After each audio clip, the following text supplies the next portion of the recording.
Welcome. Hope you all doing good. It's Friday. Let's do another stream.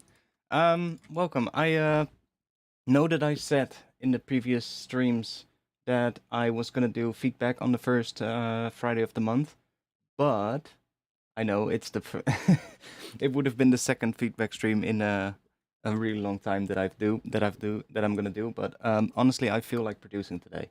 I had to work for 5 days straight, so I literally haven't been able to produce since the last stream, and I kind of want to produce. So my rules, I'm gonna make some music today. I will probably do a feedback stream next week though. So we'll just shift it over 1 week because next week I don't have to work as much, so I can actually do some music stuff when I'm, not streaming, which is good. I just yeah, when you got the itch, you gotta scratch the spot. Yeah, exactly. And if if it doesn't end up sounding cool or whatever, we can always still go into a feedback session. Let's do that. Yeah, so I have a little idea. I we could work on the one from last week, which I listened back to it after the stream, or I guess the next day, and I like it quite a bit, but it's a bit too happy. So I wanted to do some changes on that. But then I was just before the stream setting everything up, and I got a little idea, and I was like, I think I wanna do that and at least get that idea down and see if I can figure that one out. So, Mr. Pyro, I saw you already submitted a track for feedback. I just explained. I'm not sure if you heard, but I'm gonna produce at least for now first, and we'll see what happens. Because yeah, like I said, I had to work the entire week, and I have not been able to produce at all. So, mm, mm, mm. Should we do that view for now? So yeah, I have a little bit of drums already set up because I kind of quickly threw them together. I was like, let's do a little bit of drums so I don't have to do that first.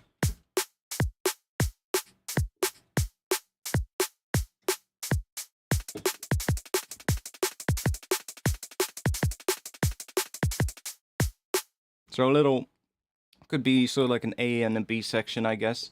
But I have an idea for something in terms of the vibe, the melody, or whatever you want to call it.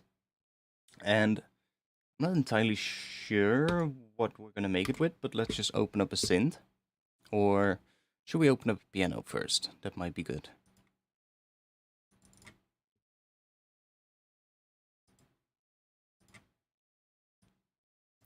So, let's see.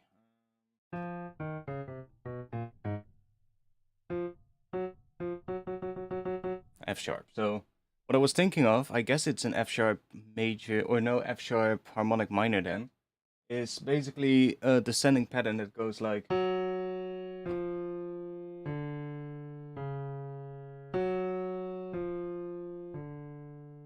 And I was thinking about that in the intro, and then I guess at some point going.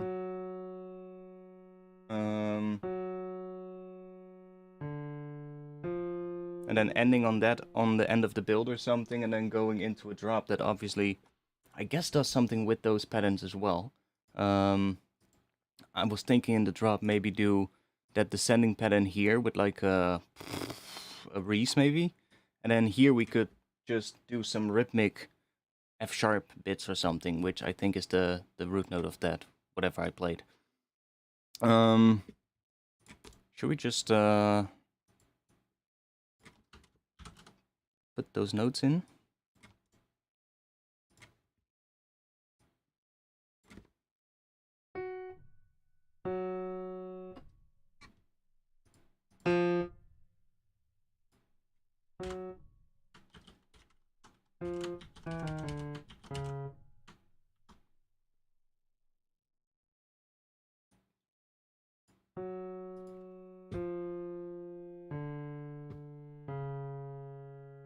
I bet that would just sound good over an F sharp.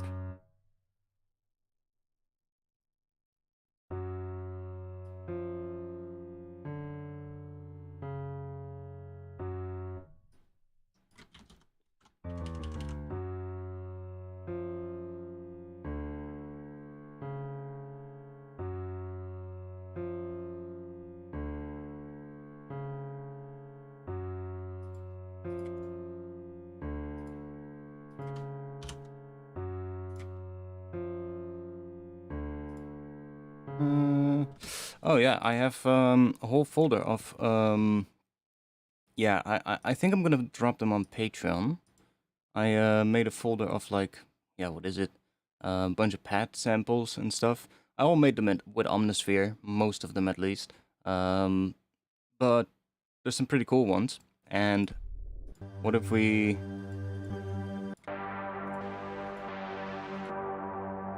find something like that, maybe? Drop that in this other track. Let's do a sampler. That is in the key of G, so let me put that on G. And what if I then drop this here?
Wait.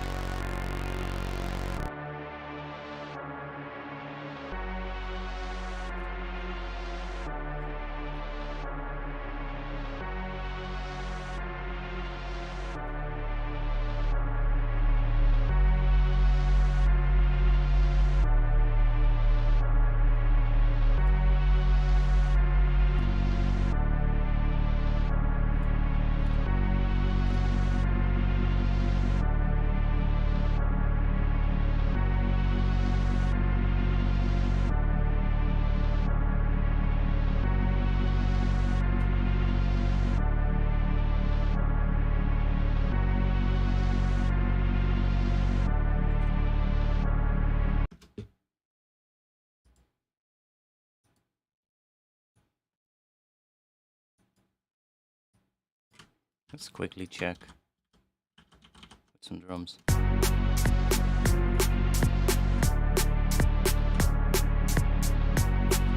What if we just have the bass do the same thing? Let me do that.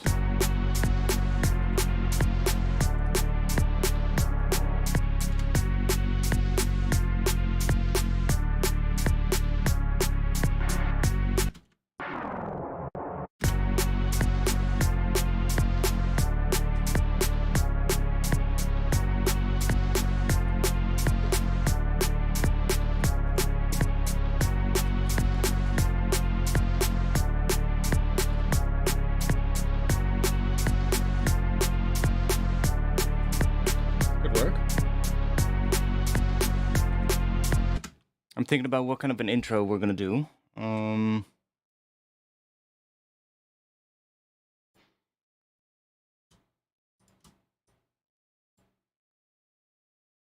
let's see. Let me grab this and put it.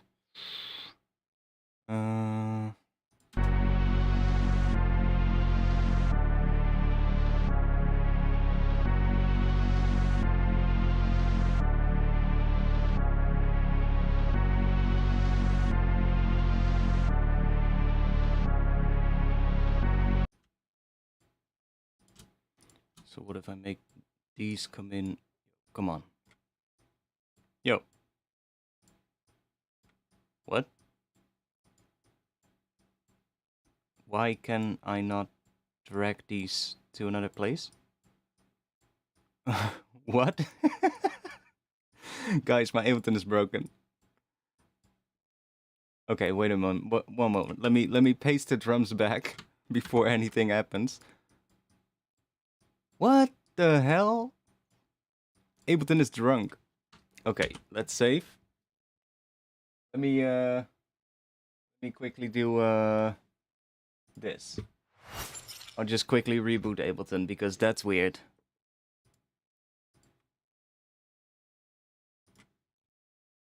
That's really weird.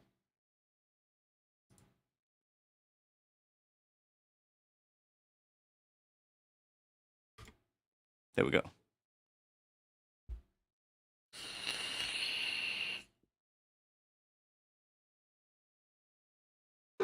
For some reason, the clips got stuck.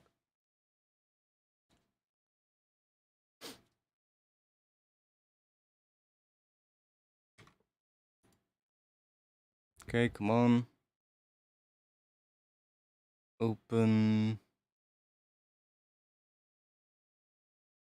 that one.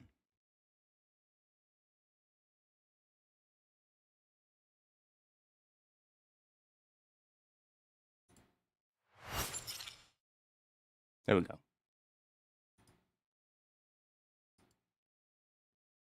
That was weird.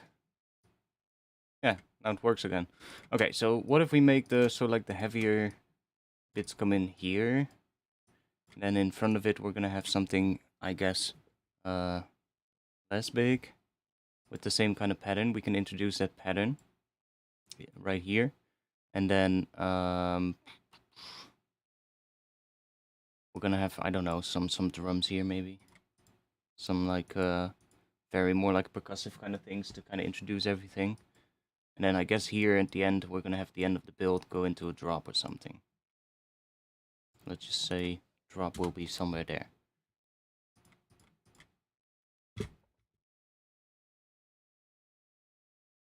I have an idea for the intro, but let's see if I have...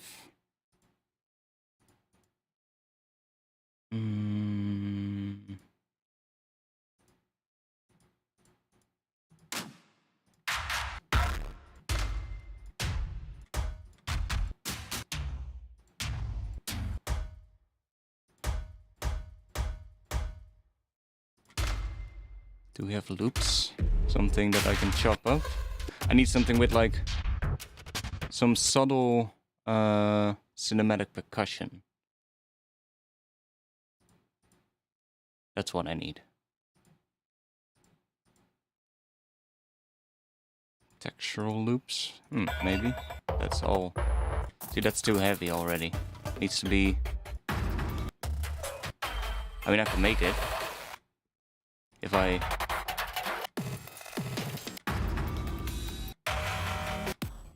Let's find one.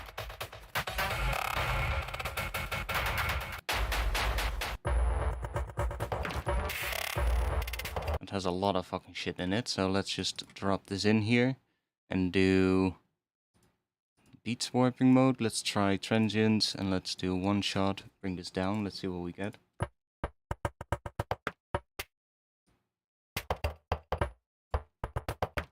Oh yeah, it's at 130. Let's do 2 times.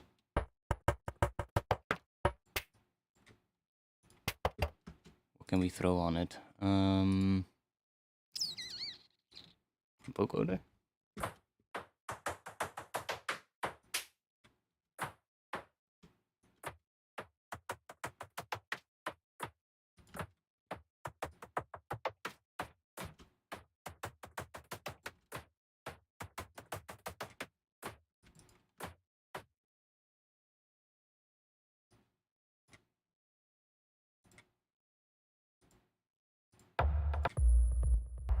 I mean, we can throw something in here. See what it does.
Chorus could also work, yeah.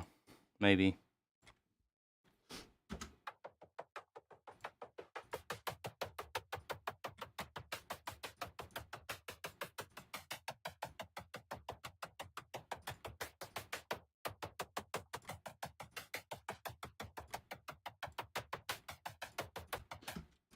But I think the vocoder already does quite a bit.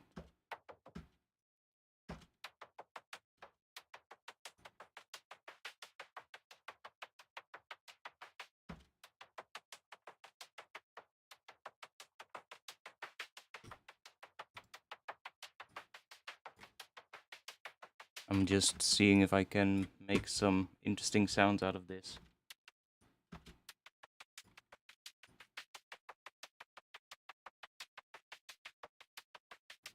That I can, you know, chop up or something to into the rhythm that I'm looking for. Maybe some erosion on it.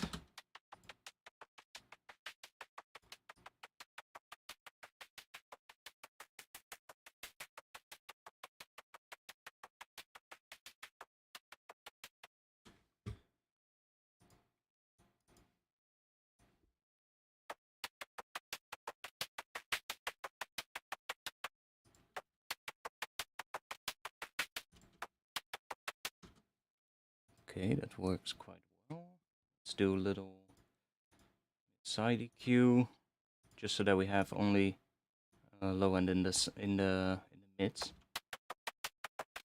Just some high end in the sides, which there, from the looks of it, already is mostly high end in the sides. So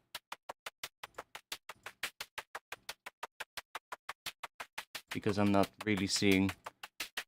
Oh yeah, there's a little bit of volume reduction in the sides, but it's not too much actually. So it's probably mostly high end in the sides, which is good. I just wanna get some weird sort of like percussion out of it. Let's see. I wanna try putting a portal on it and seeing what that does. See if we can make some. Oh, goddammit, come on. Nice. See if we can make some percussive bits out of it that I just chop up.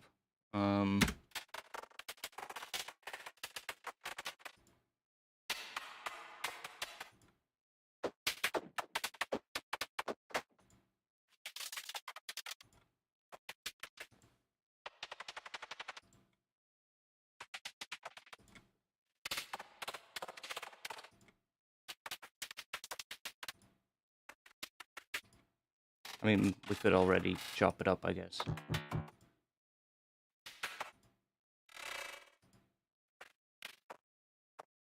Let's just try it already. Portal, let's get rid of that. Let's just freeze this one. And yo, Kenny.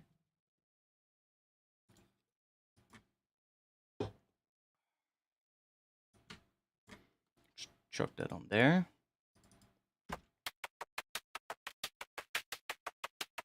It's mostly just 1/8.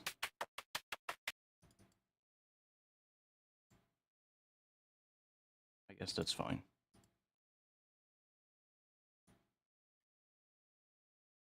Let's see.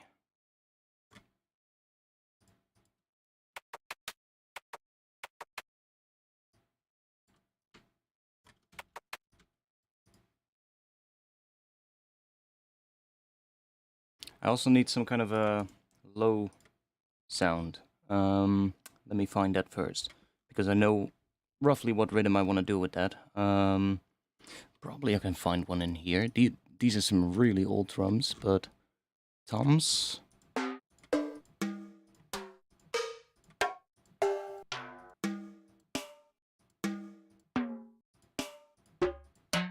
I'll pitch a tom down and then see what we get. Or find a low one.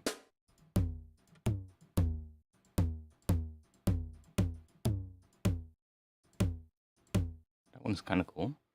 Let's try that one. I think we need a little bit more than that. Let's try that. So let me just put one on C for now.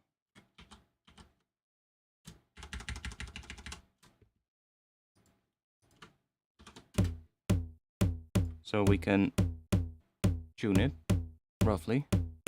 Can we see? It's kind of almost right already, so let me put a note underneath it so we can hear what it is.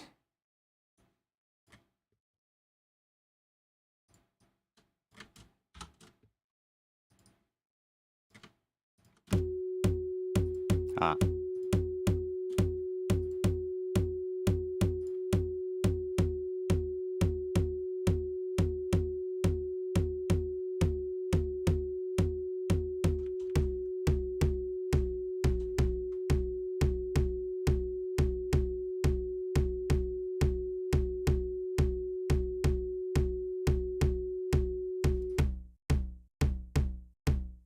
Not sure if this is the right pitch, but let's see. Because it sounds cool.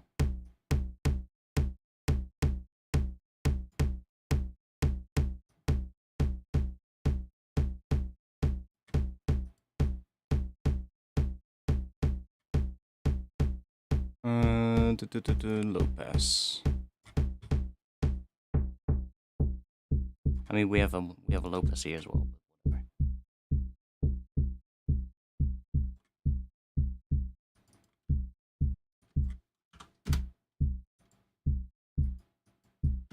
Maybe that.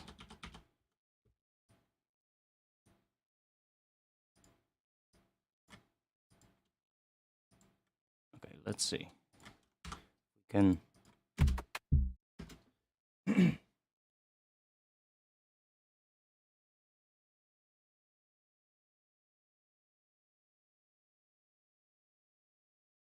What?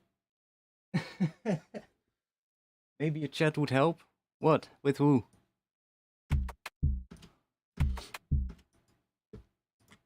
I mean, we can do this part later, I guess. We have this percussion, but let's work with these notes and then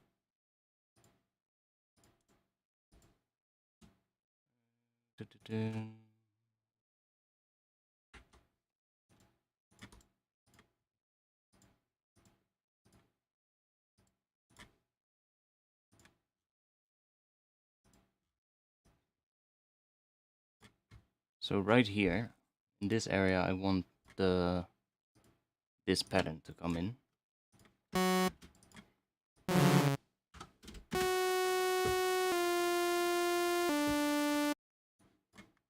With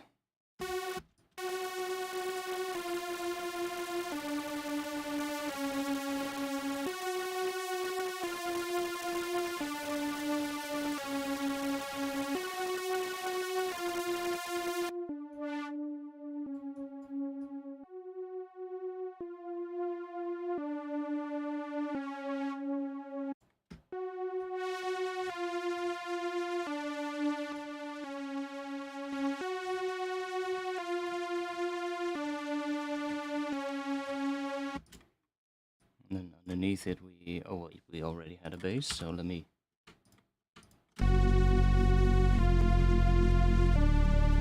a bit loud, but let's see, let's take that one down maybe. Actually, let's leave it because that changes the speed as well. Let me just decrease level here.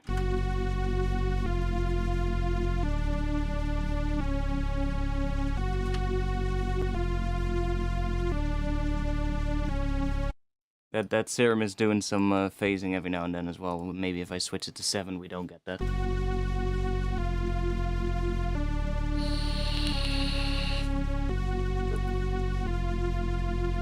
Sounds like we don't, so...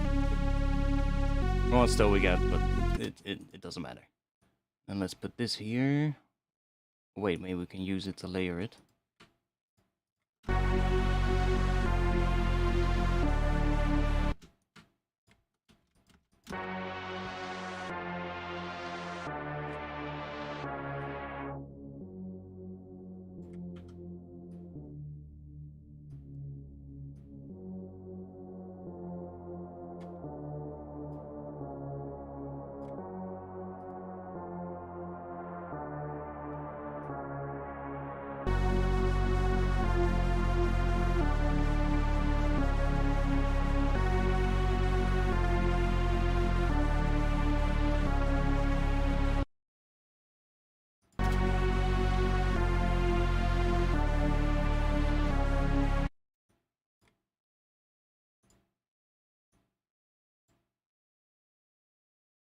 what if we just what if we just extend that last note on the end? So basically do this.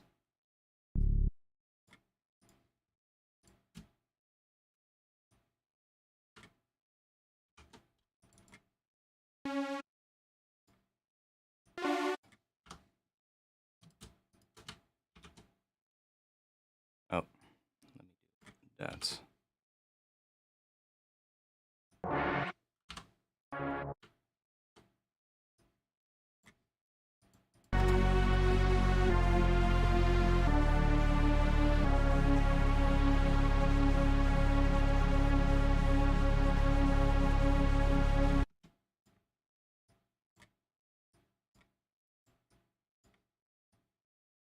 Something like that, and then let me make a copy of this one.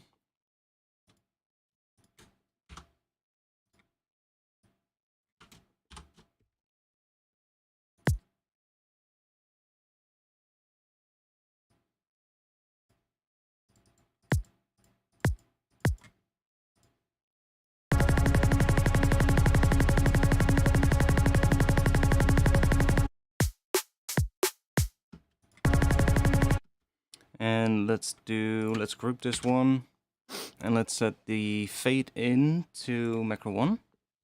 And then let's do a little change here.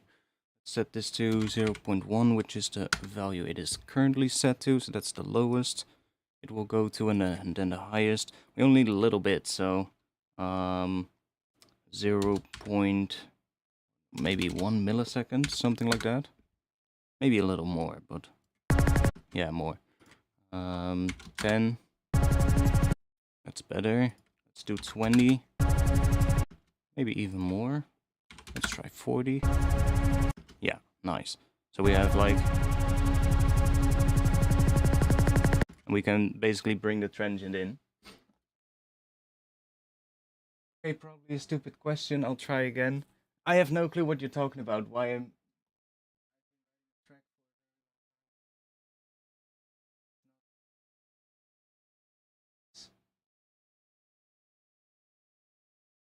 and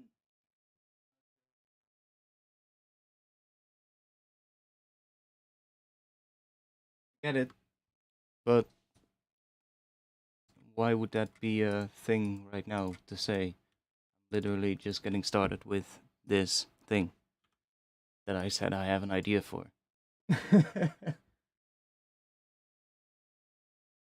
We're talking about, yeah, because I'm kind of getting confused if you're now talking to me that I should do something, or if you have a problem because you're saying both, if you get what I mean.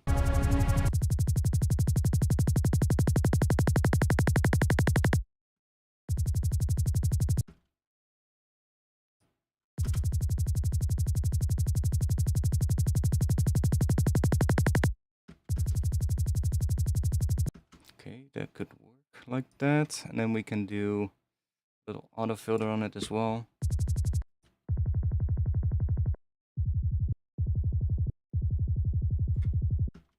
Let's map that to a filter, or to map that to a filter, map that to a macro.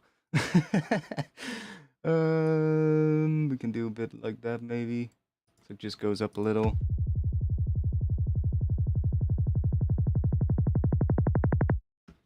That, and then let's do utility on it as well.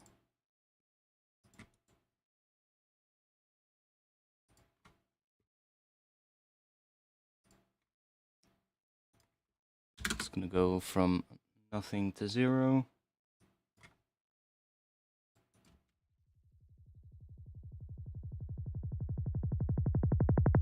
Maybe not even from nothing.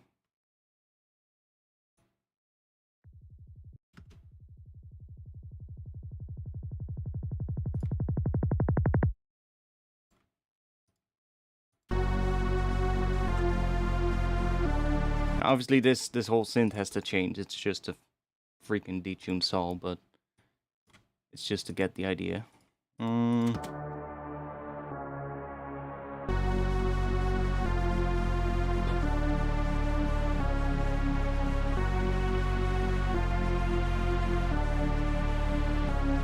Do we have a riser or something that I can use quickly? Sound effects, risers. Sounds like a riser to me. It's in 172. Why is it not lining up then? Because it's much longer. Okay. Let's do that. 172. Wait. That was not 172. And then let's just... it already ends in the right spot as well. No, it doesn't.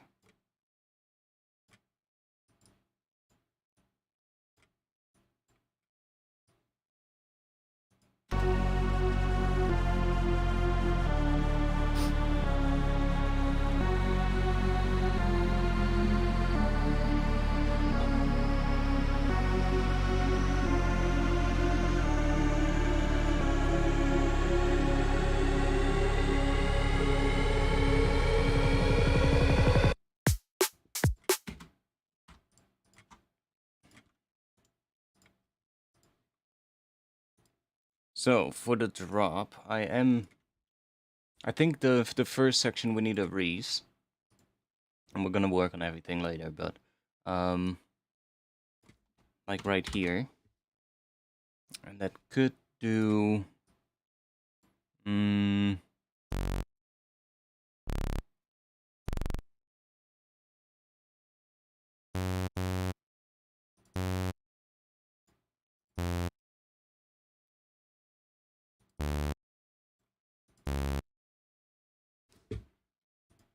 like a little stab on the first ones here.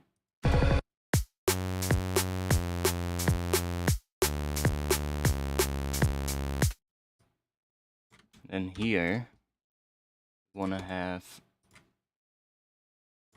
a different sound. Maybe even cut this one short here. And here we want to have a different one. And maybe we can even use this one for the stab as well, to be honest, because I want this one to be rhythmic. So if I just quickly do a saw wave for the couple of voices. And then this one is probably just going to be F sharp, so...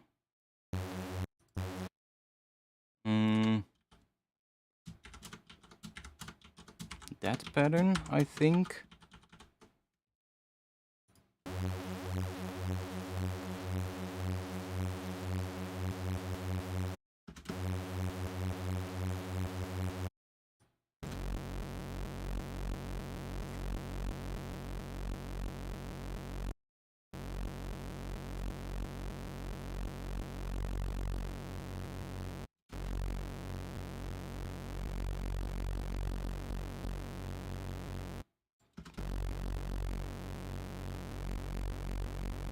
Doesn't really matter too much right now, but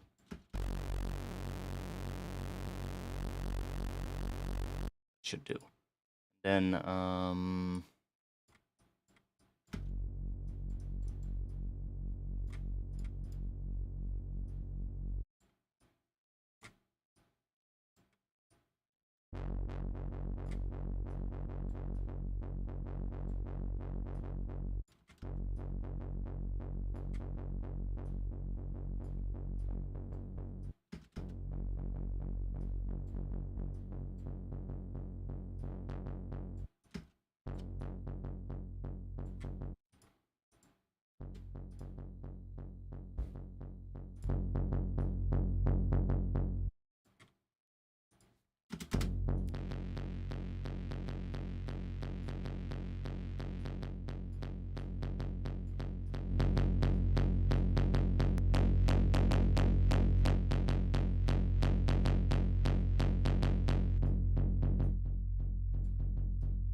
thinking if that is the right pattern.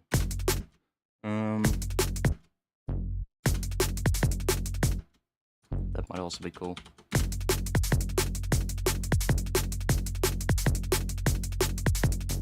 Yeah, that's way better. So then we would get a Reese in this section, so we need to make a Reese. Maybe even extending this one as well, so it's gonna do...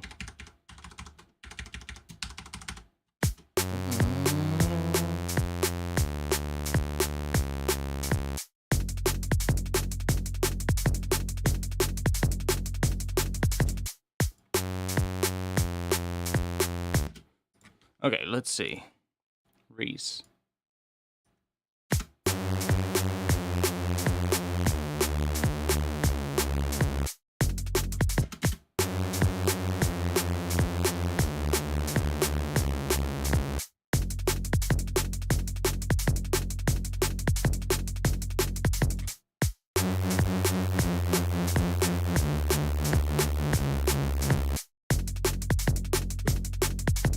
Might be smart to do this.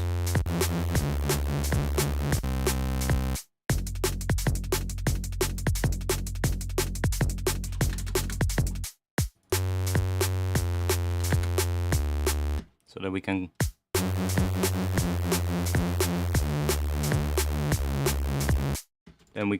basically just change the timing of it, so we'll just call that detune. And then we also still have control over the phase of every oscillator, which is nice. So we can start them sort of like out of phase from each other. Which gives a slightly different sound, especially if you have a lot of processing and you have like a ton of like distortion and all kind of other stuff in the chain.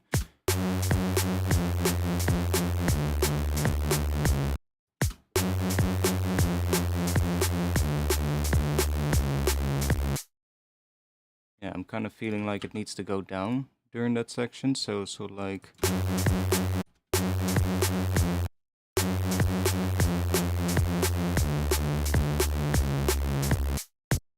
That's almost right.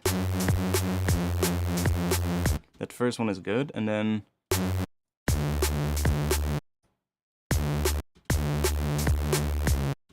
Yeah? Maybe?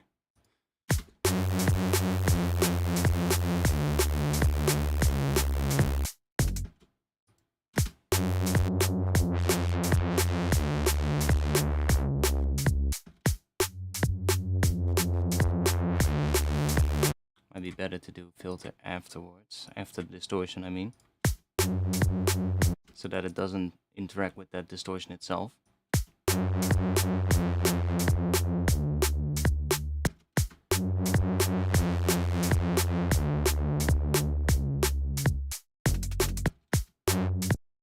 Yeah, so I feel like we need to do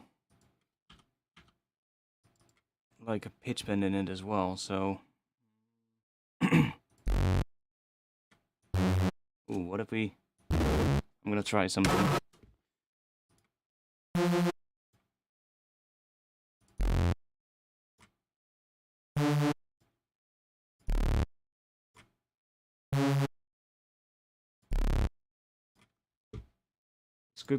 Could work really well, or it could work absolutely not. Mono, let's give it some glide, or I guess legato, mono and legato.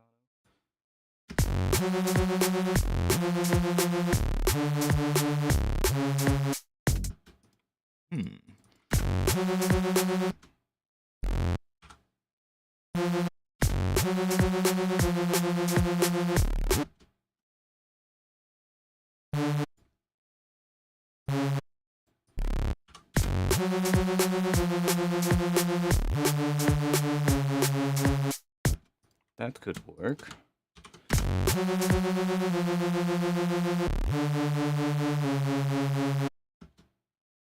Extend that a little bit because I have an idea now. If we do a little pitch bend at the end here.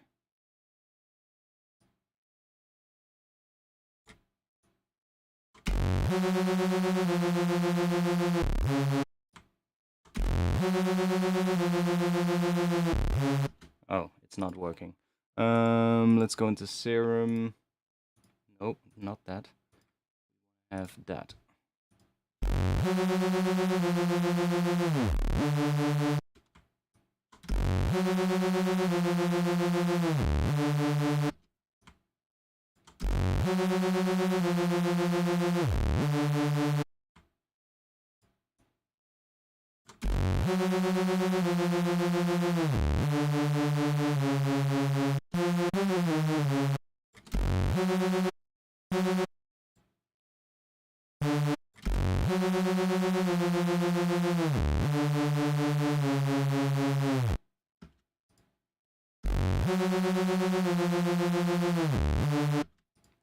Okay.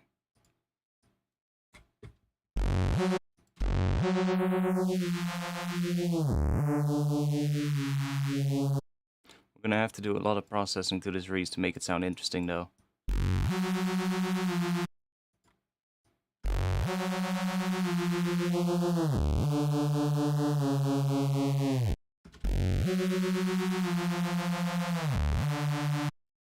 But I guess it's a start. I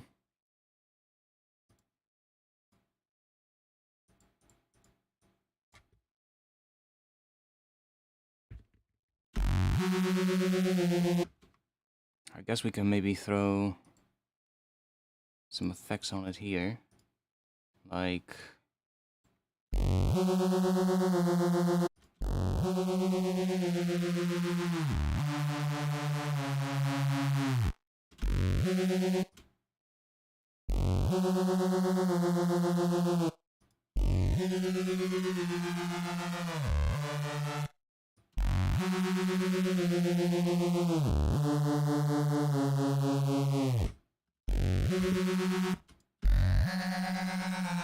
Sure.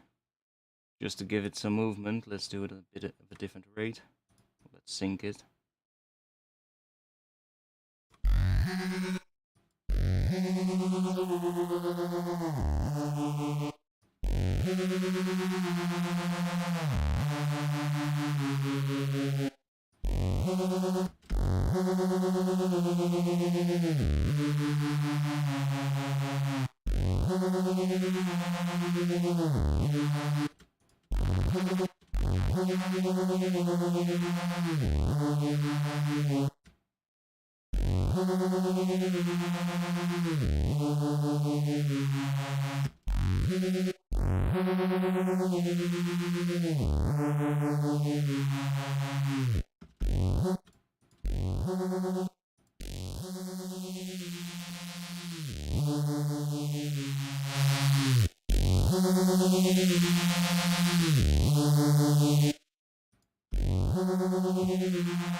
Get rid of that one. I don't like it.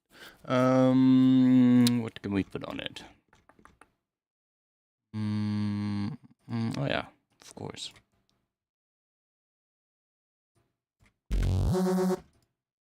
See what this is gonna spit out.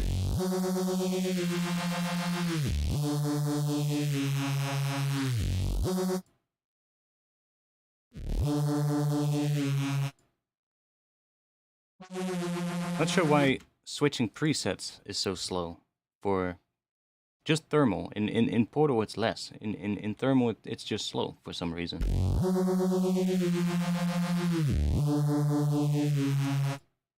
See? Takes like 2 seconds or something. Really weird.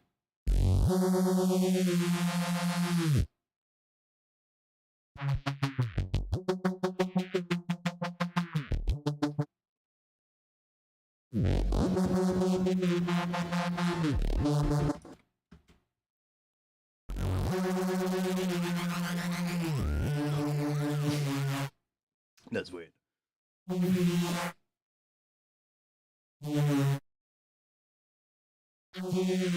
No, I don't have that one.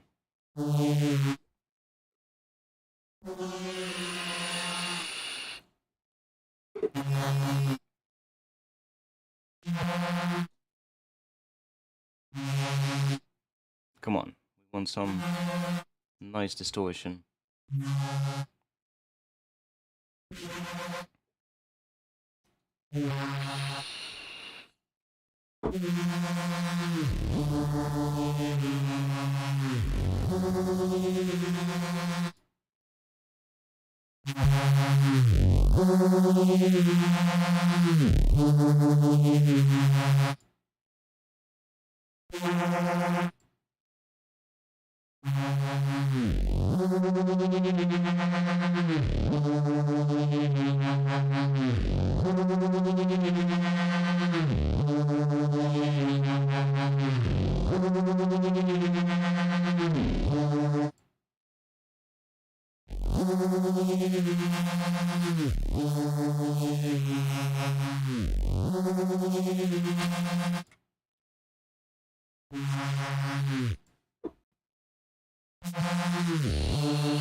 Yeah, this one is quite interesting. One of these. I'm checking what other ones we have. That one is quite interesting as well.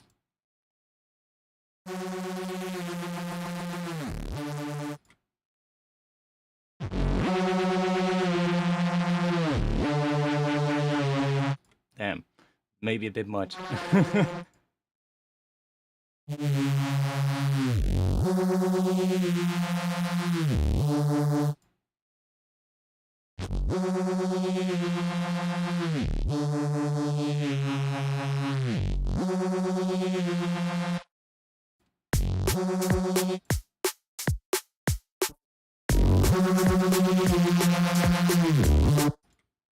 It almost wants a different pattern in the first section, or in the drums as well, like this more. Oh,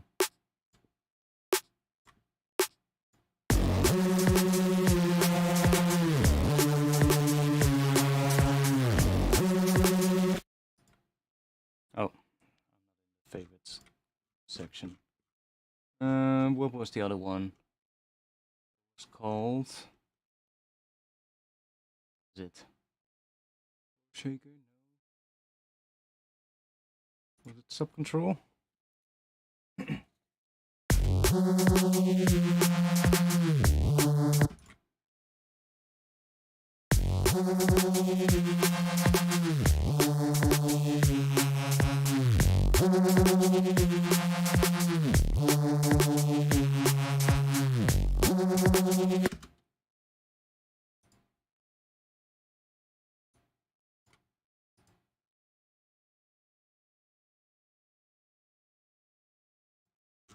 Let's see. I have an something I want to try out.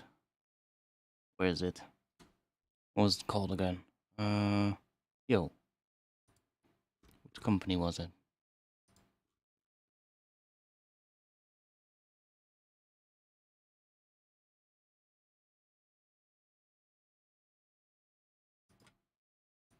This could be absolutely shit, but let's see.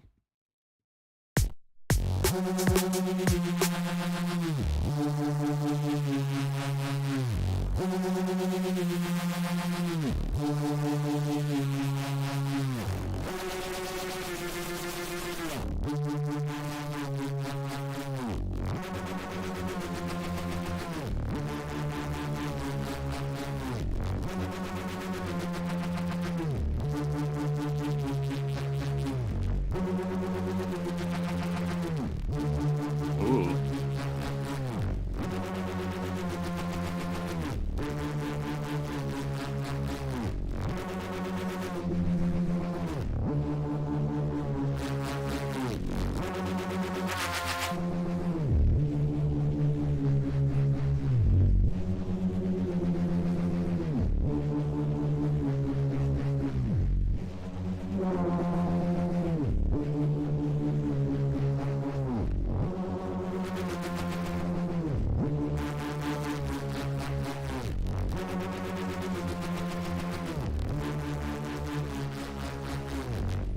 Let's not do that, because that adds like weird phasing.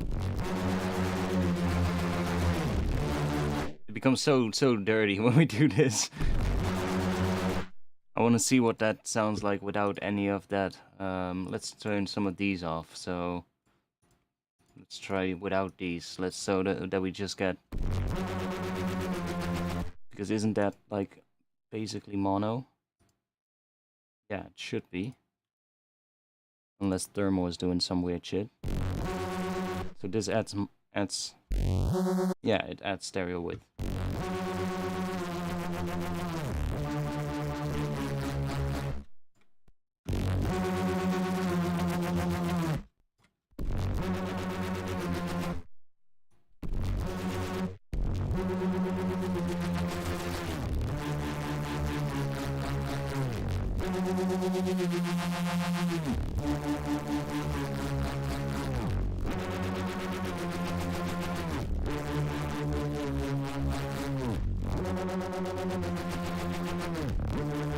I'm trying to see if I can somehow get it a little cleaner.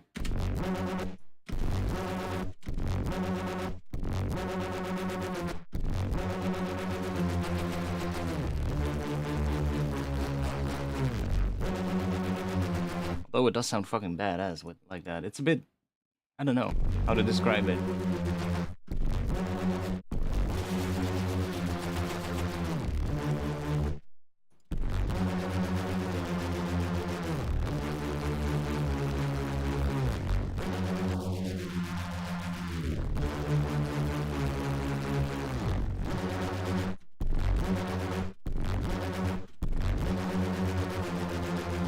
Yeah, it sounds so dirty.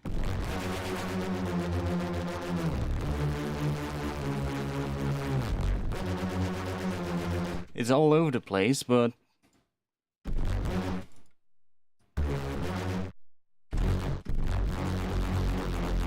it's getting really low. See? It's like an octave lower now.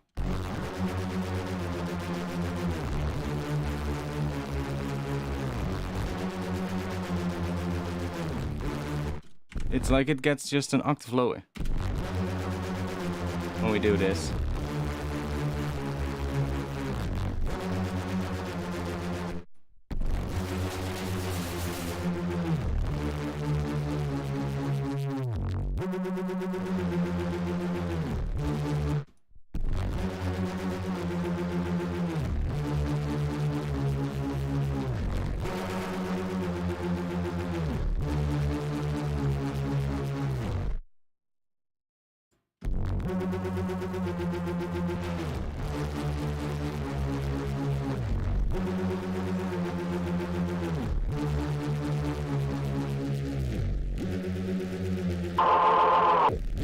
Okay, sorry.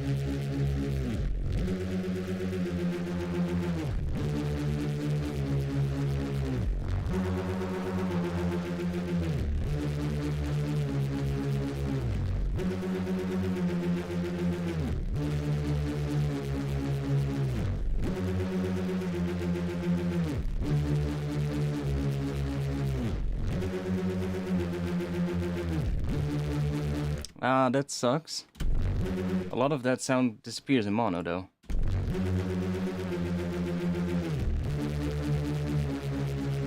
Hmm.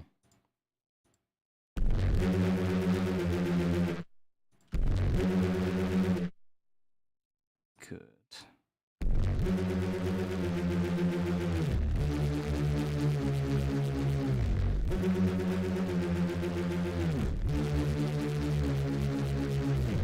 Oh, that's gonna be annoying.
Hmm.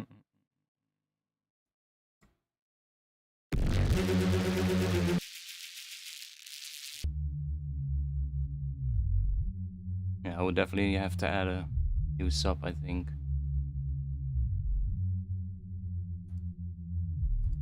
Because this one is quite all over the place.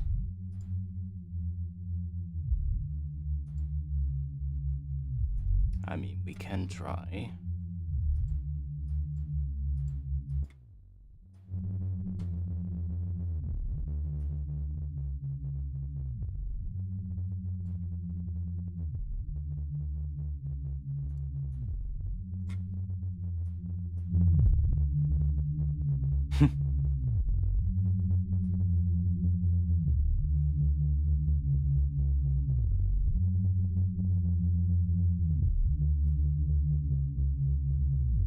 Relatively equally loud sub everywhere. If we do that.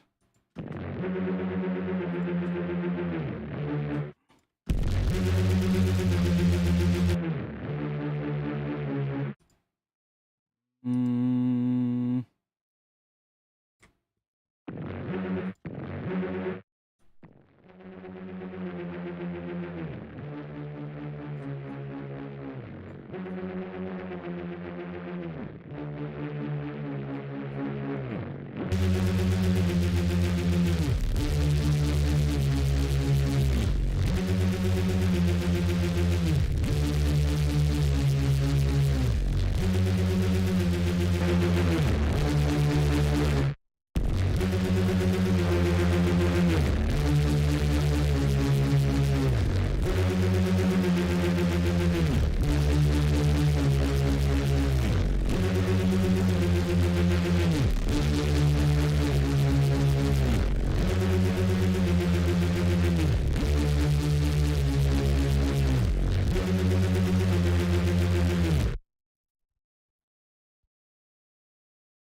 Let's see.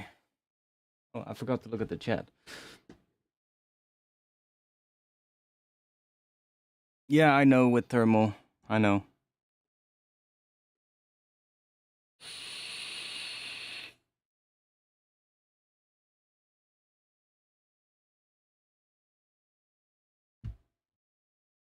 Yeah, they should have made that.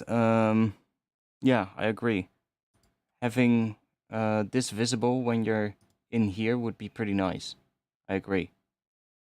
I mean, you have these two, so that's handy. But I would rather have basically, I guess just these two become two smaller knobs right here, and then on top of it just have like a small version of this view. That would be so handy. Like having that small here, and then underneath that have like two buttons instead of these two gigantic ones. That would be pretty nice, yeah. So that you still have like a little view, because it still is there, so they could have done that.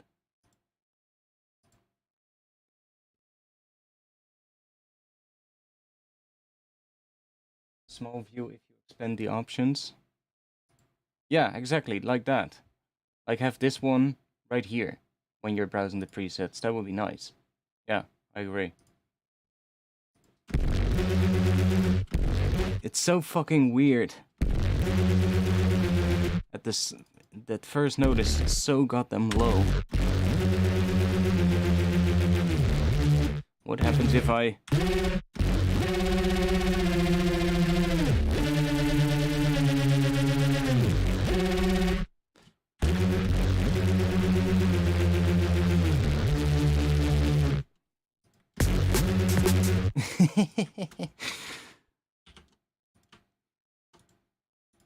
Sounds like absolute ass.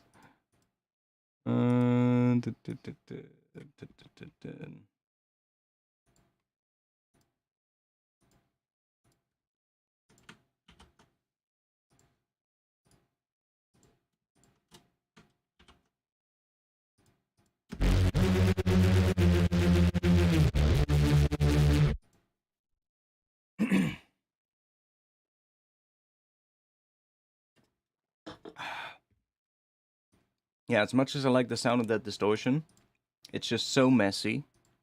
It's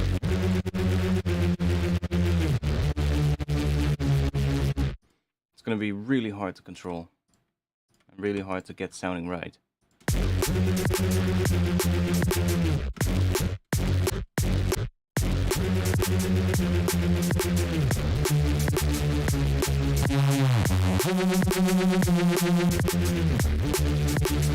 But it sounds so cool.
Need some more drums.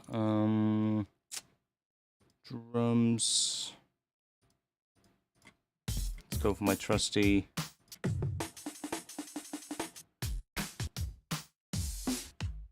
Actually, that one might work. Where is it? That might work too.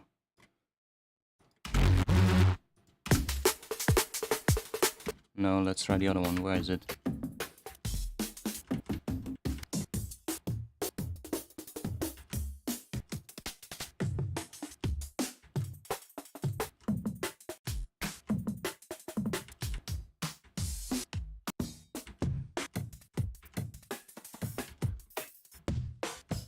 I already lost it, but let's see.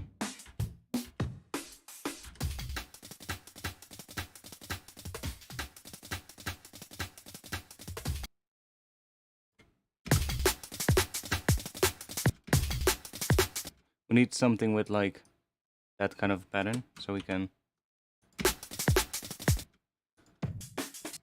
go with a different sound.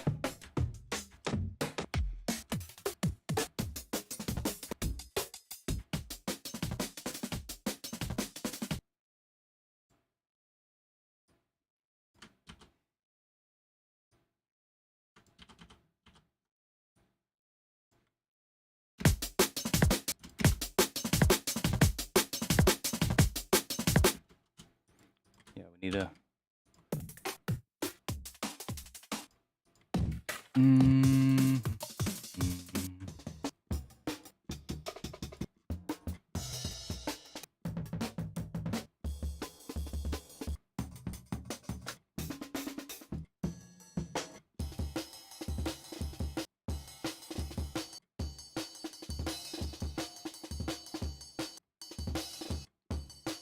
Oh, it's the one without that ride.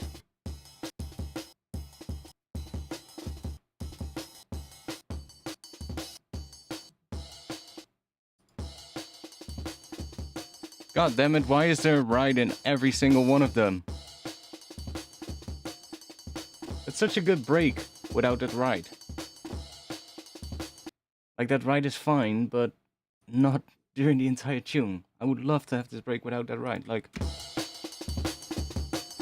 I mean, I can remove it with, like, iZotope RX. Ah, well. Let's, chop it to MIDI. Slice to MIDI.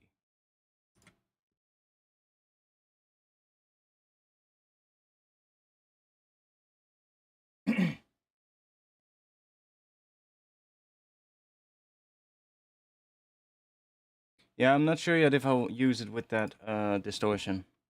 See. I kind of want to have the intro right first, if you get what I mean. Because otherwise I'm going to end up making a bass line and then still get to the point where I'm like, the bass line doesn't fit.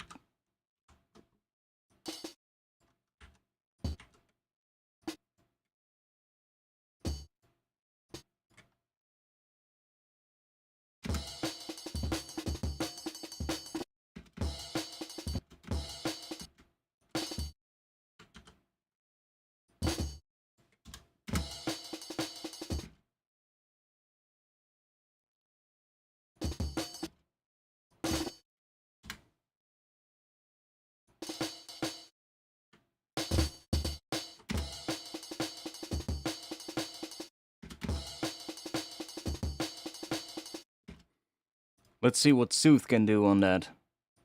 Should be able to remove that, right? At least the most obnoxious part of it.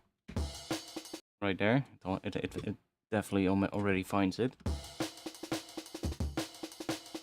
That already sounds a lot better.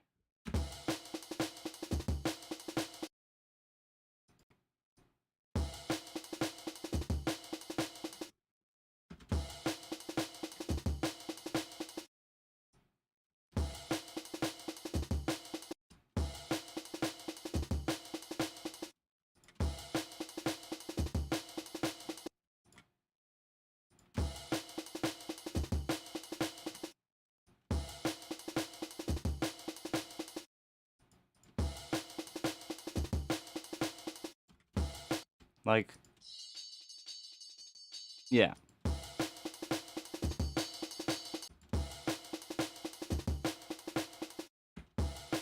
And by using the attack and release, we can shape how quick it responds and how much it leaves basically from that resonance. So if I up the attack, so you can hear that ride comes back. So we can use the attack time here. So just maybe set it to like 4. What that means is that every time a transient hits, it takes a little bit of time for that ride to be taken out. So it's still in the transient, ever so slightly. Maybe a little bit less. But that way the hats still have a little bit of that high frequency in it, but then in the tail it's just completely gone. Or almost completely gone. Still a little bit of it, but if I go that, might be a bit much.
Might even just take that one out.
Why have you not copied over this?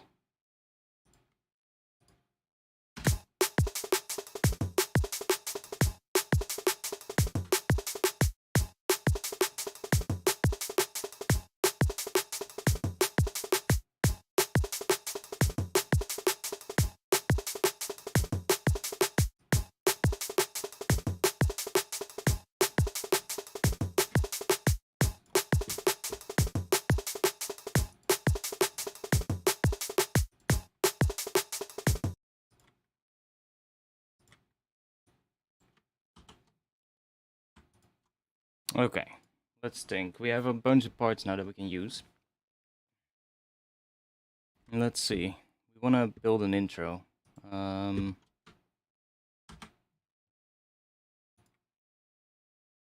remove that one because we have it bounced anyway, so it doesn't matter. And I'm just gonna do this for now. And let's think.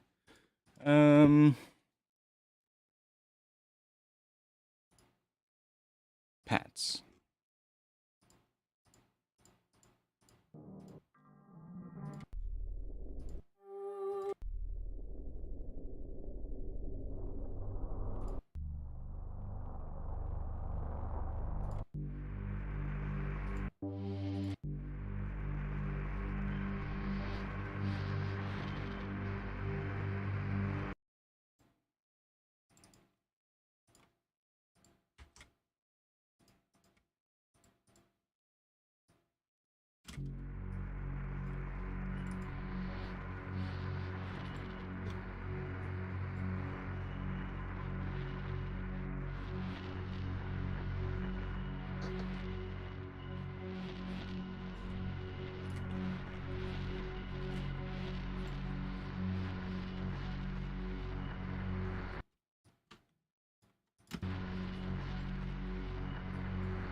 send stuff out mid effects chain in Ableton? What are you talking about?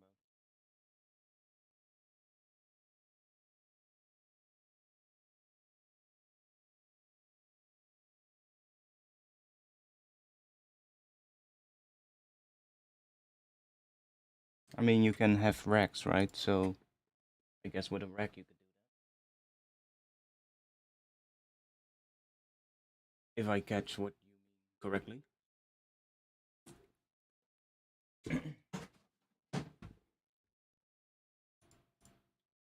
Oh. Yeah, I'm not sure yet about what kind of a pad we need in the intro, but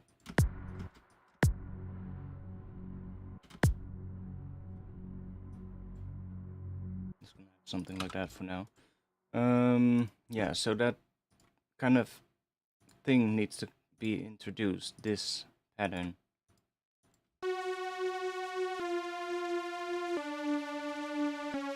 That's what we need to introduce in the intro here.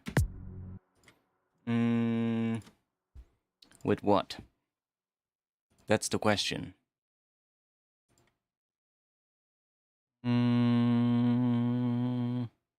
Let's try Omnisphere. Let's try some kind of a, I don't know, a bell sound or something.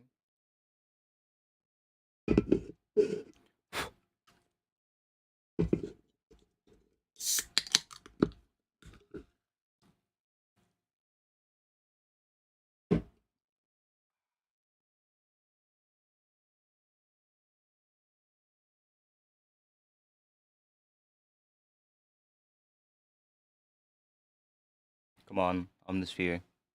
You can do it.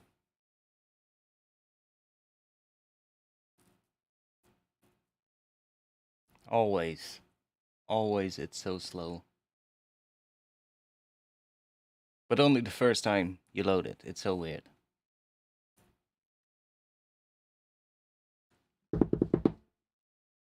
And sometimes it's slower than other times, for some reason.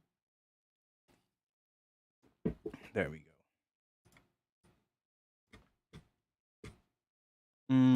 Bells. Let's see what we have there. Just do a little randomize. Christmas bells. No, let's not do that.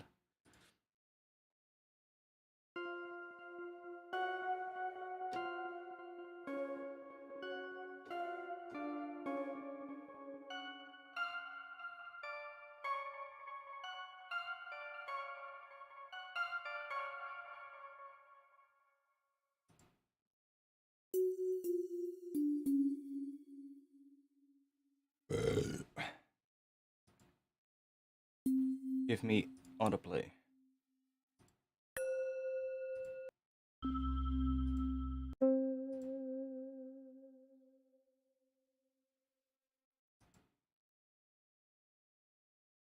That's what I mean. Omnisphere is sometimes so goddamn slow. And then other times it works really well. Here, and then it does those weird things. Where it loads a preset and then it just jumps to, Jesus Christ, what's happening now? Holy shit. See how slow it is? It's having a really slow day today. Okay, let's not use Omnisphere then. Let's say goodbye, Omnisphere. Let's go into here. We probably have some bell instrument racks. Guitar unplugged. Good work. Is there no bells category? Mallets? Bell.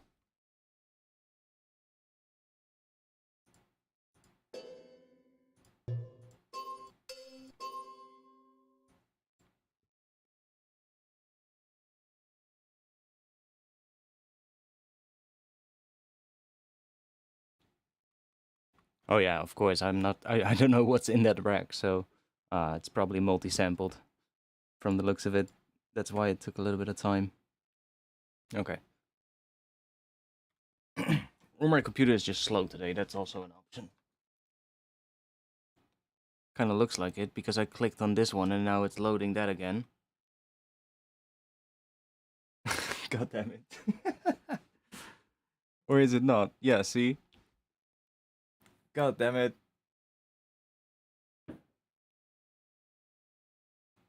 I just chucked in one with a really big sample set, probably. It's freaking out.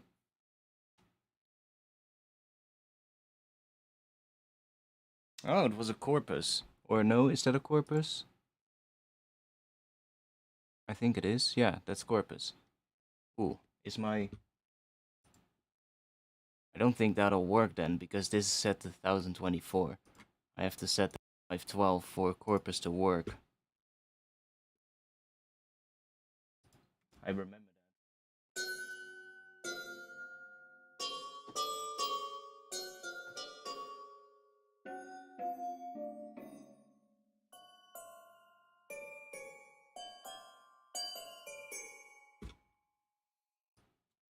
It's not really the sound I'm looking for, but let's just go.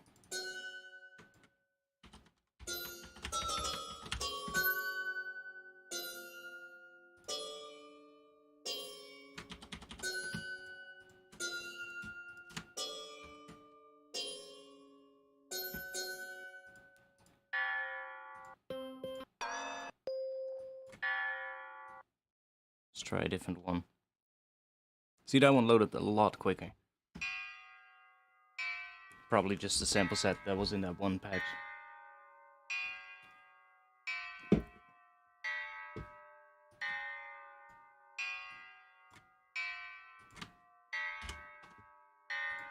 When in doubt for intro.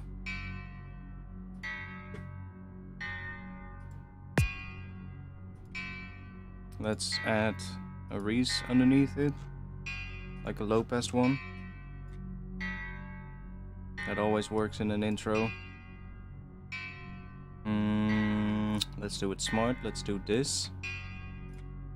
Then give it some voices. And then we'll add a sine wave.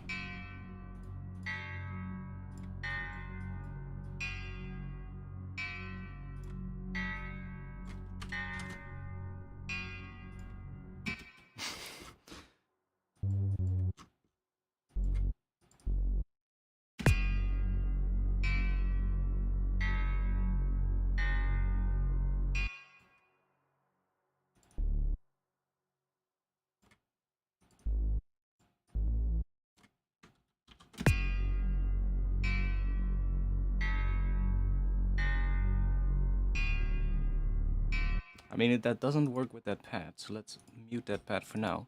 I'm listening to what those notes are doing, and I'm thinking, I can actually switch like this between chords as well in the intro. And just see this as like a lead on top. That sounds really cool.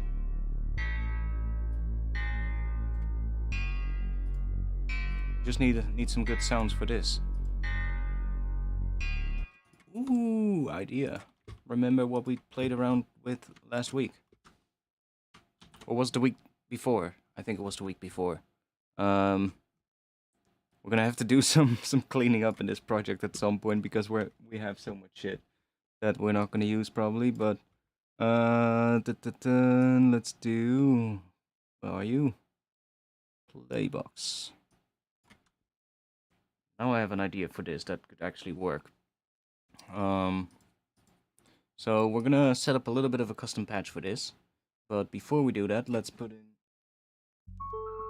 Okay, that's where it starts. So we have 4 chords. Let's just put a clip in like this. It starts on there, on C3. So we do C3, D3, and then E, and then F, which is not following the notes of the chords that we have, but that's fine, because we need to add the right chords inside of Playbox. So here, let's just go into the chord section, and I'm going to record a chord. So the first one that we have is F sharp. If I do maybe that, 2 F sharps, an octave apart. Second one, do 2 Fs, an octave apart. 2 times D, an octave apart. And then here, we'll do C sharp, an octave apart. So now what we have, we get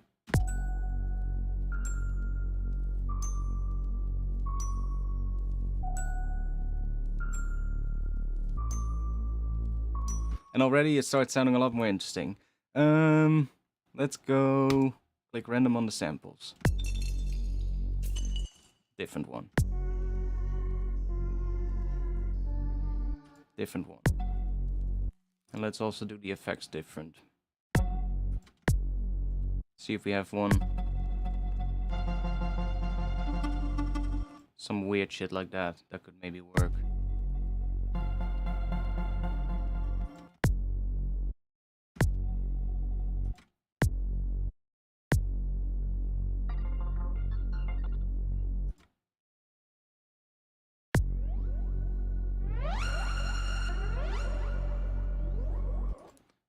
So many weird things that come out of this thing.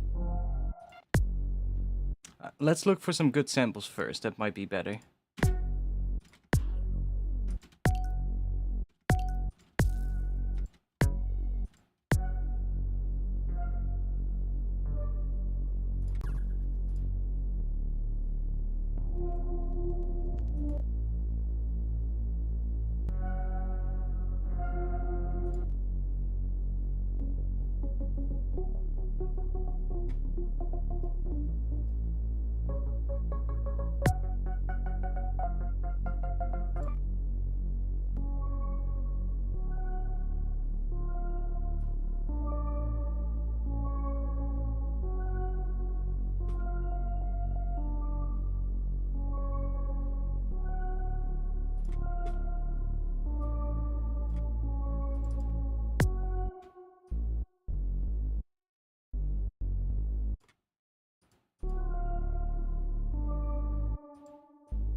Oh yeah, B. B is nice because that leads really good back into that F sharp, because F sharp is the fifth of a B chord. So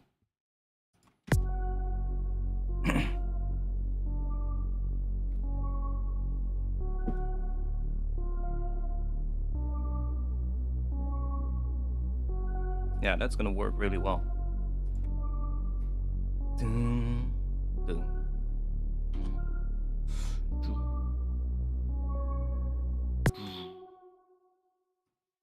And then we need basically that same thing coming in again, but on a synth, which we didn't. We already have something like that. That's good enough.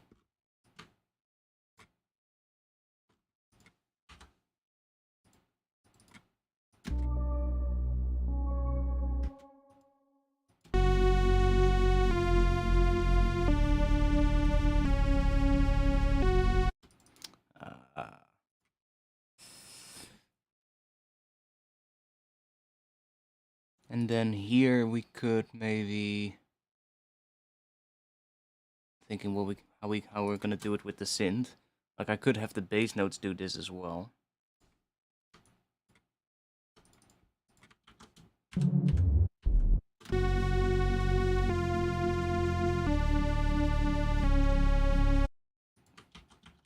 In that section.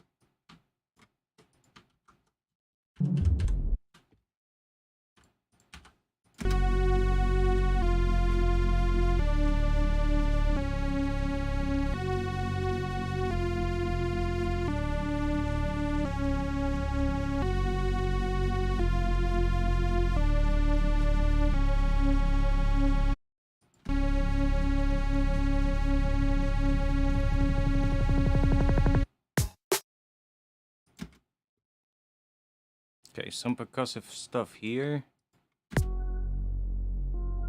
Then we need a... because I don't like this one yet.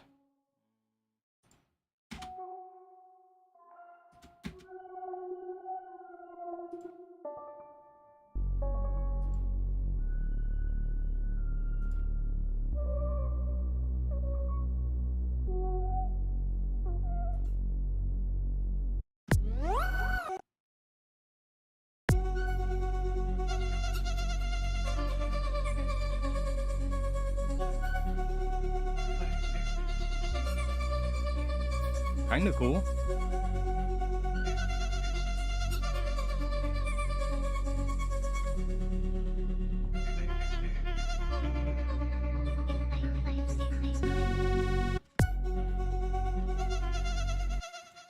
kind of cool. Let's see. Let's give it that, and then let's check real quick because I have a bunch of ones that I actually gave a star because I like it.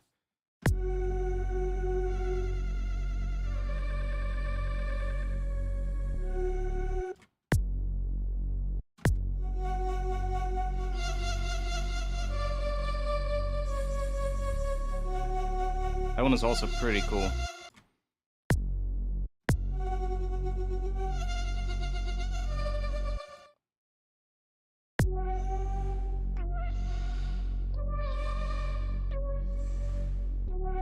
What if we just add a shit ton of reverb to this one?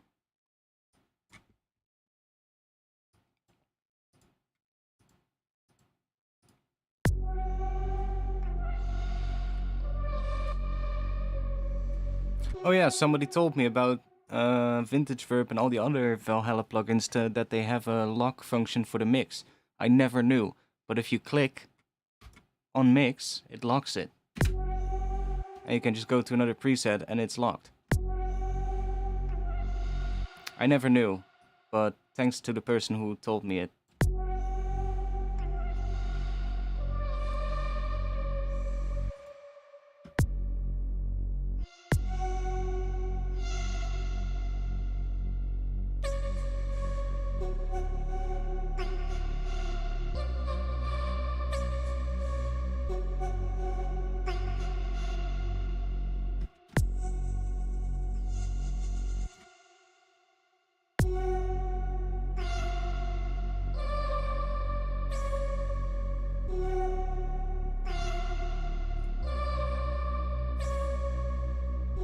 Okay, we're gonna do something more. We're gonna go here and let's do another time. F sharp, F, or F sharp, and let's do another F sharp on top. So let's do that. And then, oh wait, that's the wrong one.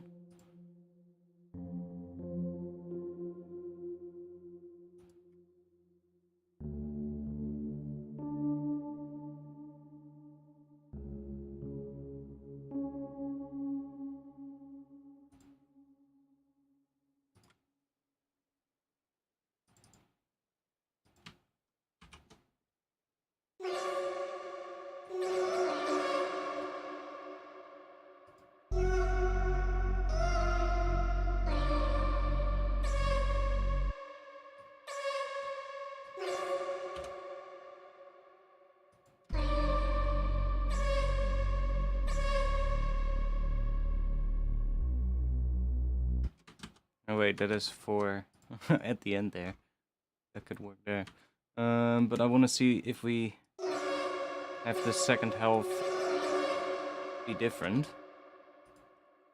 It has like an extra layer on top.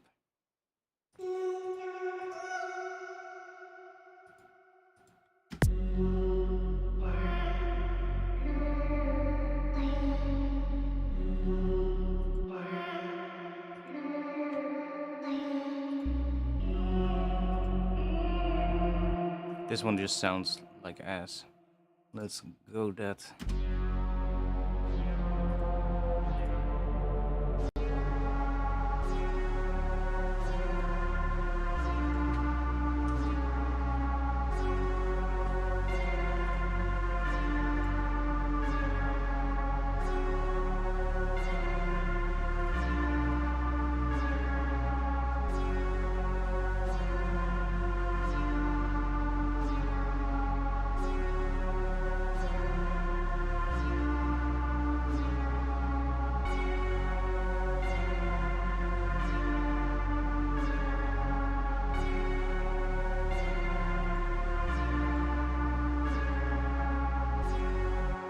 Okay. Hey, I hear something else there. Let's put you at 0.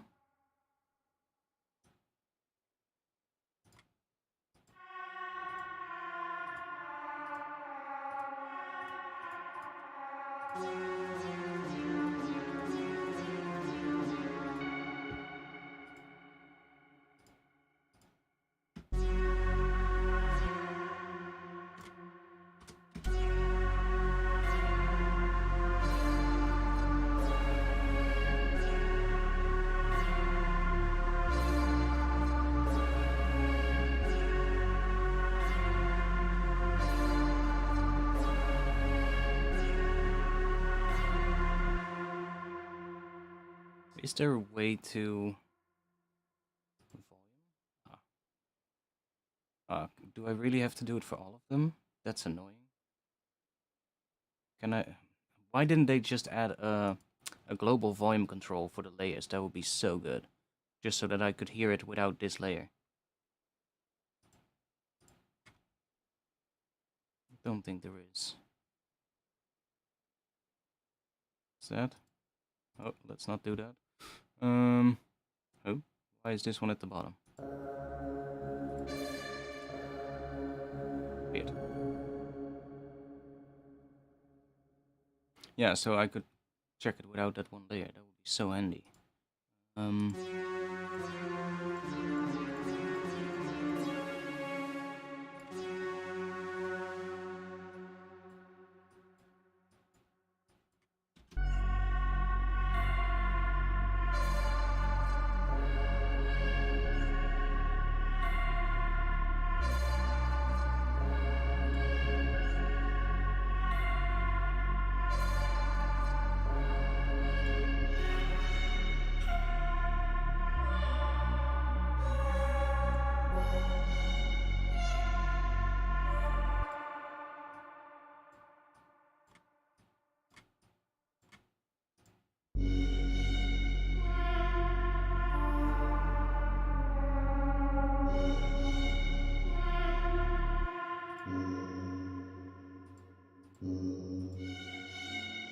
Huh?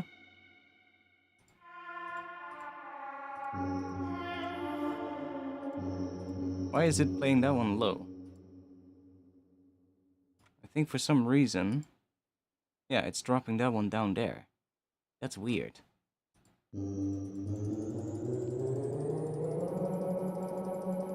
And I cannot put it above that one. That is so weird. It has to do with that octave select, but...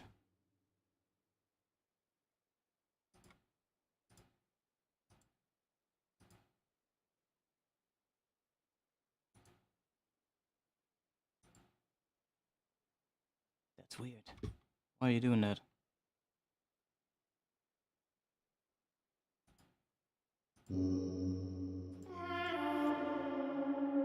That one needs to play the high note, just like these are. What? Why? Why are you being annoying? Let me do...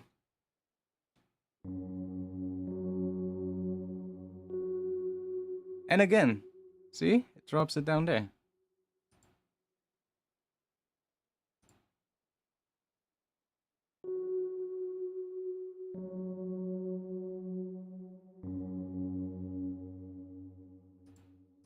That is so stupid.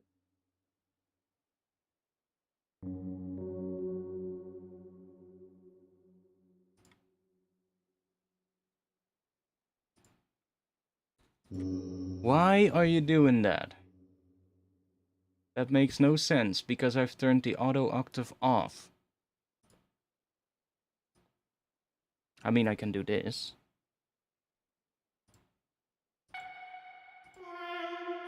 I guess that works. Put that one an octave higher.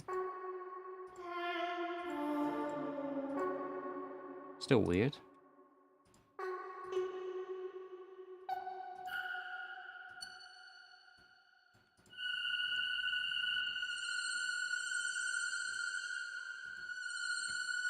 Maybe it was a sample that it had chosen for that one.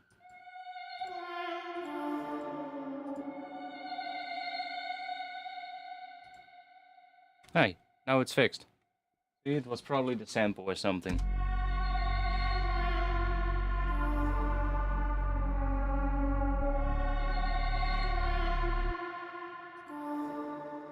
What if we take that one? Let's do shift click and then click here.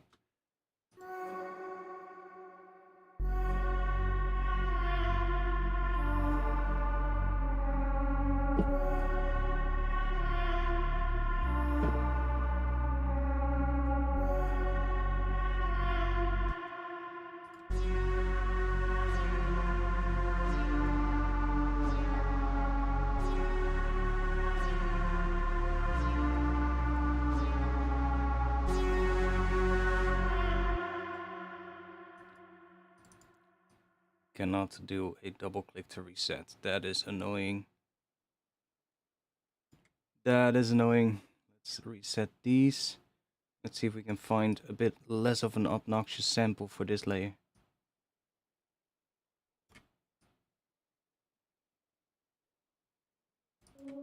Come on. 3. No. Ah, there we go. Samples, and let's should we do noises?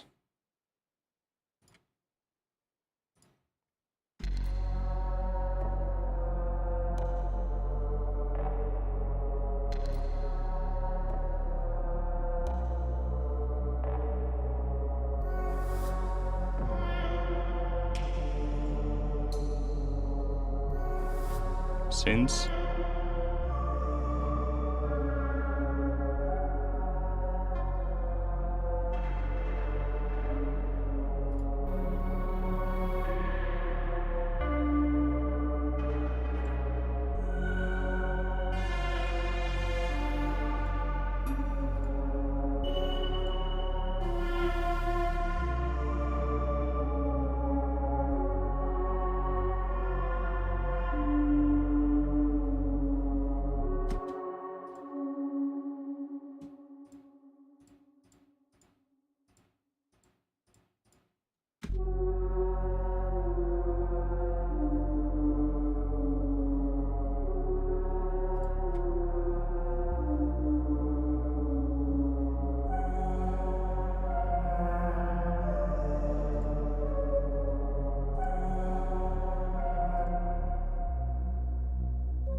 Oh wait. Now it's only picking from the ones that I gave a start.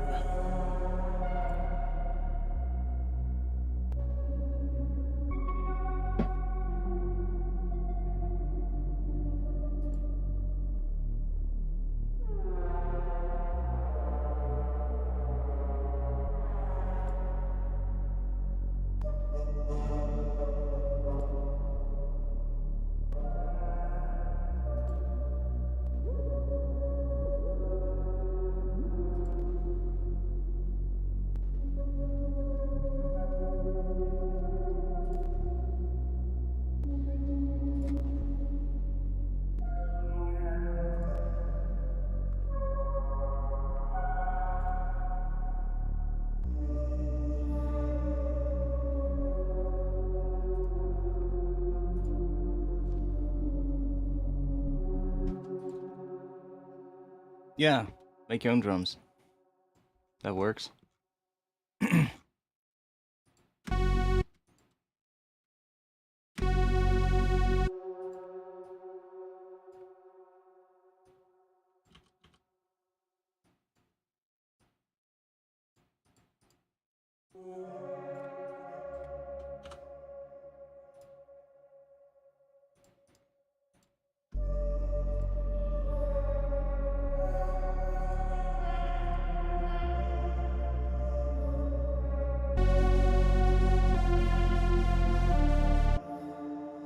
Wait, where is that coming from now then? Turn it off, right? Oh, here.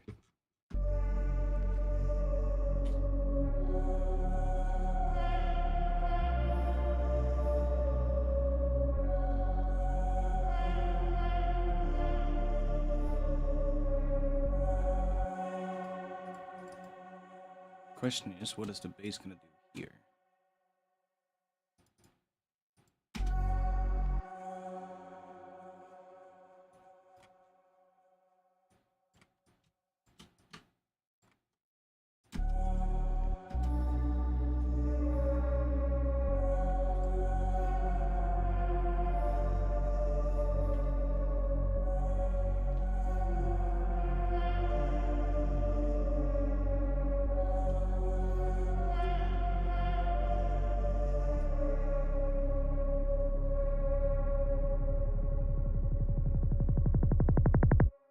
Obviously gonna fade the bass out as well in that area.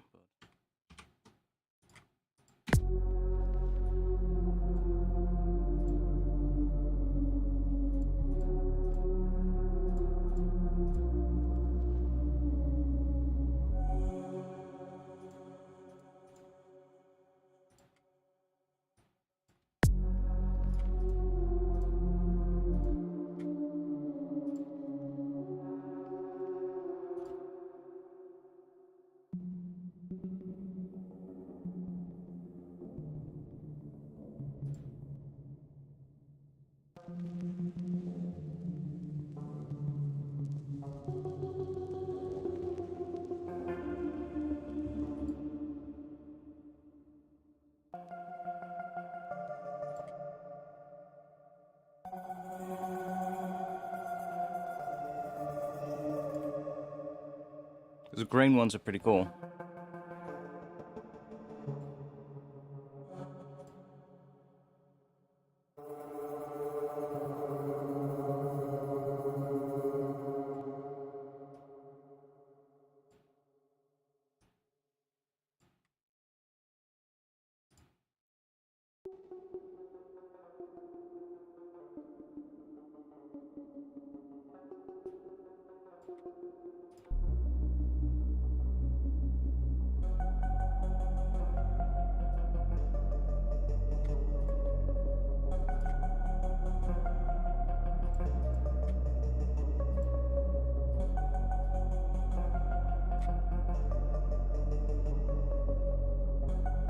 Media files are missing.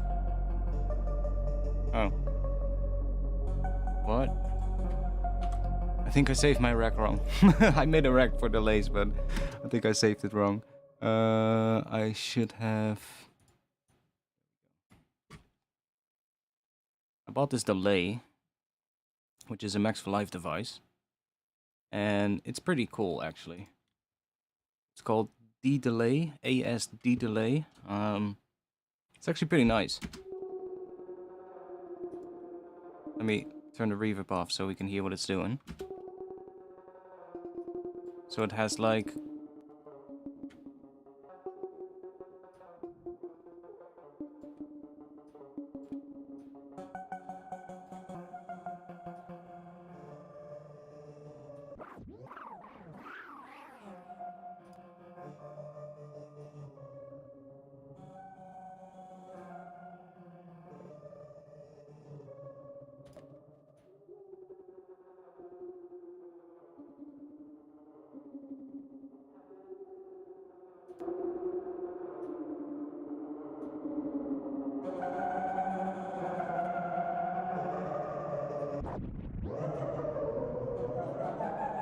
It's such a weird delay.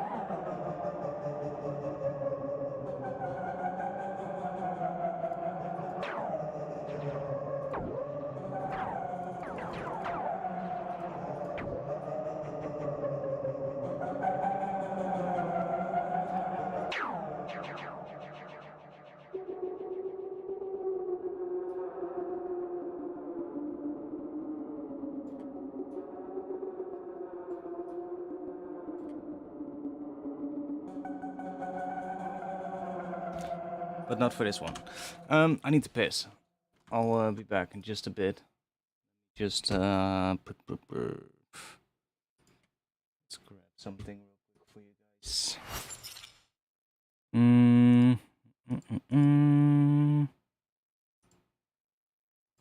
Oh yeah, sure.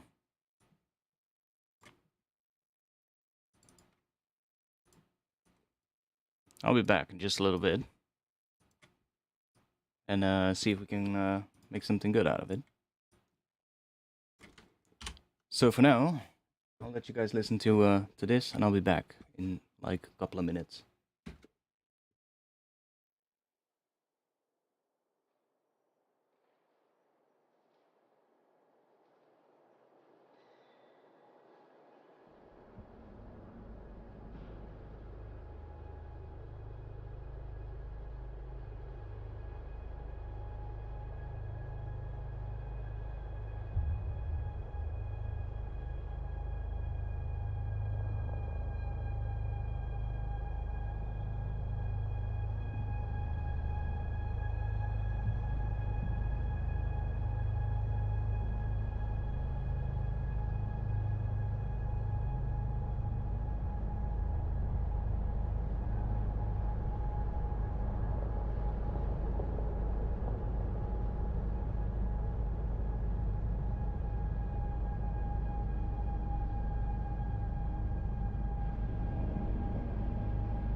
I'm back. One moment.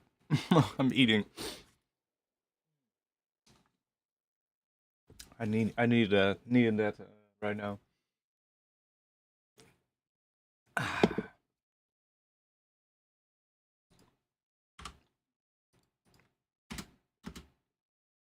Okay.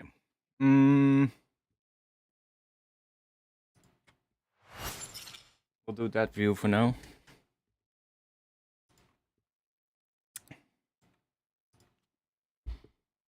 I'm still not too how do you say it? Too happy with how this is turning out.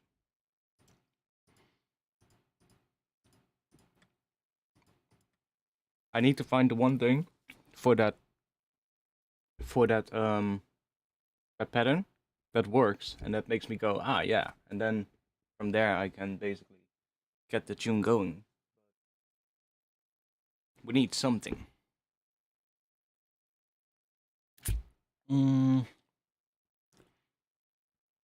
Let's resample some vocal.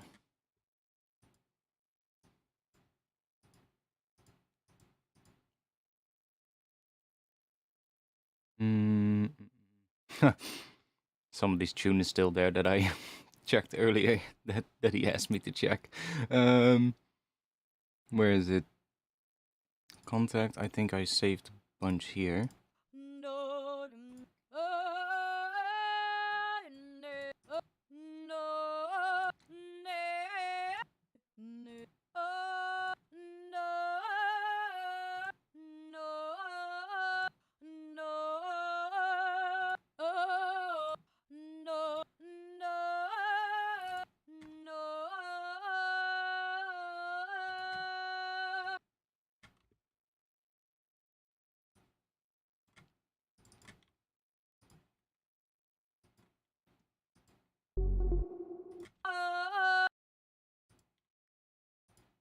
That's in D sharp.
Sounds a bit obnoxious at the moment, but we can fix that later.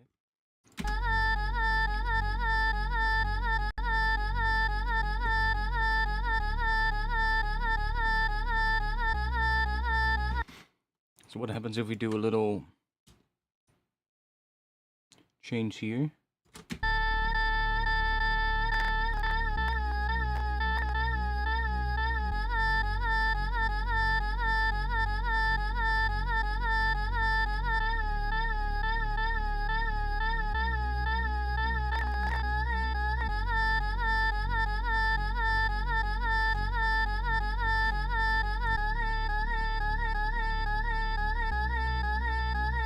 Hey, this could lead to something.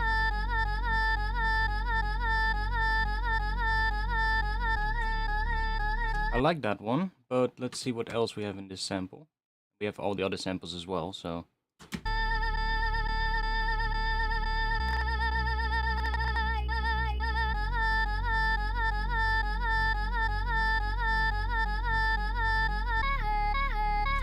Ooh, that one is cool as well.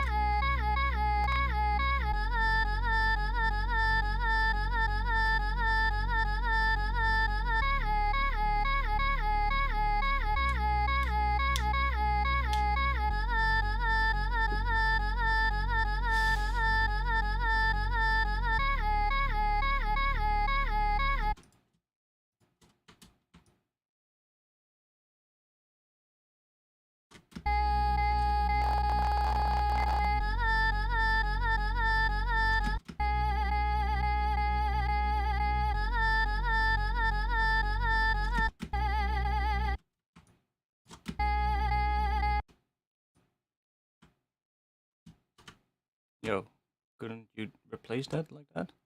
I thought you could also do it like that, if you held Alt. Apparently not. Oh.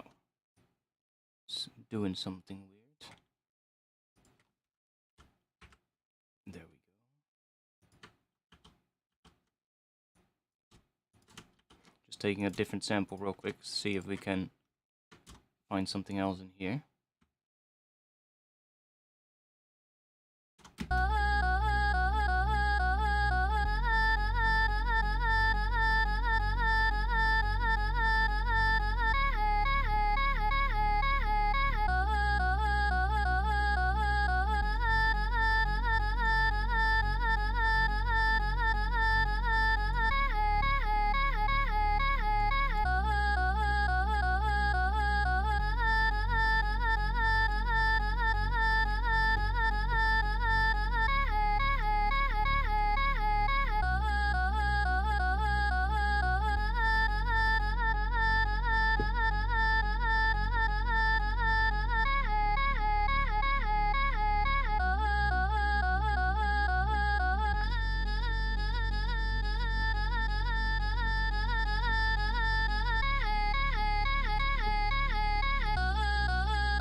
Yeah, that's odd. I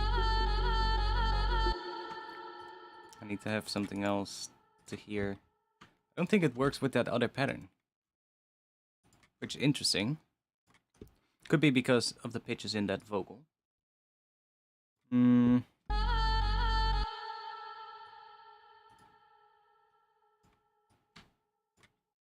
Oh wait, that's not the right notes. That is the right notes.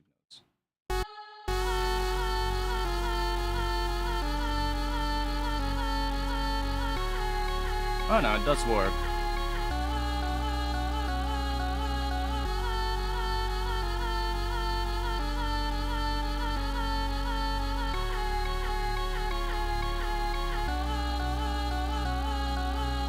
Yeah, it does somewhat work actually, so that's good.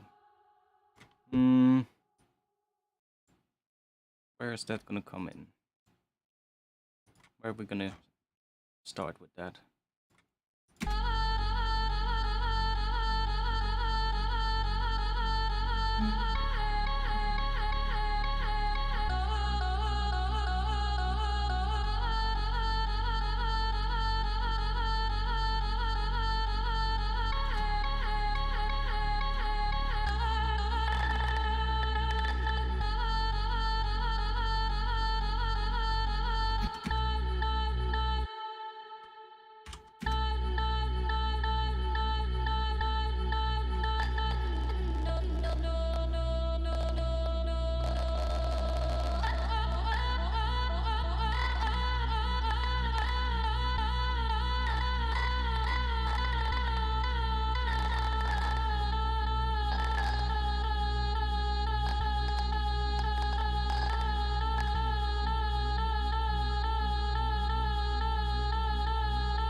I don't like that one, so let's try another sample.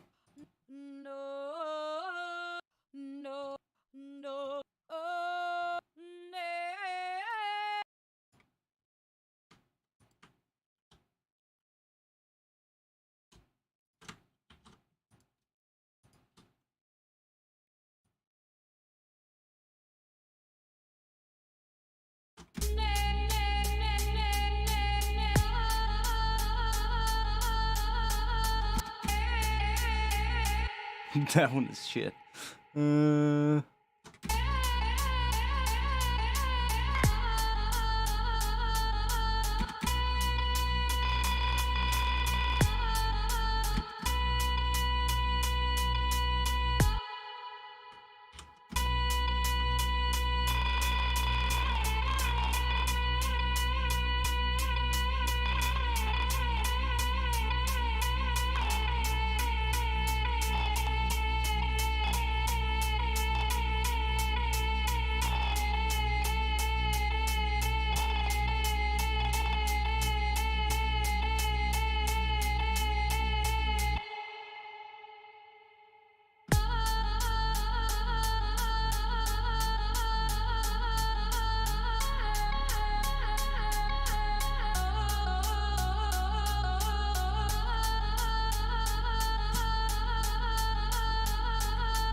Yeah, that last one is just absolute shit. I'm just gonna use this one for now.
Just wanna have like some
yeah, that's gonna work.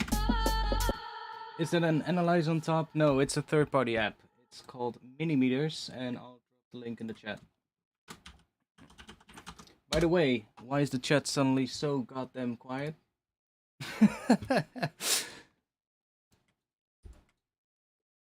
I came back from my bathroom break, and since then the chat is just empty. It's just silent. Why is that? Tell me, boys and girls.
Okay, let's try out the long forgotten plugin. Where is it? It does something very similar, but it just sounds different. It's just weird.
Okay.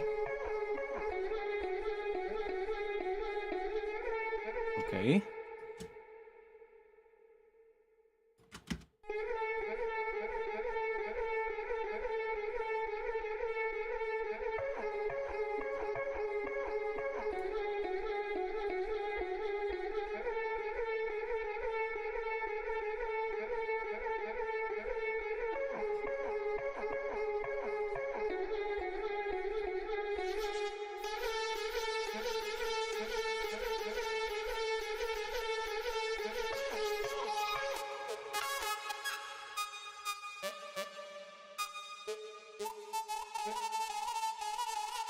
It's so weird.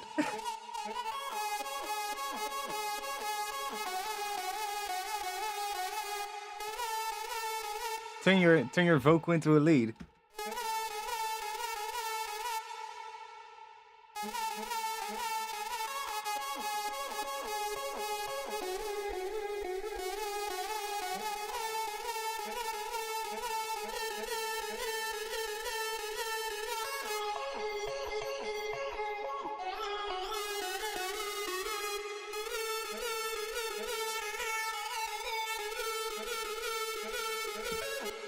The one issue is with this is we have to move this one beat earlier, otherwise it's not gonna work because it has a buffer of like one beat.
have no clue what some of these do, honestly. I'm just moving stuff.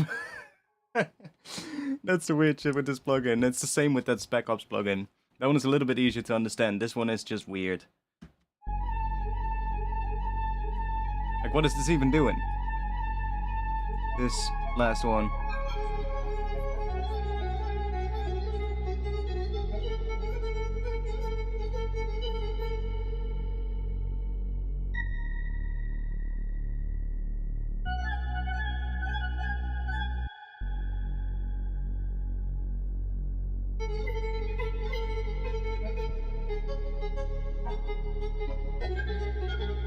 Just get the most weirdest shit.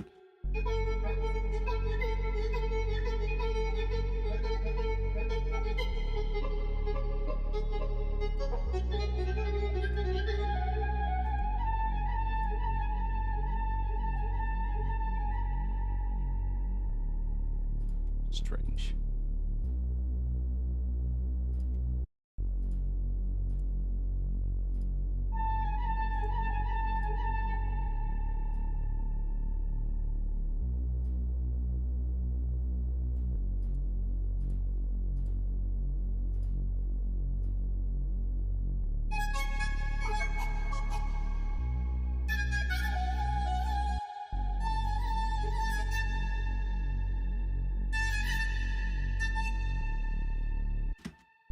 Okay, that one just messes it up.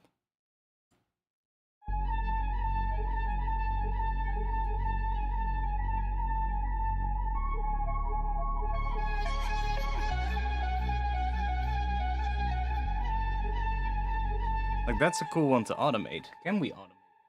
I wonder. Can we automate that?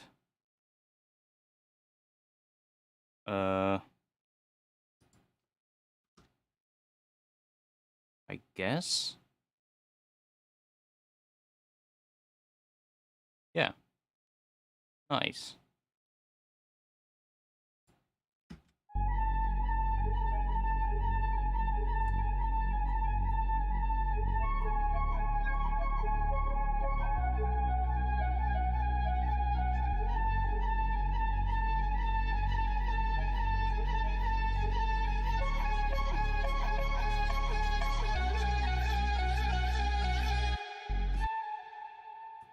It's weird. It might be cool.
Yeah.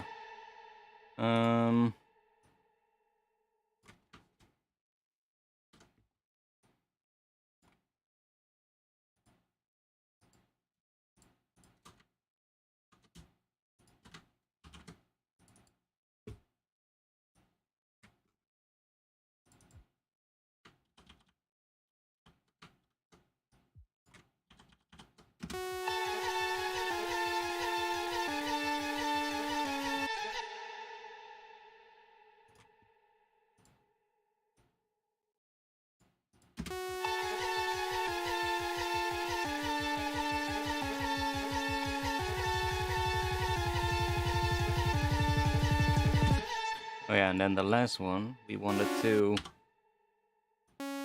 stick on that C sharp.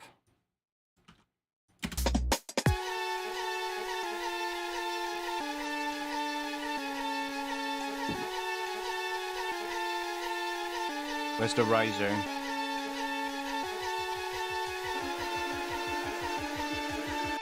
I have no clue what pitch this riser is, because I didn't put it in the name, but whatever.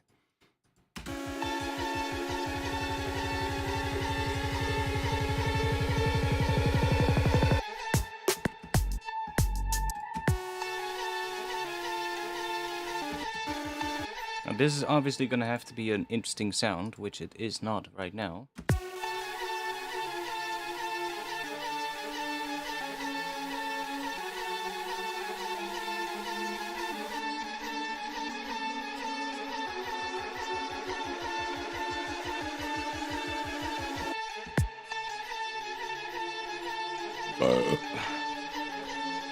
Nice.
Oh yeah, my mic was muted.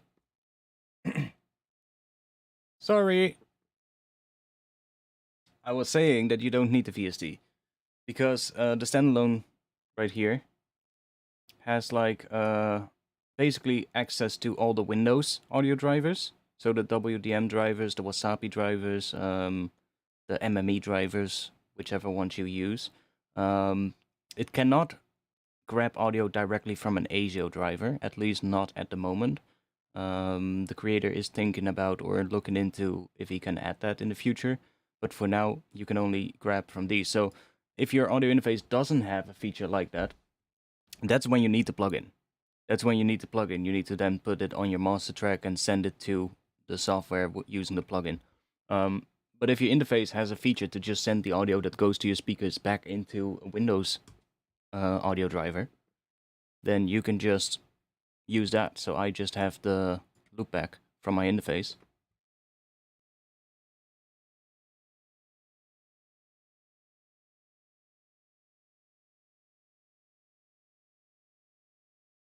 Not be able to do that since ASIO is a direct link to the hardware. I'm not sure. I'm not sure. Especially these days with a lot of interfaces now being multi-client ASIO, I'm not sure if that's the case at this point. More and more interfaces are becoming multi-client, so what that means is basically means that one multiple applications can access the ASIO driver at once, which a lot of interfaces already do, but more and more are doing that as well. So might just be possible.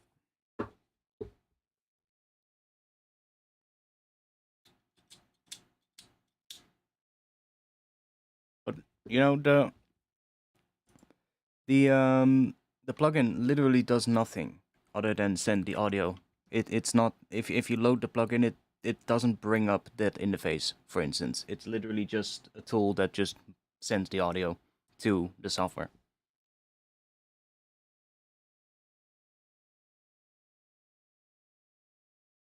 I'm not sure. Hey, I'm not sure. I'm not a programmer, so I don't know.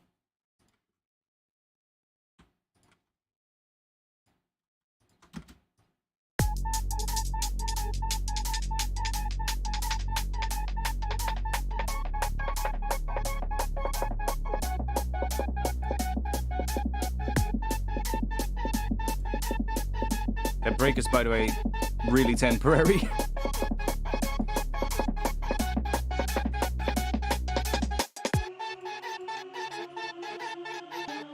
But I can kind of hear that it's gonna work if we have some drums here. So like just doing a bit of that, you know? Did you save? Good call.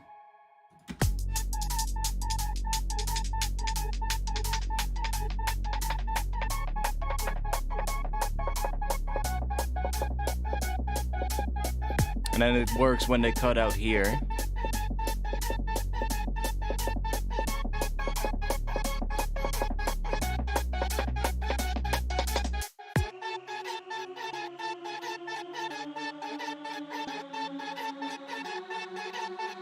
That definitely works. It already feels like it's the build, so that's good.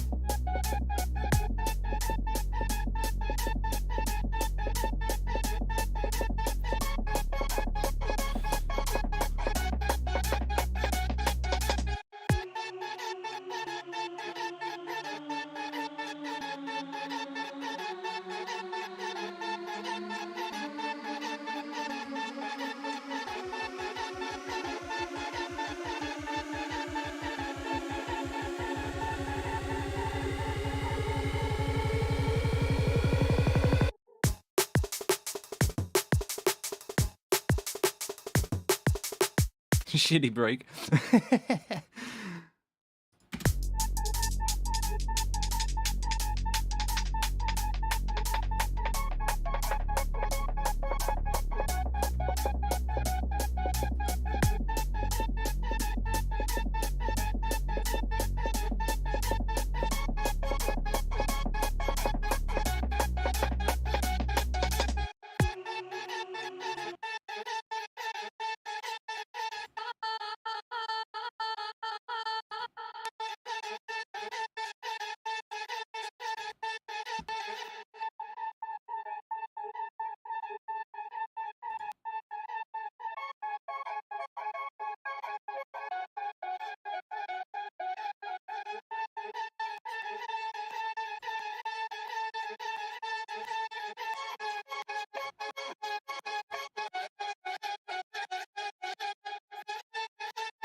getting some clicks, but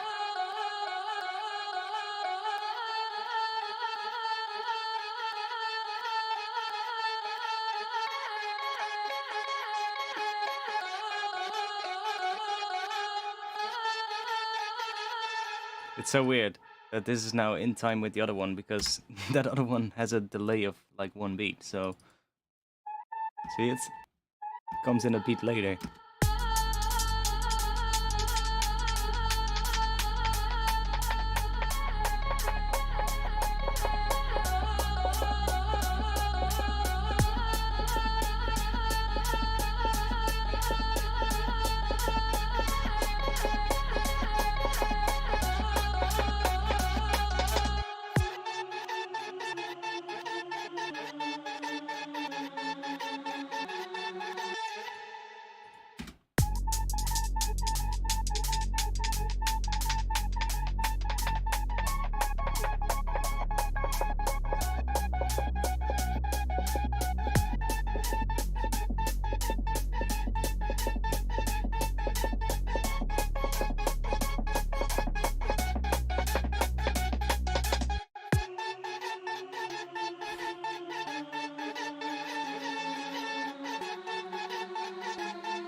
Let's group these two together, because otherwise I'm going to get confused. That one needs to be there, otherwise that one doesn't play the right rhythm. Okay, let's do a little bit of housekeeping here. Let's group all of these. That's all the stuff that we did before, which we might be able to use. Can you explain how to make ragged DMB claps? Set up your microphone, pull down your pants, and slap your fucking ass. No, in all seriousness, just find a good clap and, you know, see what works. Really, it's not necessarily about like, oh, how do I make a heavy clap? No, it's more like about what does your track sound like and which clap sounds good with that track. That's what you should look into. Because you might just, you know, need a particular kind of clap, if you get what I mean. Yeah, you know, go the deadmau5 way. Just slap your ass. Oh, didn't he do that?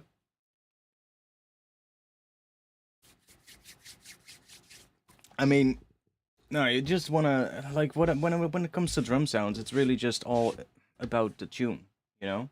What fits the track. And that could be anything, depending on the track. So it's really hard to answer a question like that.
I guess we can also have the break there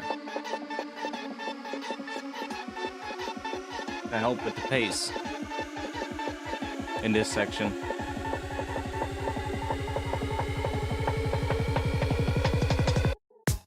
See, that already kind of feels like a build now because of that break there. So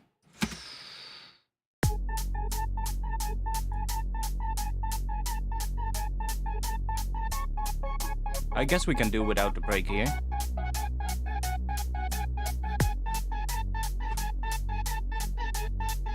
Have some other subtle stuff in here, maybe?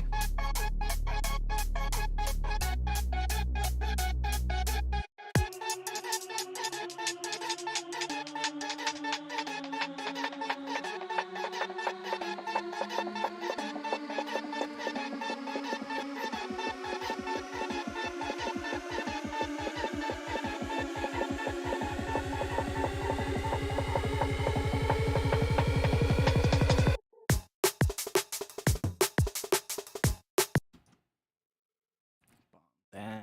We don't need this.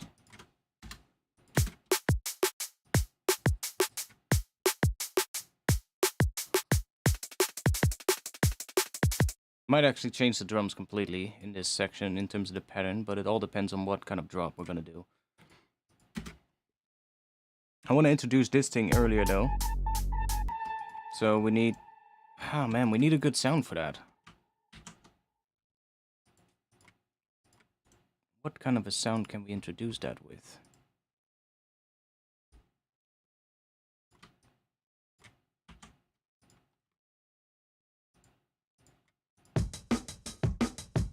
Not with a drum sound.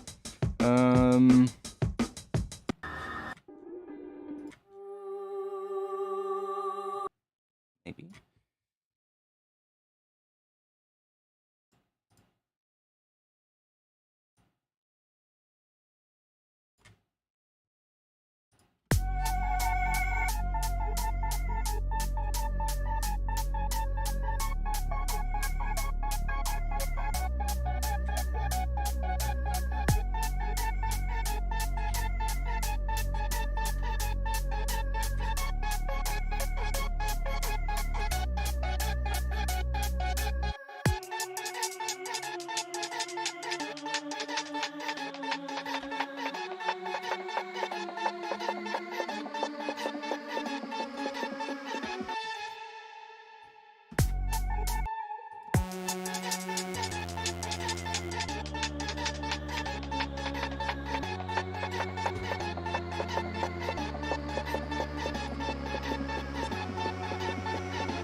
Dun dun dun dun dun dun dun dun dun.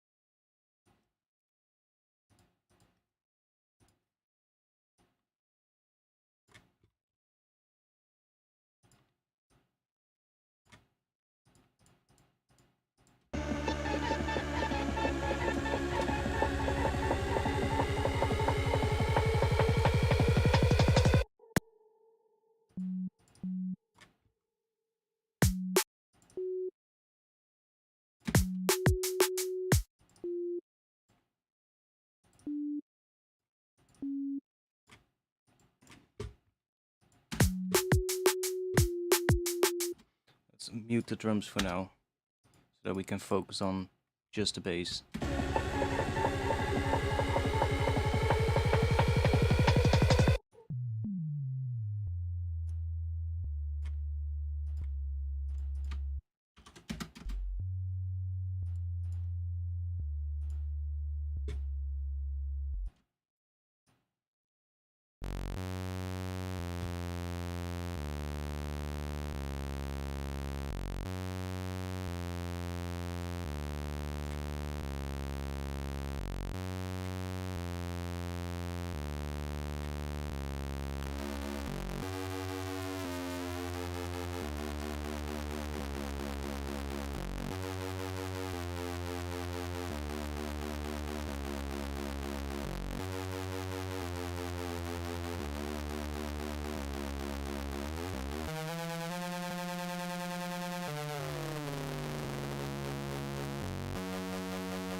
stereo with control? Ah, that sucks. Why didn't they just add a with control? That would be so handy instead of a stereo knob.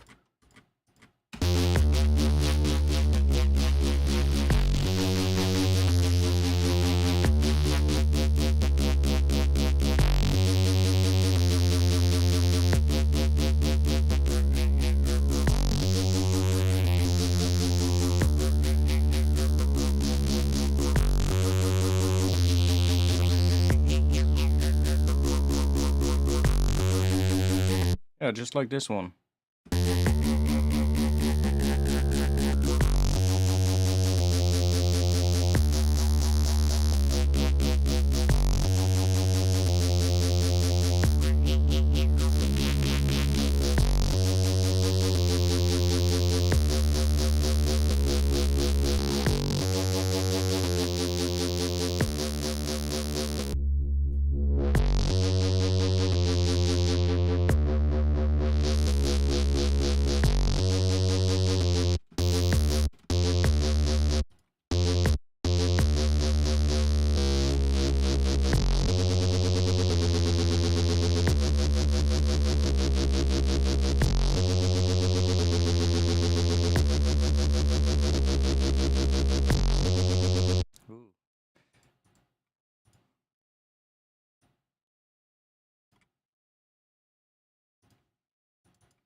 That one is not that big of a deal. My Valhalla room has no custom presets. My Valhalla vintage verb does. And how I made them? Well, just by making them. Sorry, but there's no good answer to that. Literally, just put it on a sound and twist some knobs until it sounds cool and save it as a preset. That's literally all it is. I'm not sure how many they are. Probably something like 30 to 40-ish, maybe.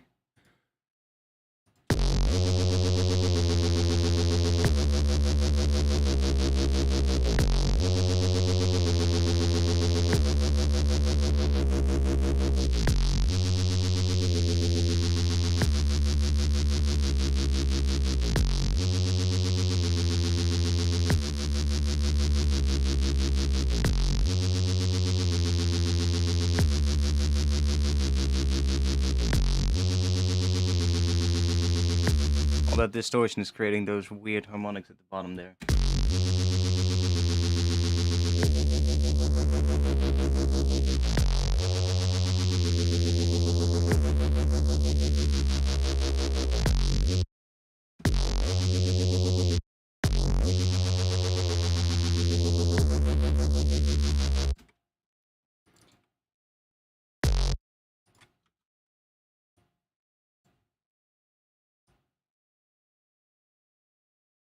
Yo.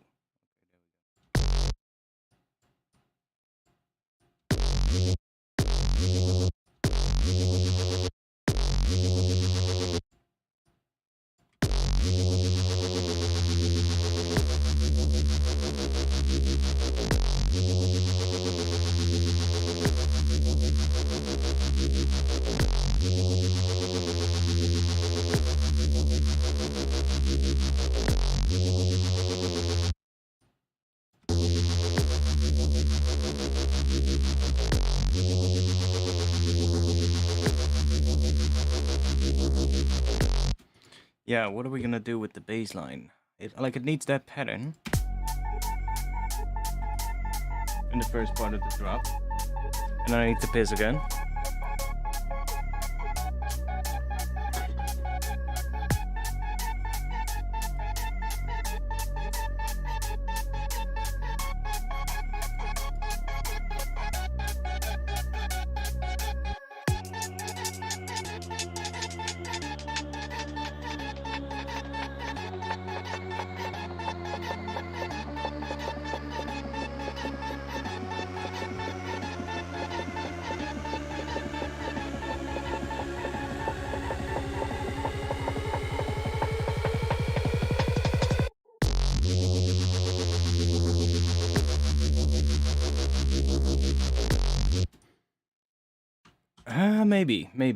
Maybe. I'm gonna quickly take a piss. I'll, you'll get that same piece of music again. Because that's the one that's open, and I don't fancy looking for a different one. Bye. So, I'm gonna be back in just a little bit. Let me know in the chat what you think I should do with the drop, honestly. Because I could use some, inspiration. Let me, know, and I'll, read the chat when I come back.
My mic was still muted. Okay. Dun dun dun dun.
bum bum bum bum bum bum bum bum bum dun dun dun dun dun dun dun dun dun dun.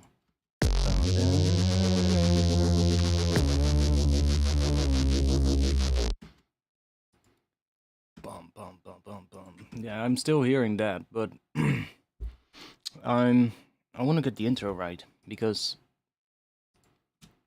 I know what I want for the intro. It's the only issue is I don't know how to make it. Ever have that? It's so annoying. Like it is this pattern. I know that it's we already have that. That vocal is good. That works. Or vocal. Well, it was a vocal. It now is something different, I guess. But how am I gonna get there?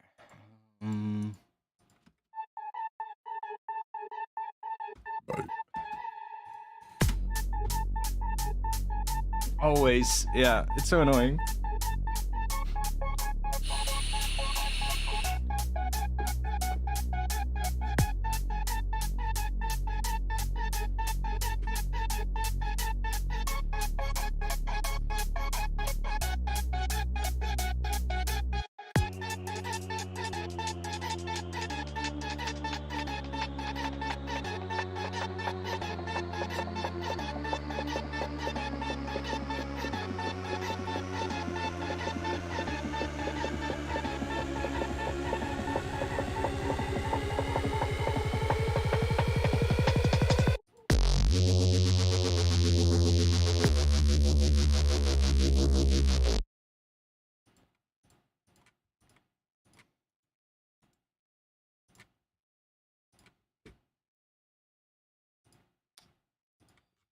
And I want to try something out.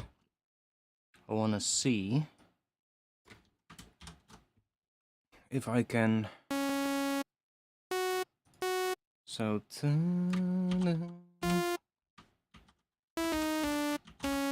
that is the pattern. Now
so this would be some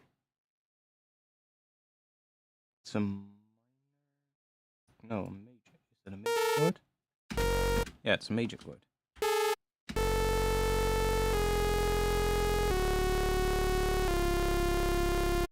That's the chords it should become if I make chords out of it.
No, it might sound weird what I'm doing, but...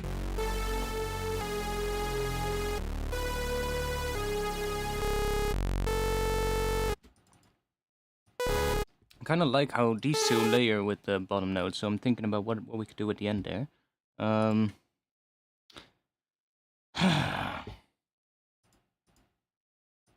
are we gonna make an interesting thing for the intro that is gonna tie this all together and then go into a drop? Because like I said, we have this thing. I kinda I didn't want to do that kind of a tune for this, honestly, with like a really old school kind of Reese thing. But it does need to have that pattern.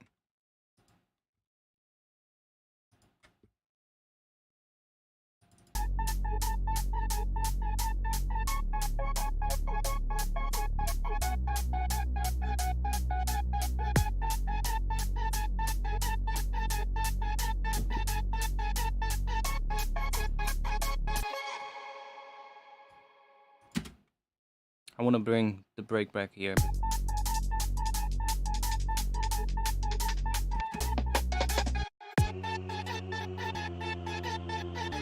See, I like it. I like how it cuts out there with no drums in this section. I like that. So that we can start building here again, almost like a mini breakdown or something. But that's not what we're looking for now.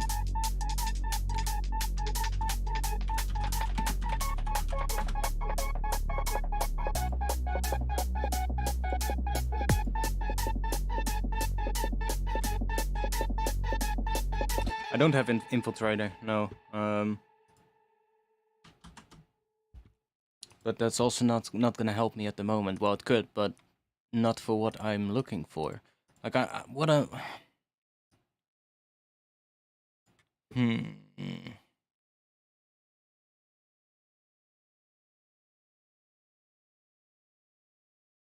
Yeah, I know. I do same things, but right now I'm kind of more thinking about how I'm gonna make what I have in my head as an idea. Well, for now, let's get back to where is it?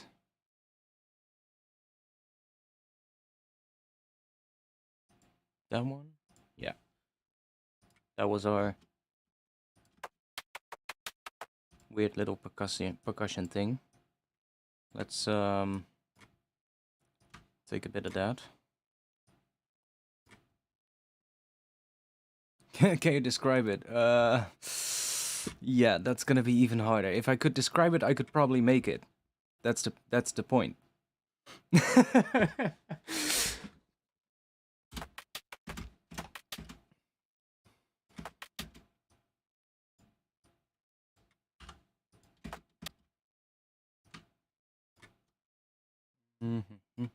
Let's grab some random ones. That one looks like it could be some kind of a snare-ish thing. Like a little bit of a half-time-ish kind of intro pattern, maybe.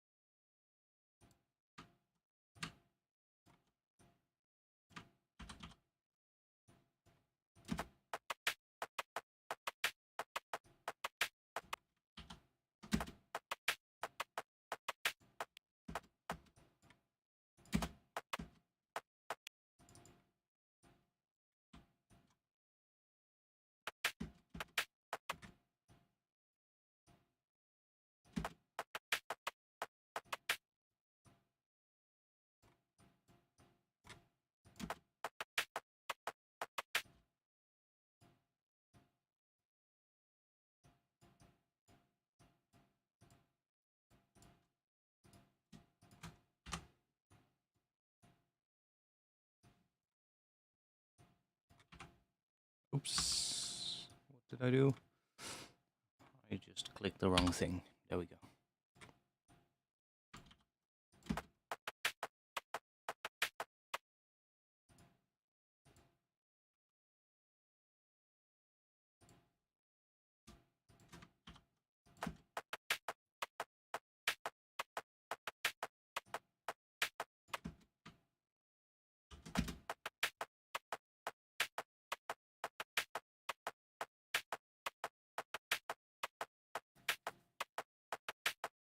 Describing a sound, aka every time you try to name a track on the playlist, funky soul thing.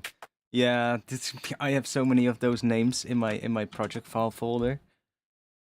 Like, it's always names like that. Let's see, what do we have? A lot of stream, big chord bass.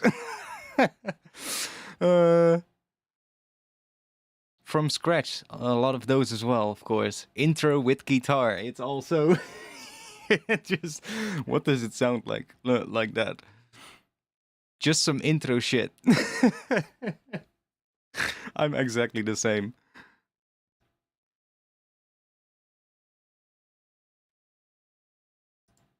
It's probably even worse when we go in here.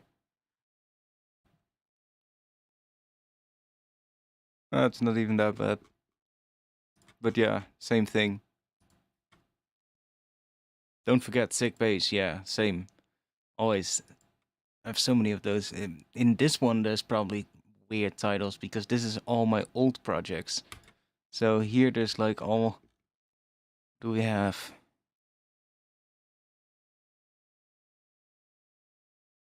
Cinematic thing. Yeah, I exactly know what that sounds like. It's just so stupid. I should really give them better names. New wavetables. Diminished. It's probably in a diminished chord, but... Let's go. Let's go version 1. Wicked bassline. Yeah. Always.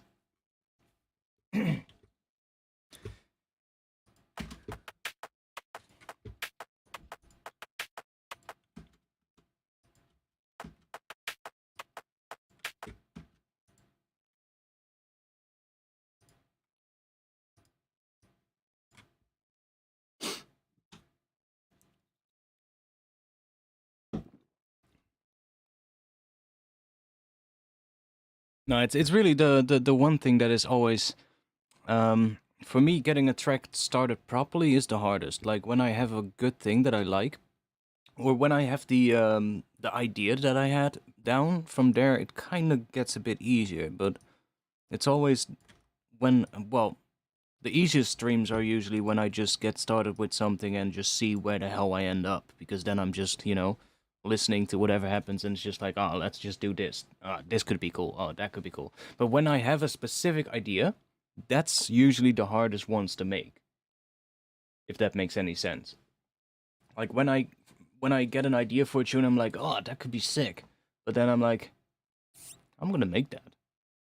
And every time you will try a lot, and then a lot of those things will just end up sounding completely different than what you have in mind. Or it sounds, well, you start with something thinking like, oh, if I do this and that, we will probably get somewhere close. And then somewhere along the line, you probably make a choice that, deviates you away from your idea. And then from there, everything that happens after that just gets you further and further away from it. And then what's next? The thing what's next is not that complicated, I think. Unless you just completely get into like a writer's block. But then when you already have something that you really like and really happy with, I feel it's easier to get something after that than when you're trying to come up with the initial thing. Because you can always just, bounce some stems of the things that you already made that you're really happy with and just resample the heck out of it. And you're probably going to get some cool stuff that you can use for the second section.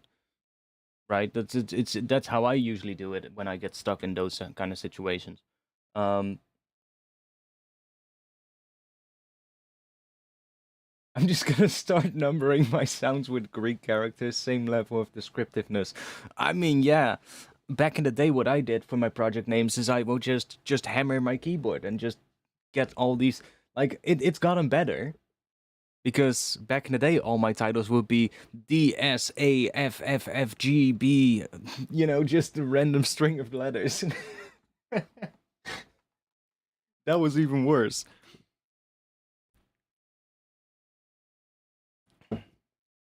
I basically unlearned myself to not do that because that was really not good for finding projects back. At least giving them a little bit of a little bit of a readable name is a bit easier. Because at some point you're gonna have like 100 project files all with names with strings of letters, and then it's like, yeah, they all kind of start looking the same, right? And then you need that one specific one, and you're like, "What? Which one was it? I know that there were 3 F's in it in the title. And fuck, I have like 10 of those." it's, I still remember that so much when I used FL Studio. I used to do that back in the day, just like hammer a bunch of letters, and my project file folder was such a bad. It was such a mess.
Yeah, so we need to have a section in front of this.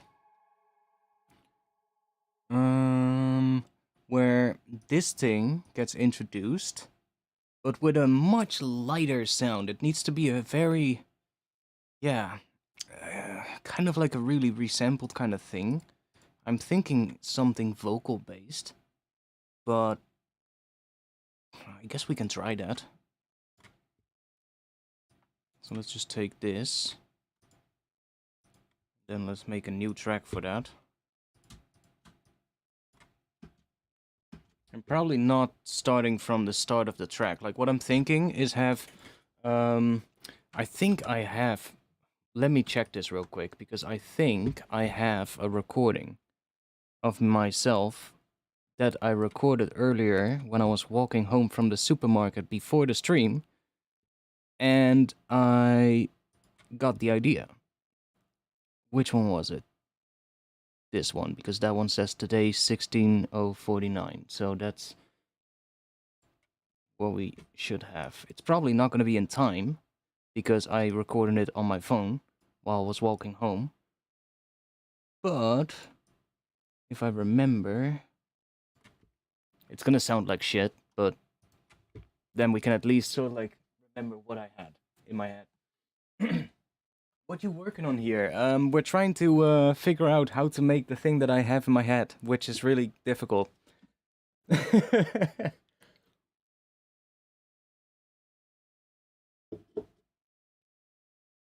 Then save a version every time you make a save that day. Yeah, exactly. By the way, the cam will be back just a bit. The cam will be back. One moment.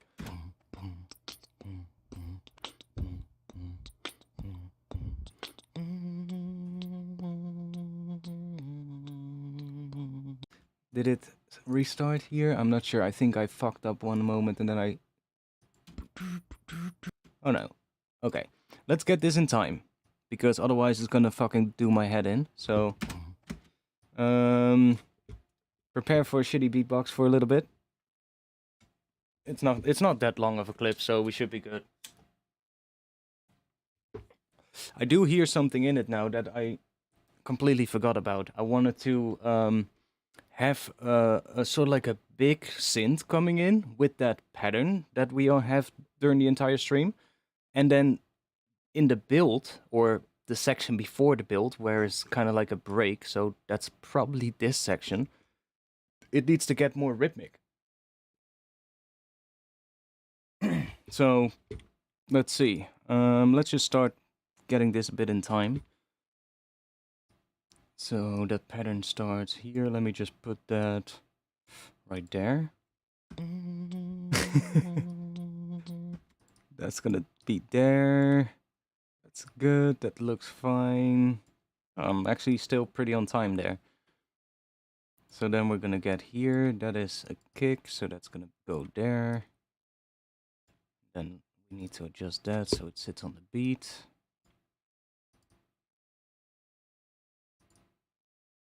Should be good.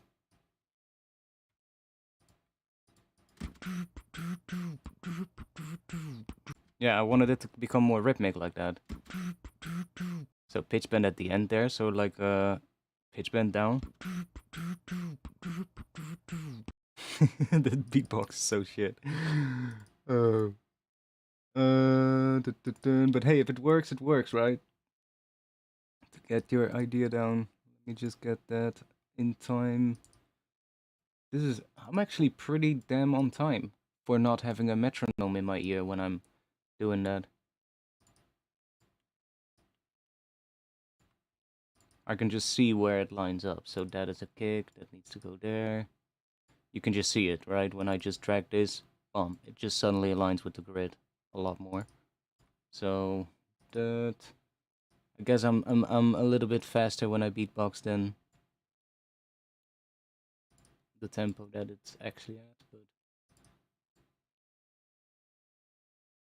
drop that there. And I got so many of those clips in my phone as well. Track ideas for days in my phone. So if I ever get a day where I'm completely not sure what to make, I can literally just whip out my phone and there will be a ton of ideas there. Wait, this section. The fuck is happening here? Oh, okay.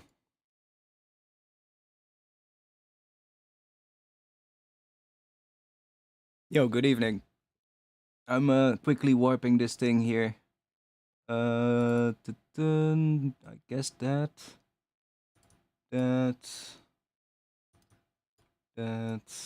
almost at the end, right? Yeah.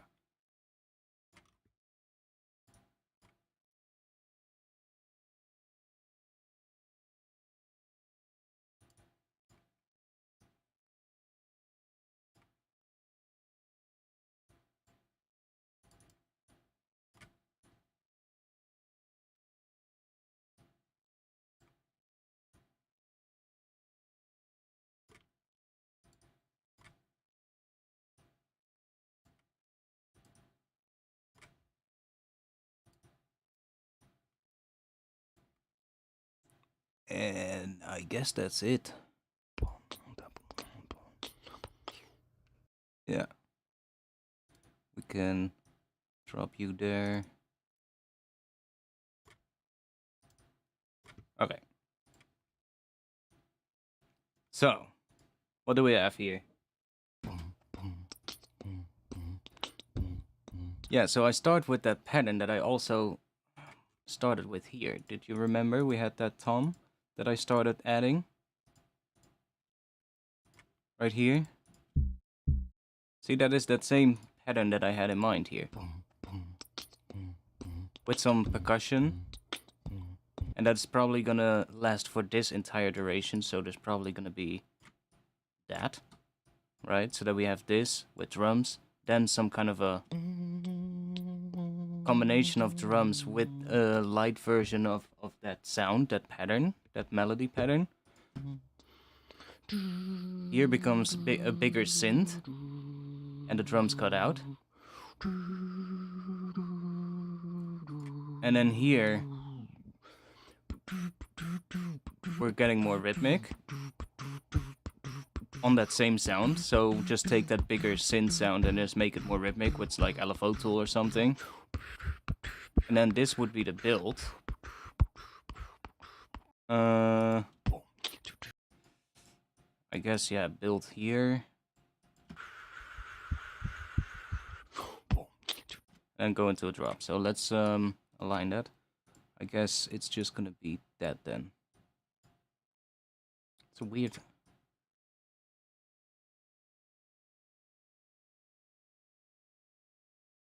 Why does the line like that?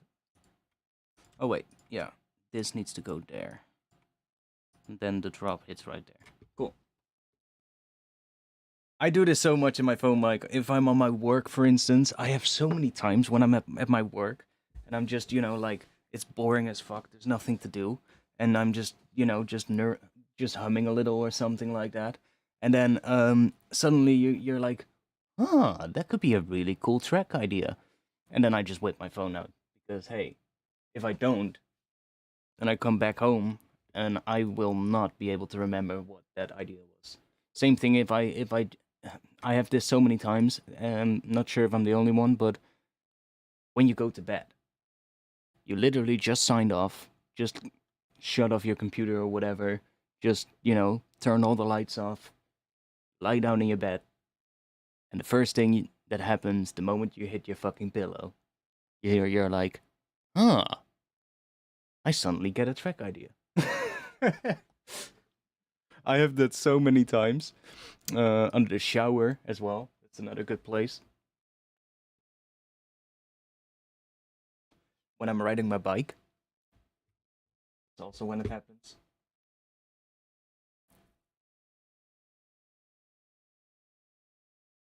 Yeah, exactly. Got the same thing. Um, so yeah, let's put you at the top there.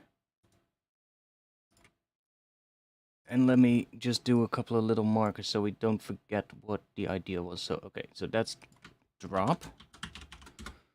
Then I have percussion here. So, perks. And then we get, what was it? Perks with lead. Or introduction of the lead, whatever. Then here it is gonna get bigger. Bigger. Then we get the more rhythmic part.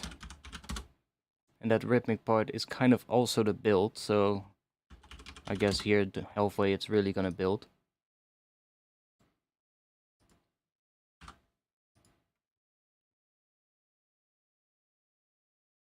Yeah, able to note, but it doesn't work on Android, sadly. So since I have Android, I'm basically out of luck with that.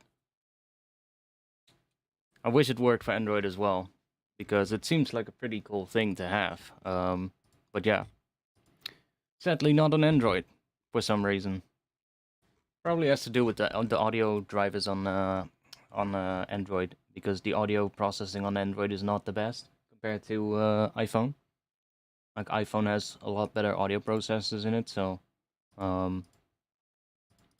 probably the same reason as why some of those other audio apps on Android are just a lot shittier than what you can find on iPhone.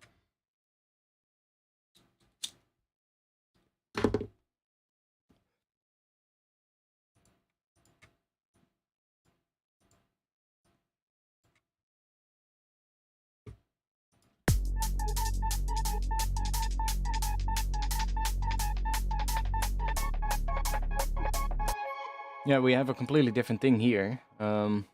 With this, let me name a couple of these tracks because I'm getting really confused with everything here.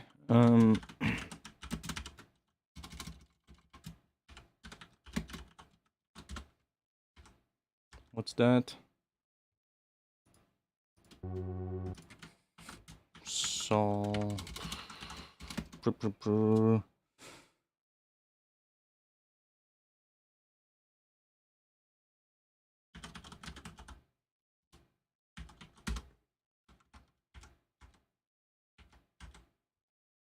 That's empty. Let's get rid of that. Let's get rid of that.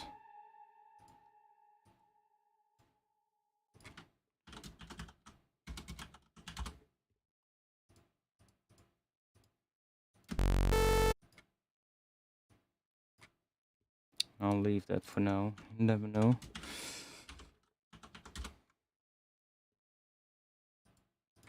the audio track. Goodbye.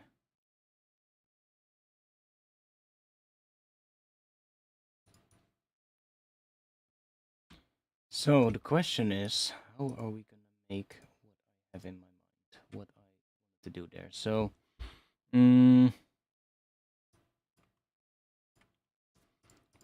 I figure out what kind of drum pattern I was doing? Boom, boom, boom, boom, boom. Okay. Dun, dun, cut. So yeah, I'm getting back to what I did here. So we have that tom thing. We might need a different one, but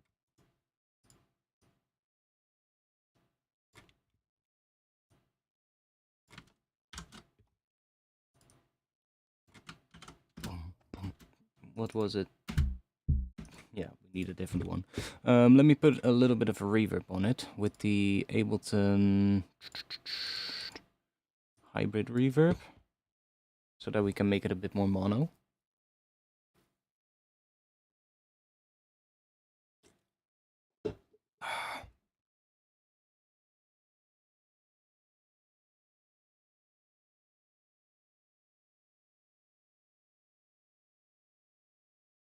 Yo. Time to save.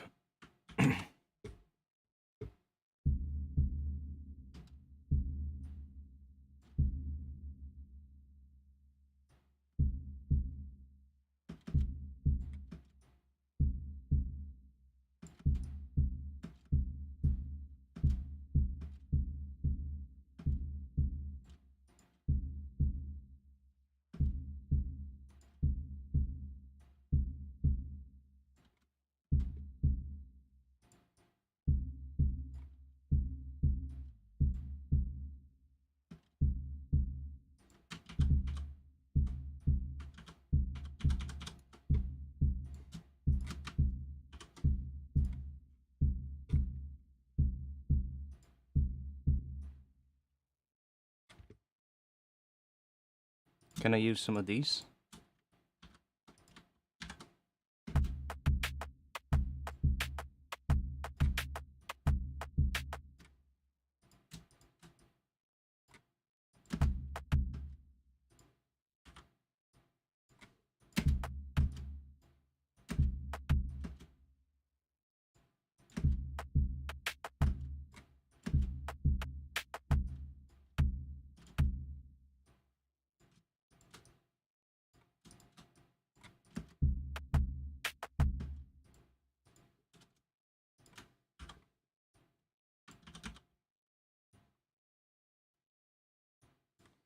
Shitty percussion sound. I think I'm just gonna get rid of this one and just see what else fits.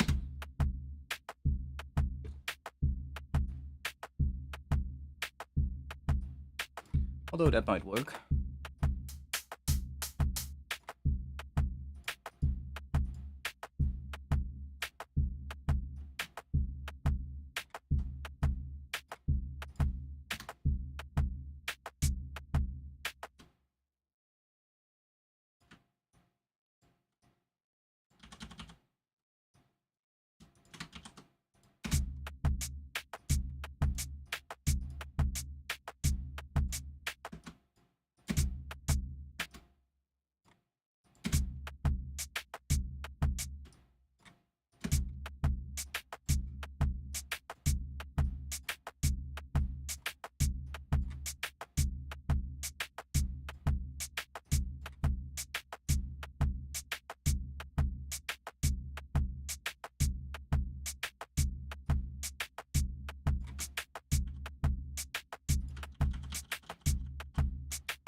So now we are back to this one.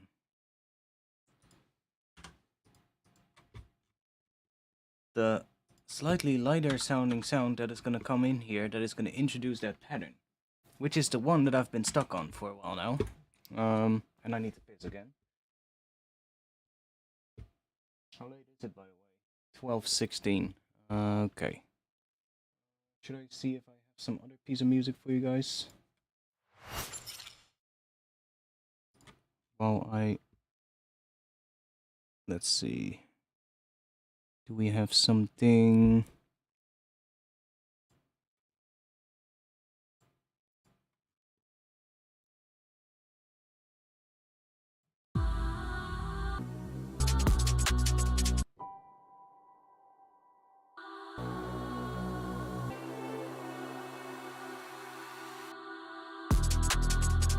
Sure, if you'll get that one. I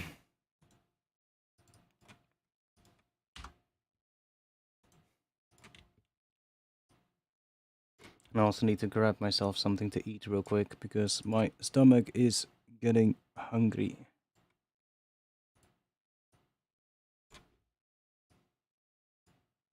It's probably not gonna loop right, but that is fine because the tempo of the track is different than the one that we have in this project. But I'll be back in a minute, and then I'll see if we can do some more.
Okay, that part is a little weird, but yeah, I still wanna. I'm working on the tune, but I'm going for like a second drop drum and bass, so everything speeds up. Second drop. But that's gonna be yeah, one for different stream for sure. I like the first section. It's kind of like, yeah, it's almost like a garagey kind of vibe. But then second drop it goes drum and bass. This whole track is weird because the breakdown, like this section here.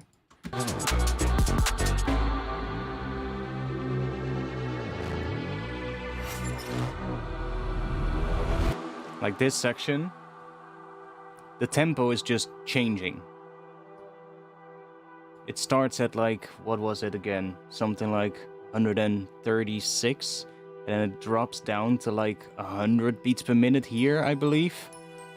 And then during this section, it also goes further down to like 70 beats per minute or something. And then when the drum and bass section comes in, it switches back to 172. It's like super weird.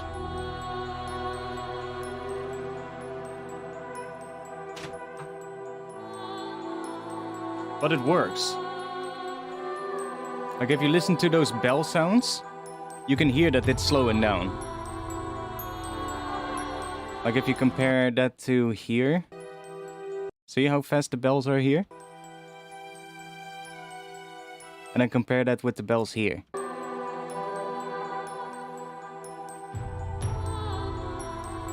You can hear how that is, the entire track is slowing down in this area, which is going to be really, it's going to be a bitch to mix this tune, but hey, whatever.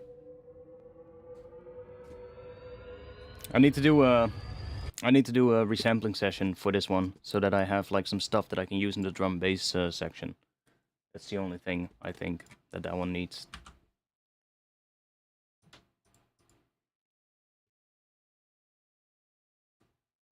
Okay, back to where we were.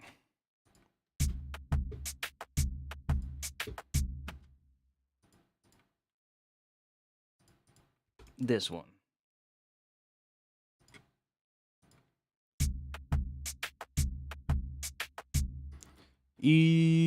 Let's see. I mean, I have all those vocal ones here. Maybe I can use one of those.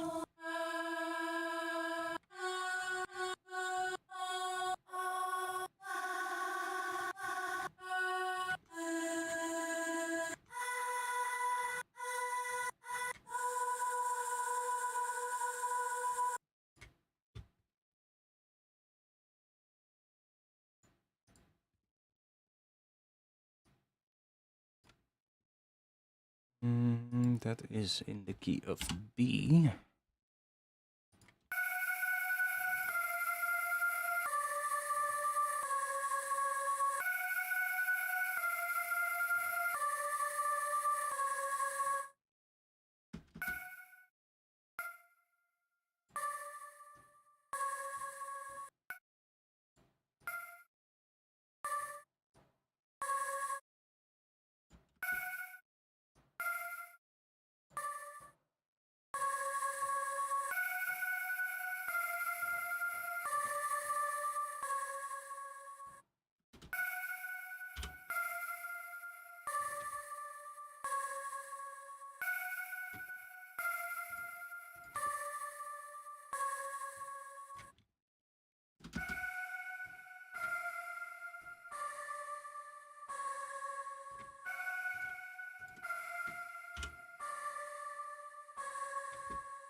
Yeah, the tom is gonna have to be something different.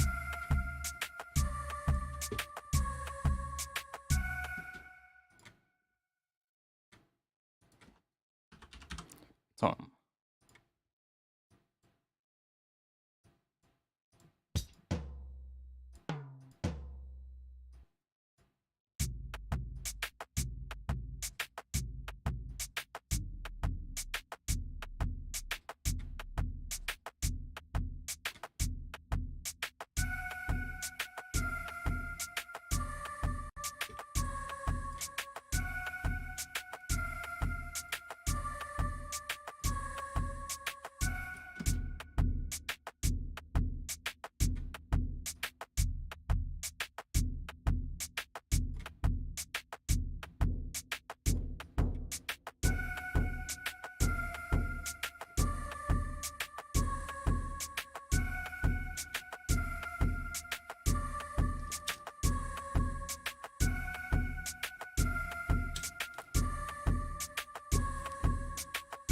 The whole percussion in the intro is gonna change, but whatever.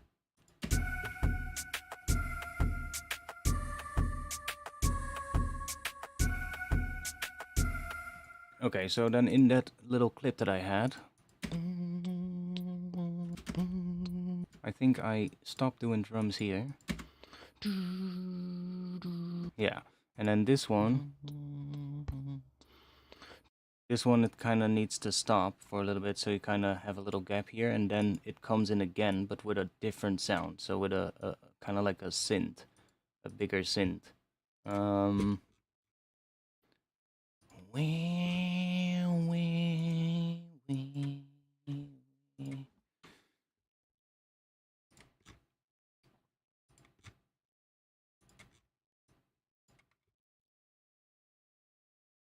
What if we build it out of a couple of layers?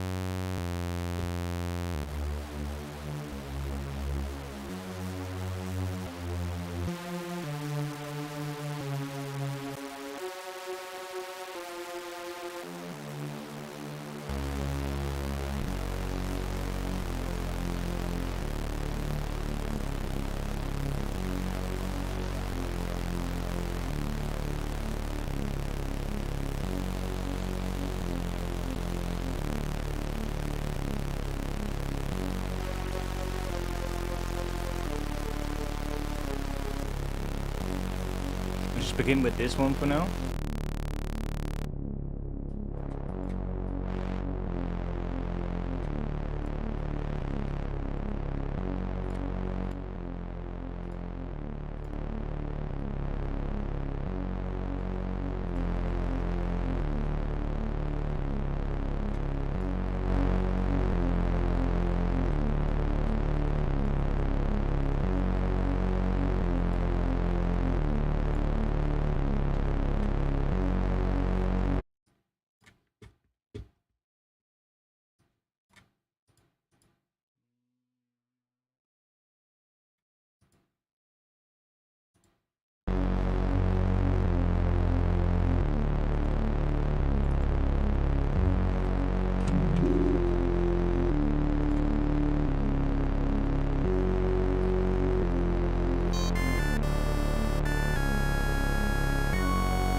Yo. Why are you doing that? Mother.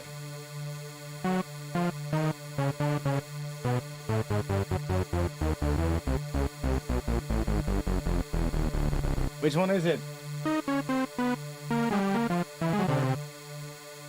God damn it. Safe. I guess we have to reboot Ableton.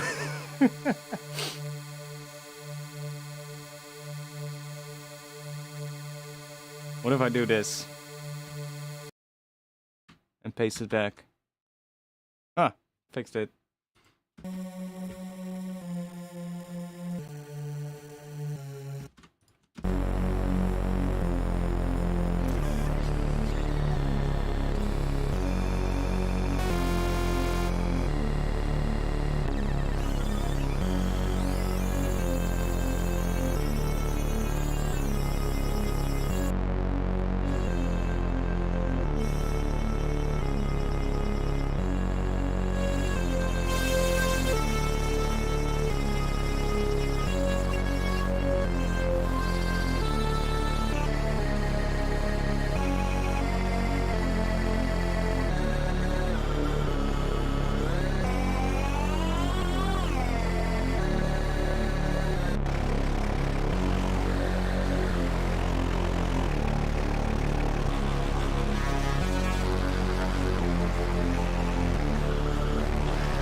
when I switch presets while it's playing, that's when it does it. At least it happened now again. So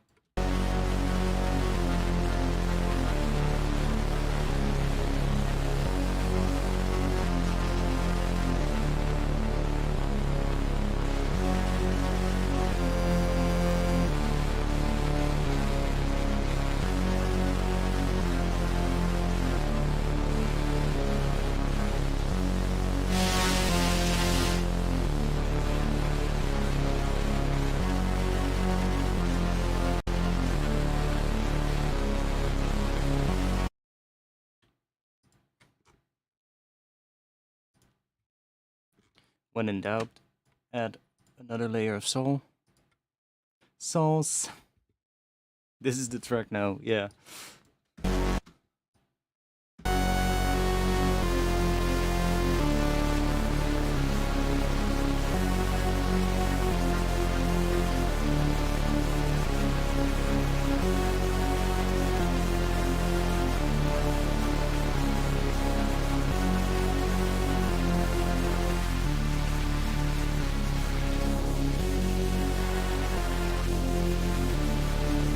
It's gonna be very wide now.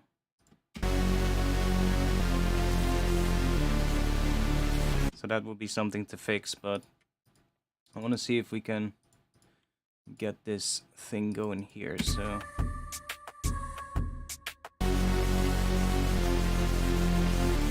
Now it's gonna be way too big for now, but we want to filter this as well, so we probably want to have some filtering in this section, where it's gonna go...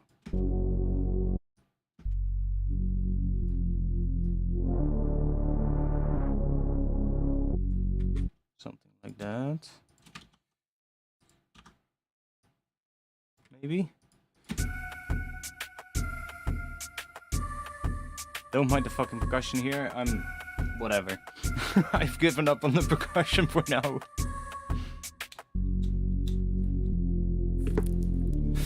And I feel like the intro needs to be longer as well. Like that before the big synth comes in. So... Oh wait, it is longer.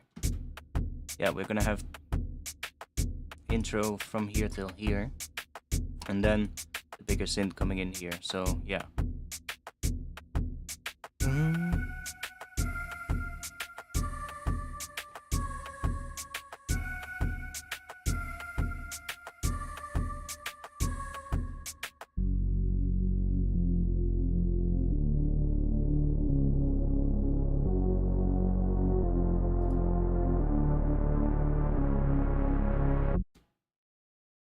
We could maybe also have this one here.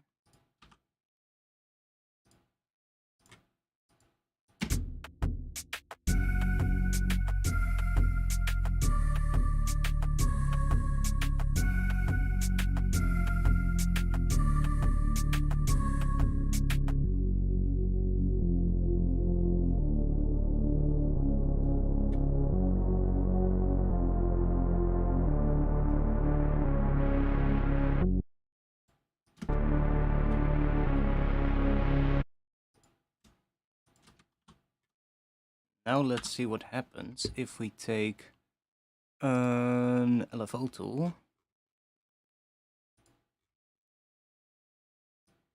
on this group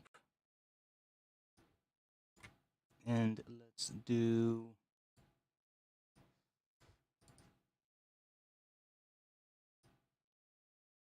something like that. And let's do a notary trigger on this. Add another MIDI track here.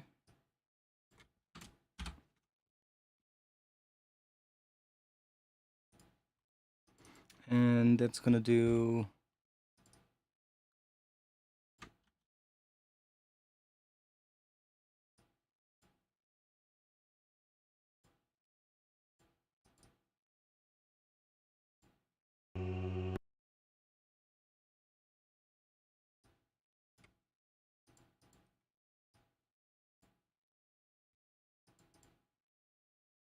Group 23.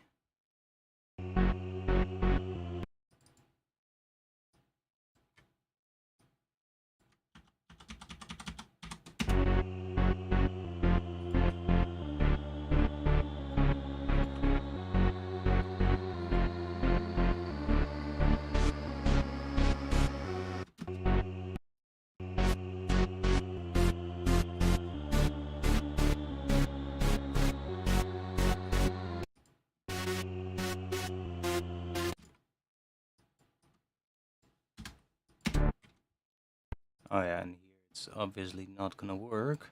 So what we're gonna do is we're just gonna take that on off switch, and just switch it on right there. Oh.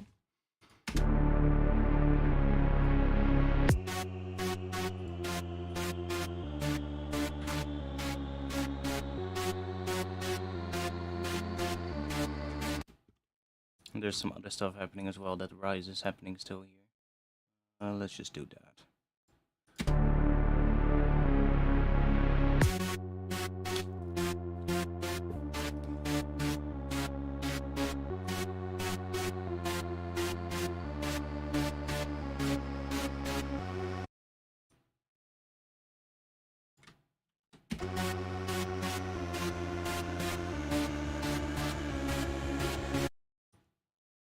And probably this rhythmic pattern is gonna change again in this area as well, but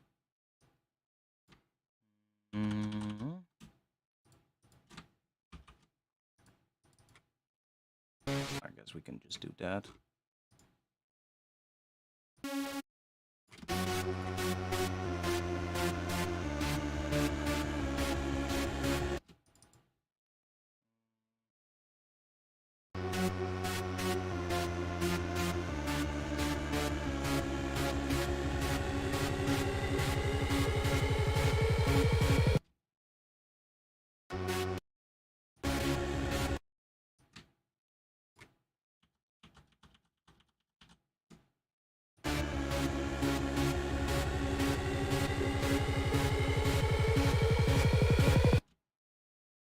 Maybe.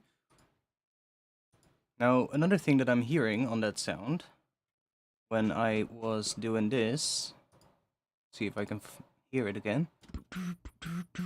See, that one needs to pitch down. Kind of. Ooh, maybe I should do...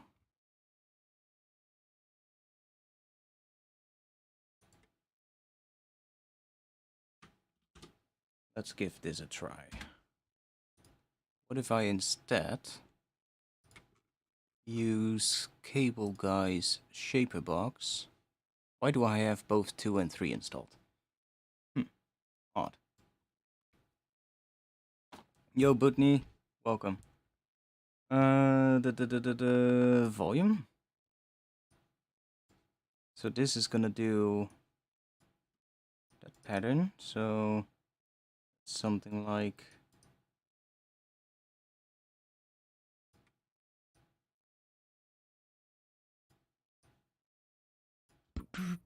Oh, that's the wrong thing.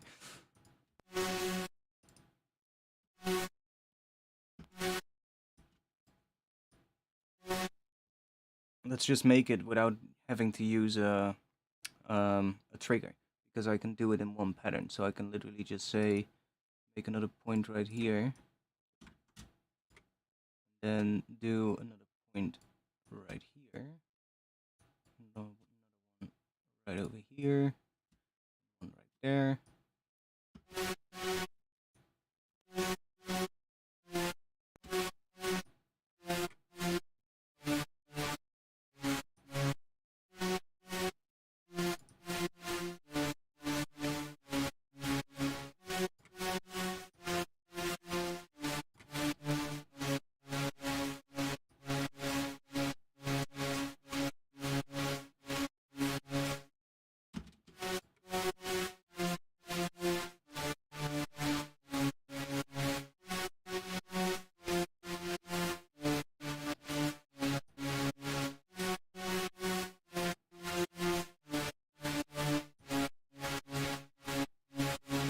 And what if we now add a time? Then on this one, we do... how do we do pitch down? Because I think if we do this, it's gonna pitch up.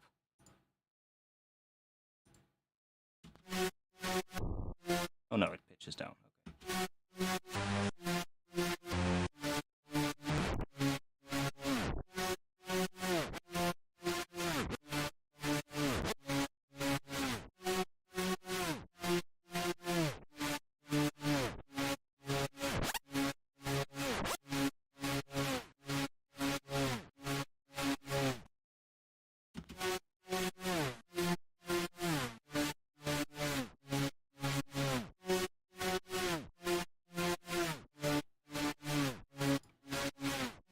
I mean, it's kind of it, but it sounds a bit weird. I want the pitch bend to be deeper, so I guess I'll have to do it in MIDI then.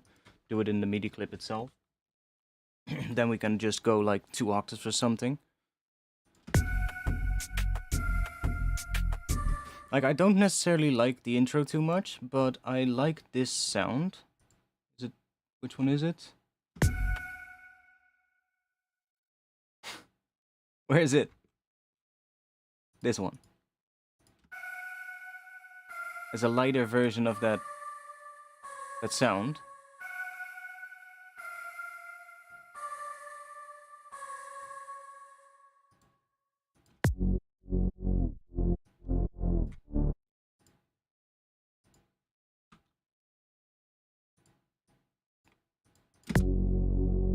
Like, I'm also thinking I could actually just completely do it in audio with the resampling of this one. Basically, first make it in a sustained version, and then just, when that sounds good, either just do some volume automation on it to get it rhythmic, or just bounce it to audio and then literally just chop up the audio to make it rhythmic. That might be a really good way to do it.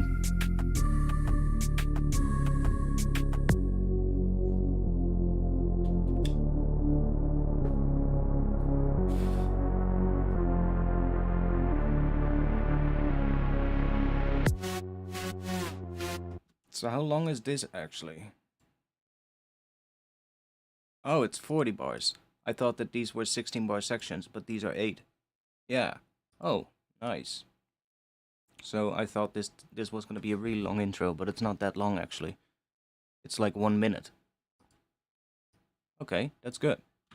I just need to figure it out. But we have the idea, at least.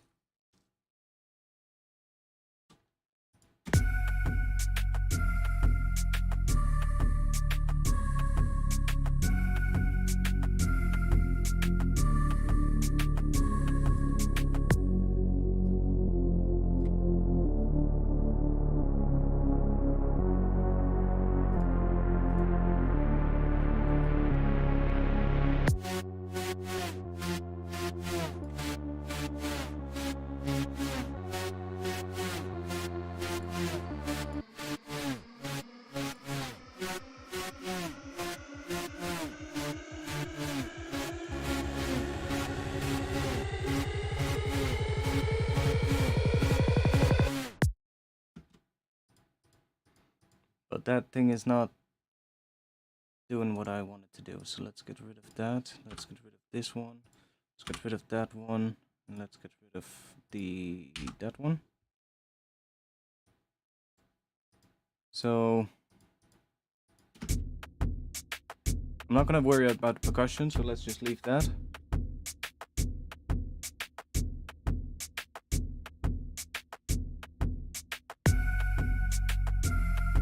Okay, so this, I'm not gonna have this come in yet. So let's just mute it for now. That's gonna be a lot better. Just having a low percussion with some higher bits, whatever those higher bits are gonna do. Different pattern than that probably, or maybe the same pattern but just better sounds, if you get what I mean, like more crunchy and just more interesting. Then this thing comes in as the first thing that introduces the pattern. Okay, let's build that up, because I think I know what this needs to do. So we have that percussion, that coming in with the percussion. Da-da-da.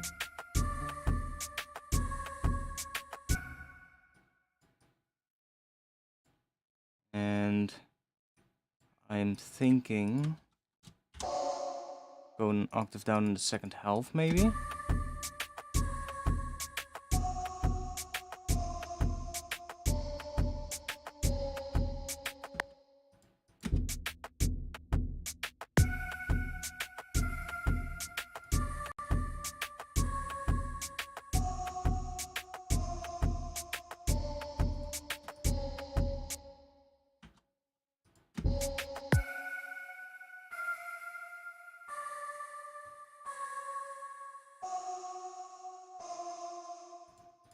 So the drums cutting out here is not gonna work, I think. It's probably gonna be better when this section hits to cut the drums out, so maybe we just wanna extend that a little.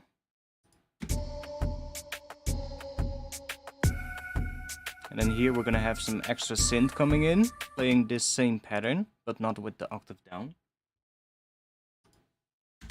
What does it sound if we just have it like that?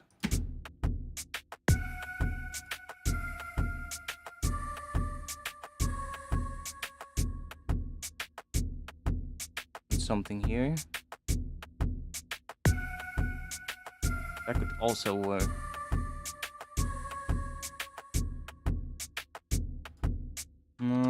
Let's just do this.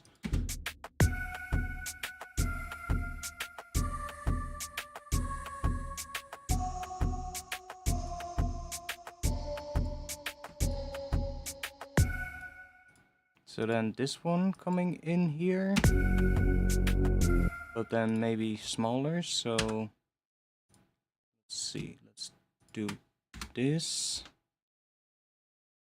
Let's move you to here.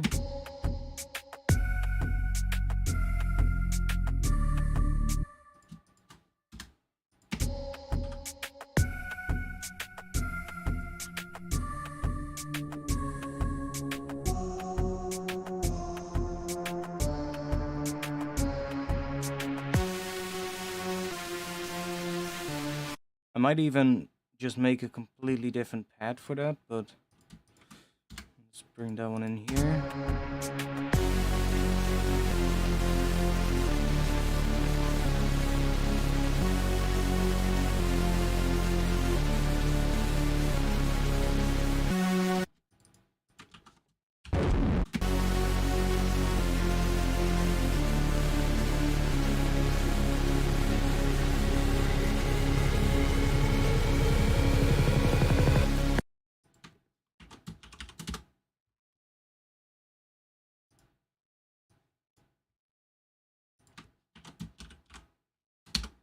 Do a high pass.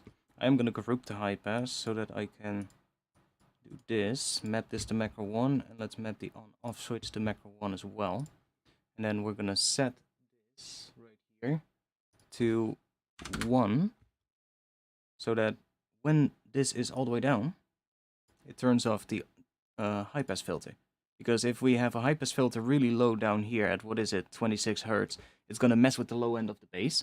And that might give you some issues with your bass later down the line. It might just throw off the phase, or it gives it a boost in the really low frequencies, which is gonna, you know, eat up headroom or something like that. So just to make sure that it doesn't do anything when we're not using the high pass, just doing that. And then when we turn this up, boom, it starts doing something. So then it's only really affecting the low end when we start high passing. So for instance, this section here, we start.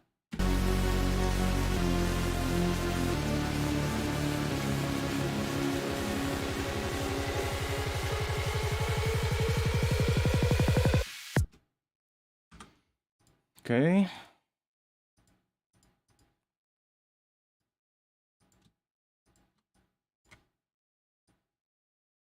Now we also still have that vocal lead. So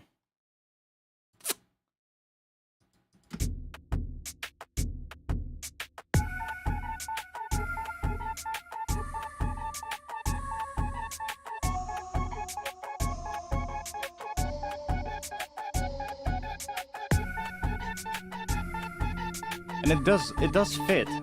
in a way.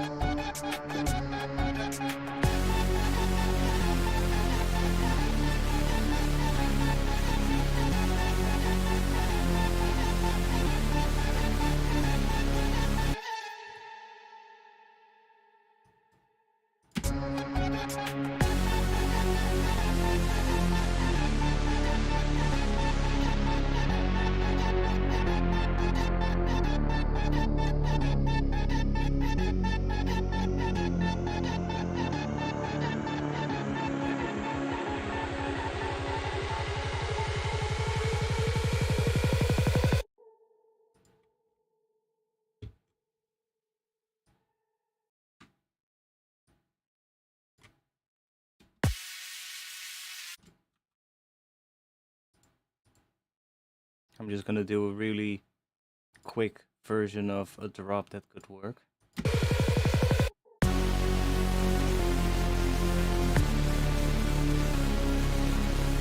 Without too much effort. But bear with me. Let's do... Where's that? Where's that group? Somewhere in here? Yeah, there's the sidechain.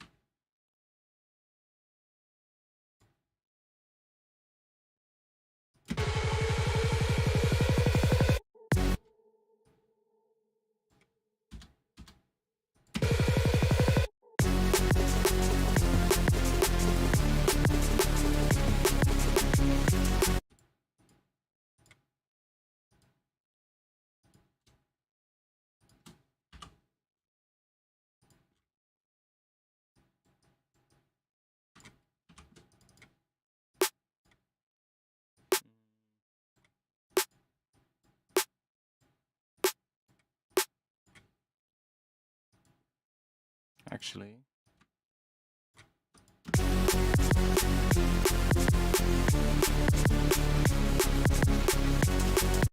hearing something else. What the fuck is that? It's layered. Is it this? I think so. Yeah. There's some kind of a... It's not EQ'd, so let's see. Ah, yeah, there's a peak there. See that? That peak? I'm hearing that in layering with the kick, and I'm like, hey, that doesn't sound nice. So let's just... I think from this thing, we literally only need... Oh no, we need a bit more. Like that. Just dip that down.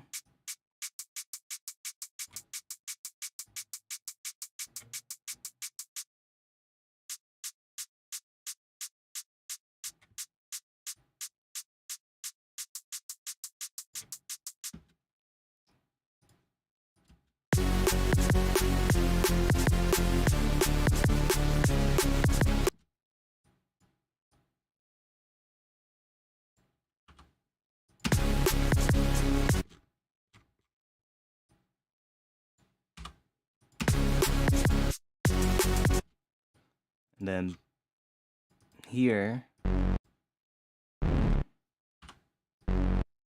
think we just need a rhythmic thing.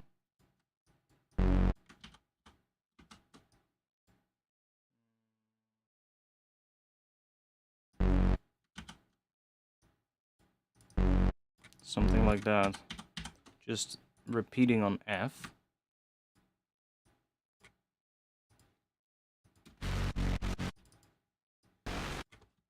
Now this is not gonna work with these, but that's fine. We will probably have to make a different sound for it.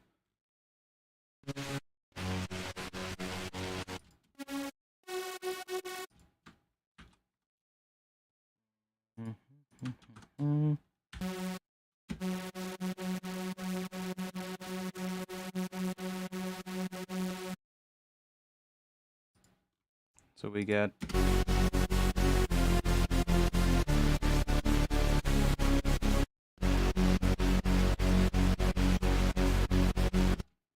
And then we can do something here. But this one needs to be a lot more rhythmic, and this one is going to be a lot more sustained. And then we need some drums that are really, yeah, we need some big ass drums. But with a lot of ghost hits as well. Because that doesn't do. Phew. 1 a.m. We're gonna be able to make such big drums in an hour?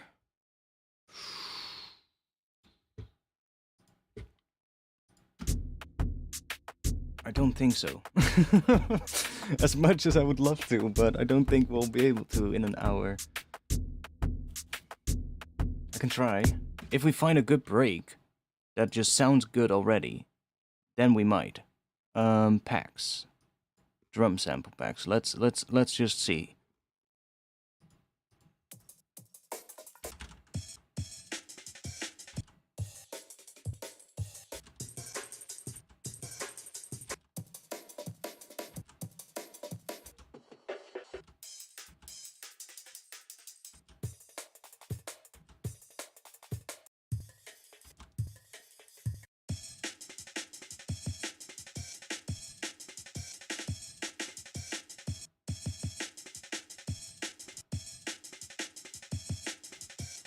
That does already have the right pattern. So what if I take that, drop you in here? Let's see if we can make some big ass drums. So I think the first section with this snare here, we might even... Oh no, it doesn't have the right pattern drums. I was thinking of something else. We might do a different snare as well.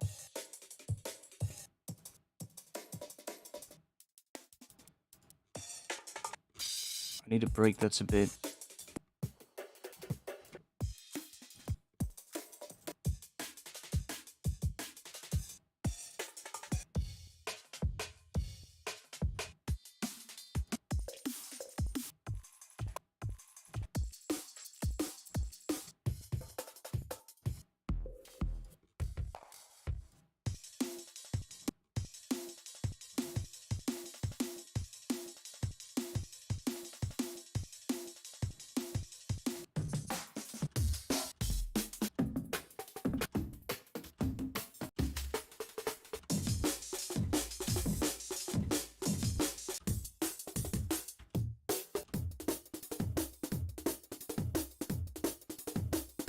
That could work. Like, I need a break with a bit of low end in it as well. That's what we need, so that we get like some extra low end in the shuffle. But we need to really figure out what the pattern is gonna have to do, because the pattern with this kick is quite an odd one, right? You get that really fast double kick.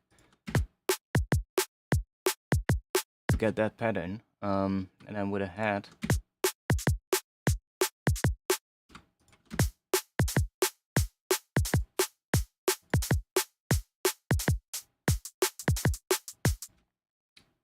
And then there I have the extra percussion.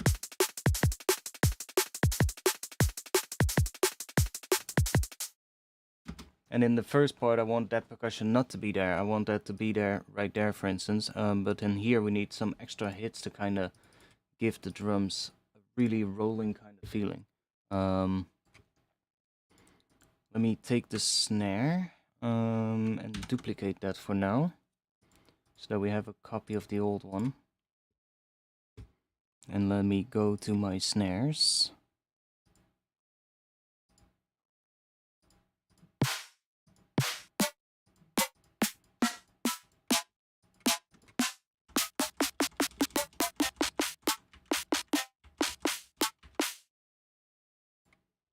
It's D, so...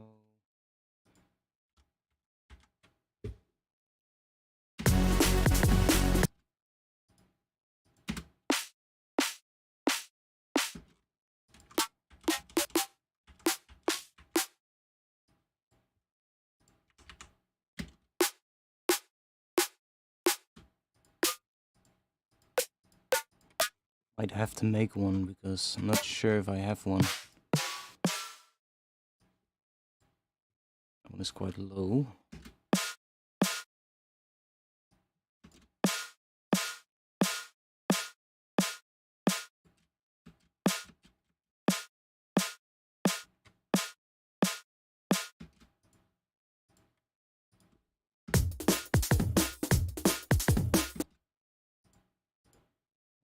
Where's that break?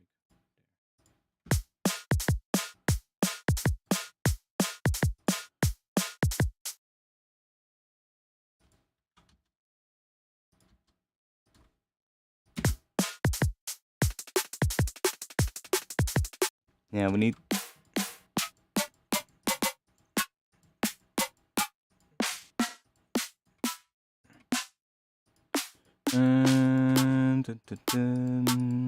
What are we gonna do?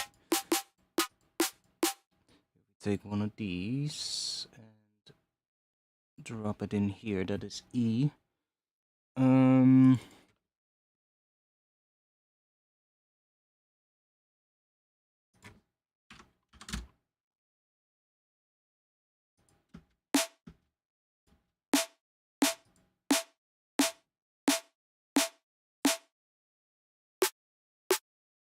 Those sound a bit more like each other, if you get what I mean.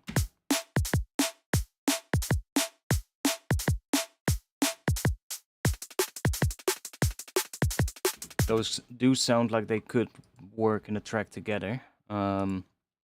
If I maybe try one of the other ones here.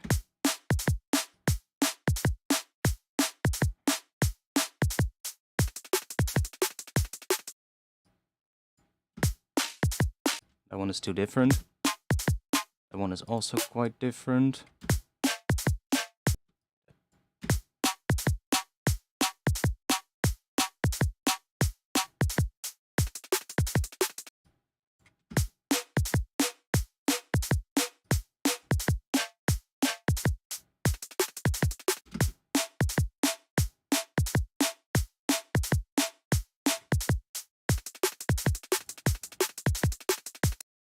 Anyways, let's grab this one now. And why did I group it? I wanted to duplicate it. Let's do duplicate, and let me make a go snare from this one. That go snare is just going to be short, and we're gonna give it a fade in to get rid of some of the transient.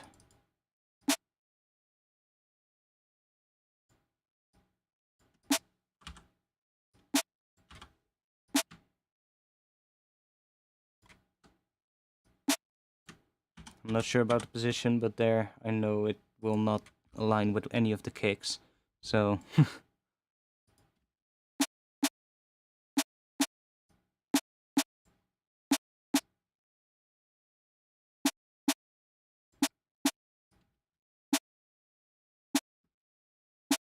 we can as well do a pitch envelope on it. So if we do, for instance, plus 12 here, and then quite fast,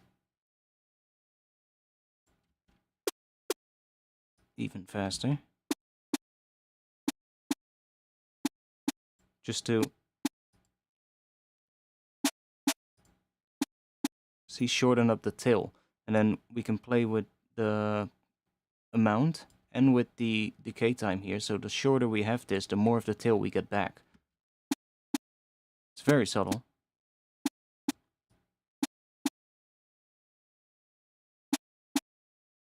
But it's just basically because the tail of this sample is only so long, right? So I can literally set it on 1 millisecond and then just play with the amount. And it's different than fading the sample out here. Like if I do this, we might get a longer one again.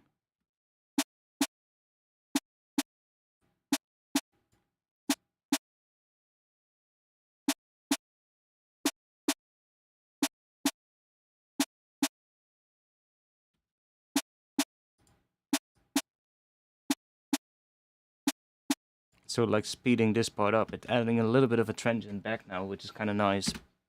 Because I've taken off this transient. So we now have a little bit of a shorter transient. And we can also low pass a little. And then, of course, that's going to get rid of quite of the noise, quite a lot of it. Let's go into this panel again. And I'm going to do, let's bring the key amount down. Then let's do envelope. Put that amount up here.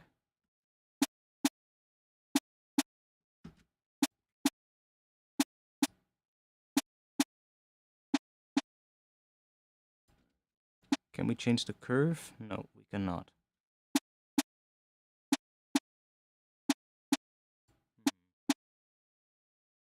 Maybe I'll just leave the filter up. Just a little bit.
Such a messy break.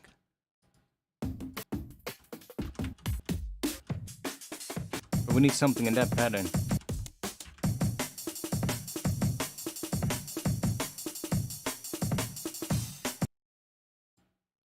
It's a much bigger break, but let me grab the audio version of it instead of the Rex version.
Some big ones.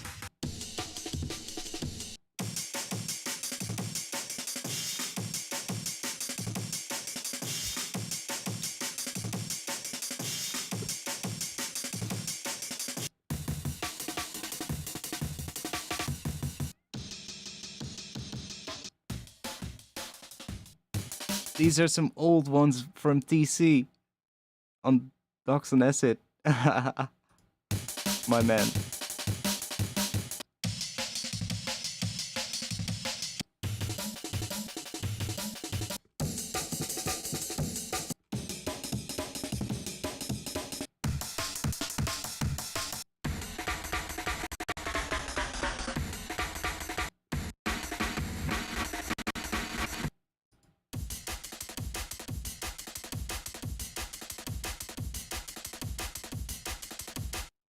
That one just rolls really good.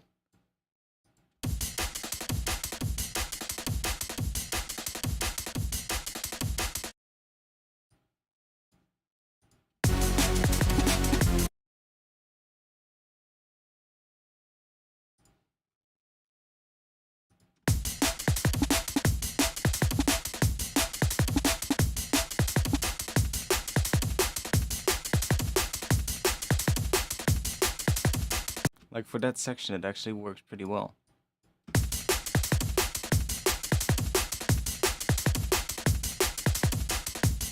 I would probably EQ it a bit so that it has no low end, but it's work there.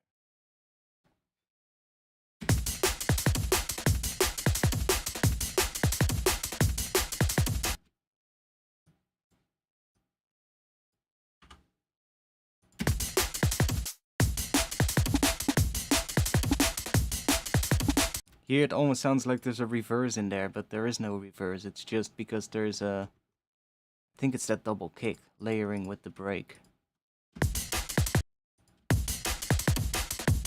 Oh no, it's not. Is it? No? Ah, ghost snare. That ghost snare. Makes it sound like a reverse. That's weird. It's not a reverse sound, but it makes it sound like a reverse. Odd.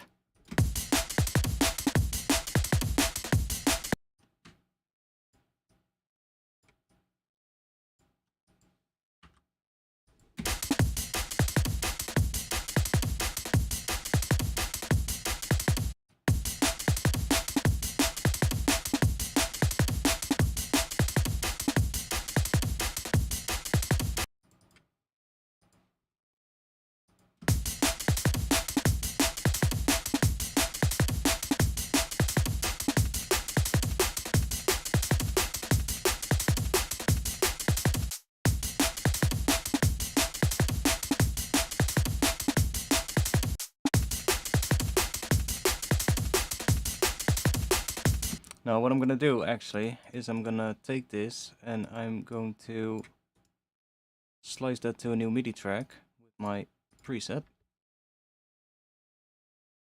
Yeah, it has a nice roll to it, exactly.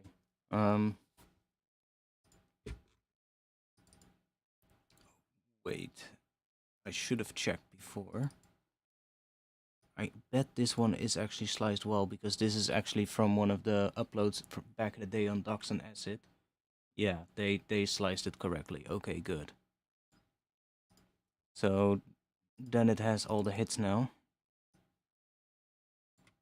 And first of all, I can quantize them, which they probably already were, but just to be sure.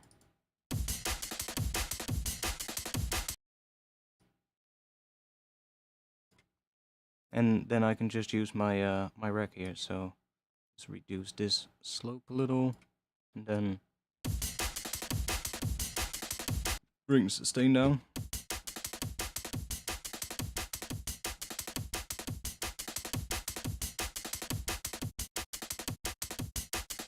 I can really get it pretty damn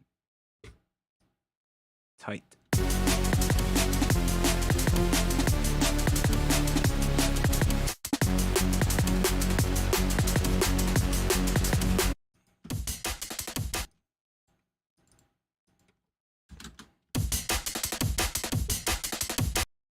But, I mean, there's still a lot of work to be done for it to fit well.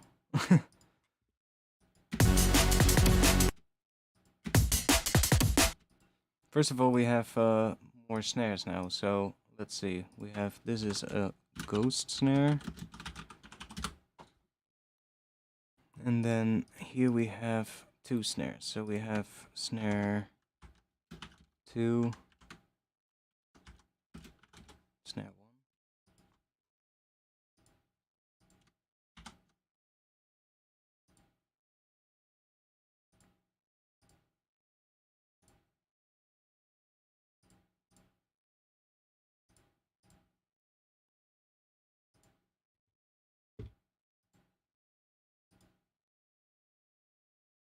Mm-hmm. Mm-hmm.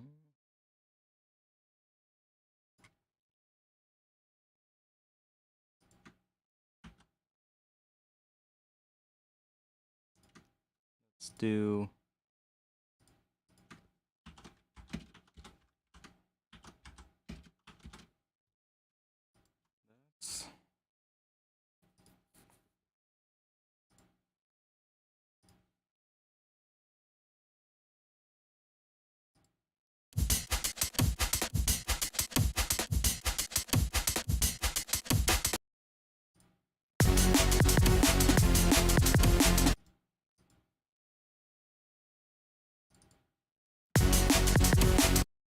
Like, I'm probably gonna have to mess with these hits and put them in different places, but let's see. This is gonna be taken out, and that as well.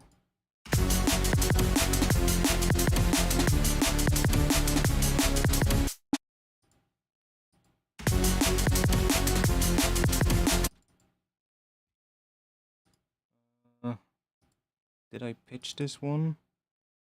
No.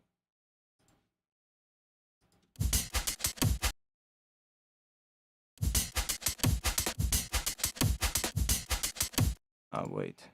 That's what is happening. I only want to have sidechain on the snare drum, I think. See? That's where it is.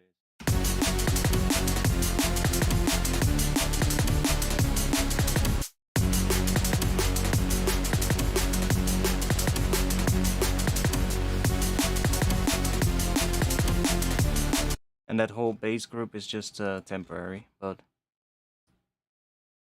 we'll get there. Just not today. That's for sure. But if I can make the drums a bit nicer, that would be nice.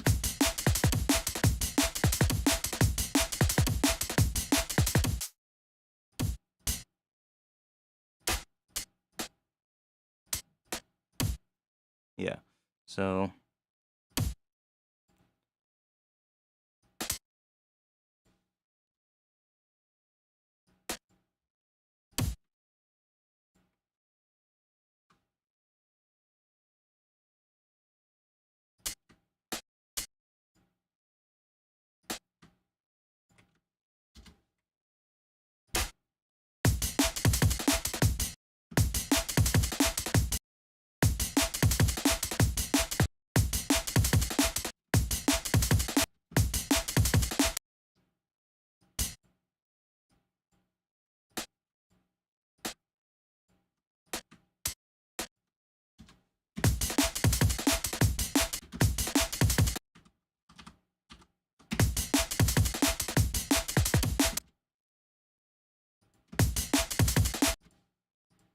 how do they make them bass sounds that sounds like a chair moving? Have you seen those? Yeah, it's kind of like a Foghorn bass, but it's all about how you modulate it.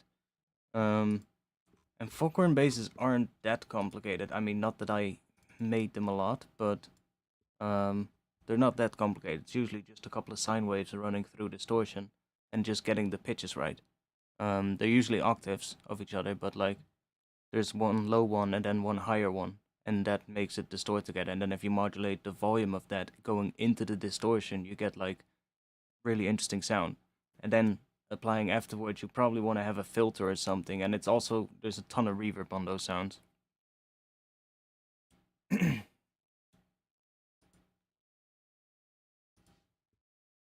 Or you just sample a chair. Sample a chair and turned it into a wavetable.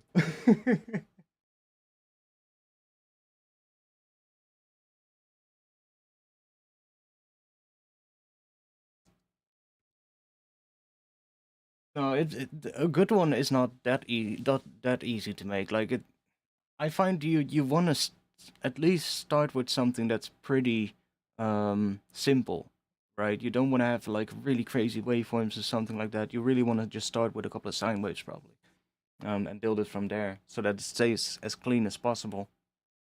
If that makes sense, because you're gonna distort the hell out of it, but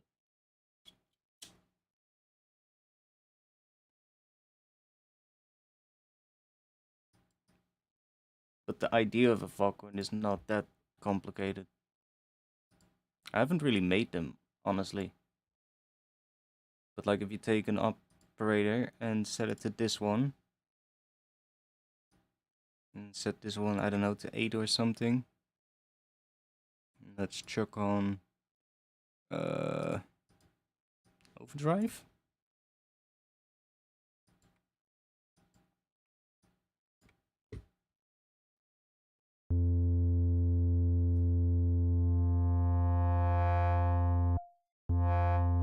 And then it's all about finding the right pitch for that. That could be one of those pitches, and then it's literally a lot of distortion and reverb and all kinds of other stuff. And then the trick is in modulating the volume, because if you have that distortion and you have those volumes, you want to map them to a macro as well, so that you can move them at the same time, right? I'm not sure if it works if we do this. Oh.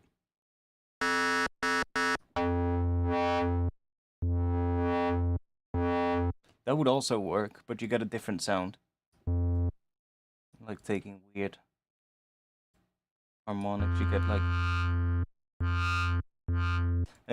sometimes also combining a couple so that you get like these weird interactions, like one part where it's a little higher and then the lower part. Because if you listen to how a chair sounds when you do that, it's not the same frequency. There's one really loud frequency that is like the main one, main overtone, but then at the start of it, usually there's like a higher bit as well. So you definitely need some FM for it, or some layering with like some different octaves or different sine waves, and that all running into a distortion.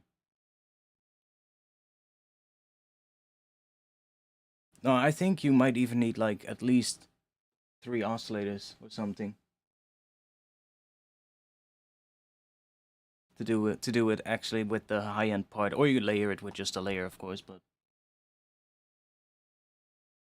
yeah, it's definitely like starting with a couple of sine waves and just playing with the harmonics of them and running that into a distortion, and then modulating the volume is really gonna interact with the distortion itself. Like if we have this note, see how the distortion gets heavier when you make it louder going into the distortion. So you have this.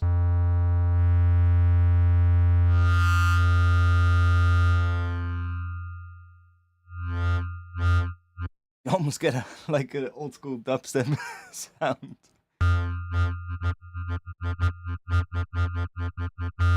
But if you mess with the distortion and then mess with the volume going into it, you get like really interesting changes in distortion.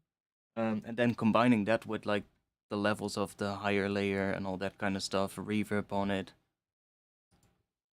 Reverb is definitely gonna help with those kind of sounds to make it sound more like it's in a space, I guess.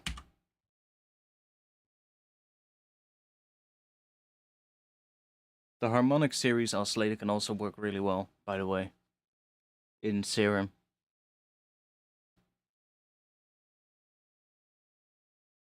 That one works pretty well for Foghorn style sounds because it's basically just different um, different ratios of a sine wave.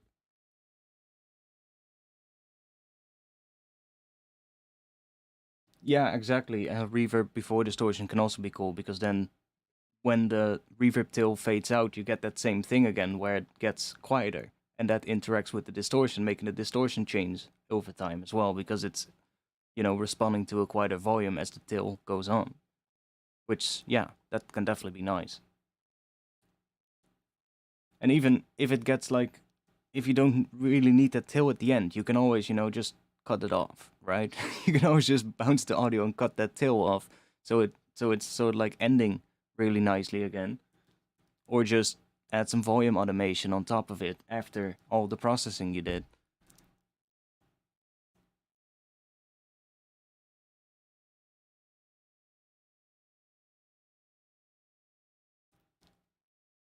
Oh, I think the bot just removed something from you. I'm not sure what you posted, but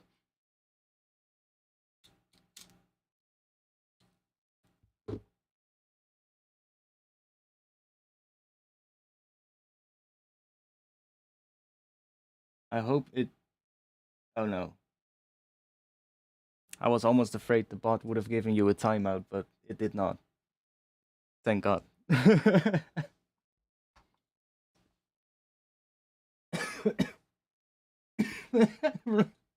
Really?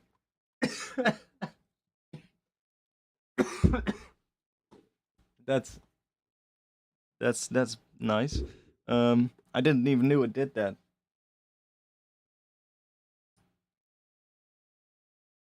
Well, at least it's good to know because a lot of those, what is it? How are we gonna call them? Sexually explicit bots that would come in the chat a lot of times. I haven't seen them in a while, by the way, so knock on wood. But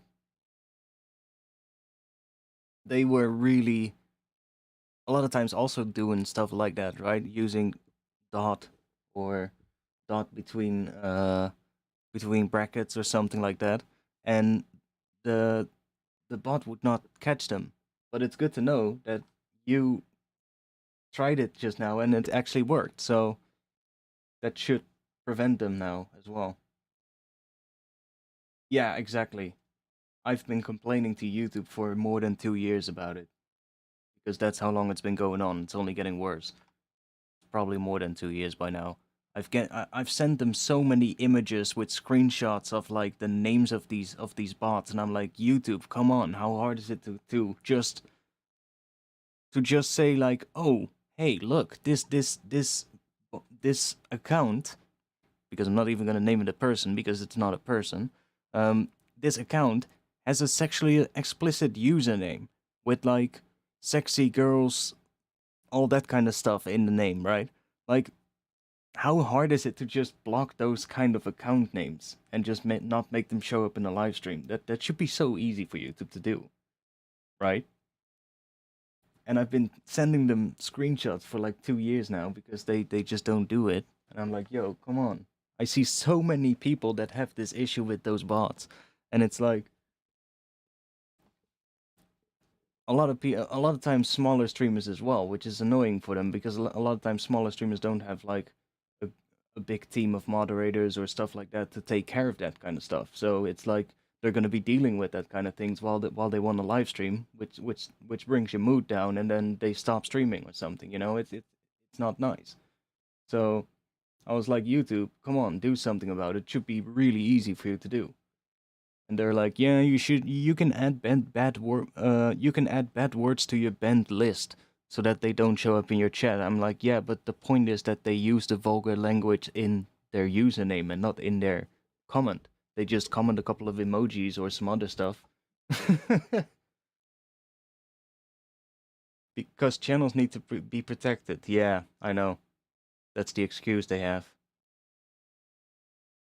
It's just stupid.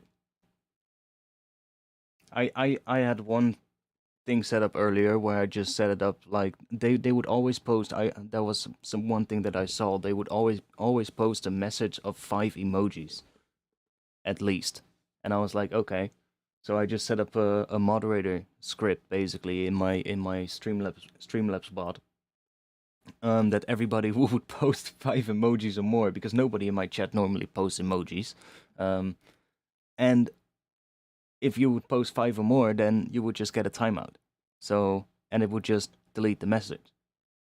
But it would still show up on screen because by the time the message gets deleted, it has already been sent to the overlay for the stream, right? So it's like, that's annoying because it still shows up. I was telling YouTube about that, like, hey, I just don't want those sexually explicit names to to pop up every like 10 to 15 minutes, you know, in my chat and on screen. And they were like, yeah, I get it, but we get that, and we're looking into it, or we're sending this feedback to our team. Yeah, you've been doing that for 3 years now, I think. If you see my Streamlabs bot settings, there's like, I think, a list of maybe 100 names by now that these bots have used on my channel. Every time one pops up, and after the stream, I just go back, I look up which account it was, I add that to the list of names that basically are not allowed anymore to pop up, and it should automatically get rid of it, but it's still annoying.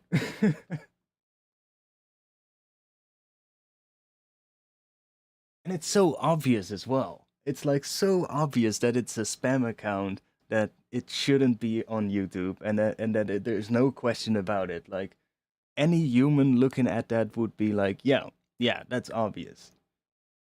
It's spamming on. They can probably track as well.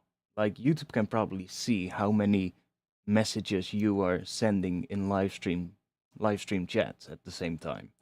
They can probably see that in their backend. I mean, it's fucking YouTube, come on. They know everything about everything on their platform, so I would assume that they, you know, that they can see that. Yeah, no problem, Stan. I'm gonna be quitting as well in a little bit. It's 1:38 a.m. here. But they should be able to see that, right? So those bots are probably spamming chats continuously, right? So they should be able to see, like, hey, this account is posting like 100 messages a minute. No, I'm not gonna do feedback tonight. It's late already. I'm probably gonna do that next week.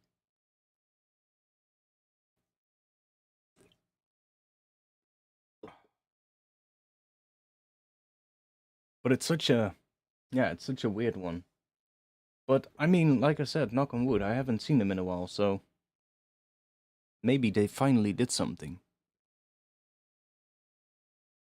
Or my current settings that I finally figured out in Streamlabs and shit are actually working. I don't think so, because Streamlabs would not get rid of messages before they show up in the YouTube chat. They would just remove them as soon as they pop up. But then I would still see them. And I'm not seeing them. So either the bots have given up on my channel, which I hope is the case, or they have not, and they actually did something for a change. But I haven't really heard any updates about it from YouTube, so normally if they have something like that, they would completely boast about it on their creator platform and be like, "Yo, we finally fixed the bots." I know how they are with their posts. So, yeah. I'm not sure. I haven't seen them on other live streams either, I think. In a bit. Yeah, okay. Well, I'm gonna stop for tonight. We did, yeah, we did do quite a bit. I have some good stuff that I can use. I need to go through it and make some good sounds for some of the things that we have in here. But the idea is there.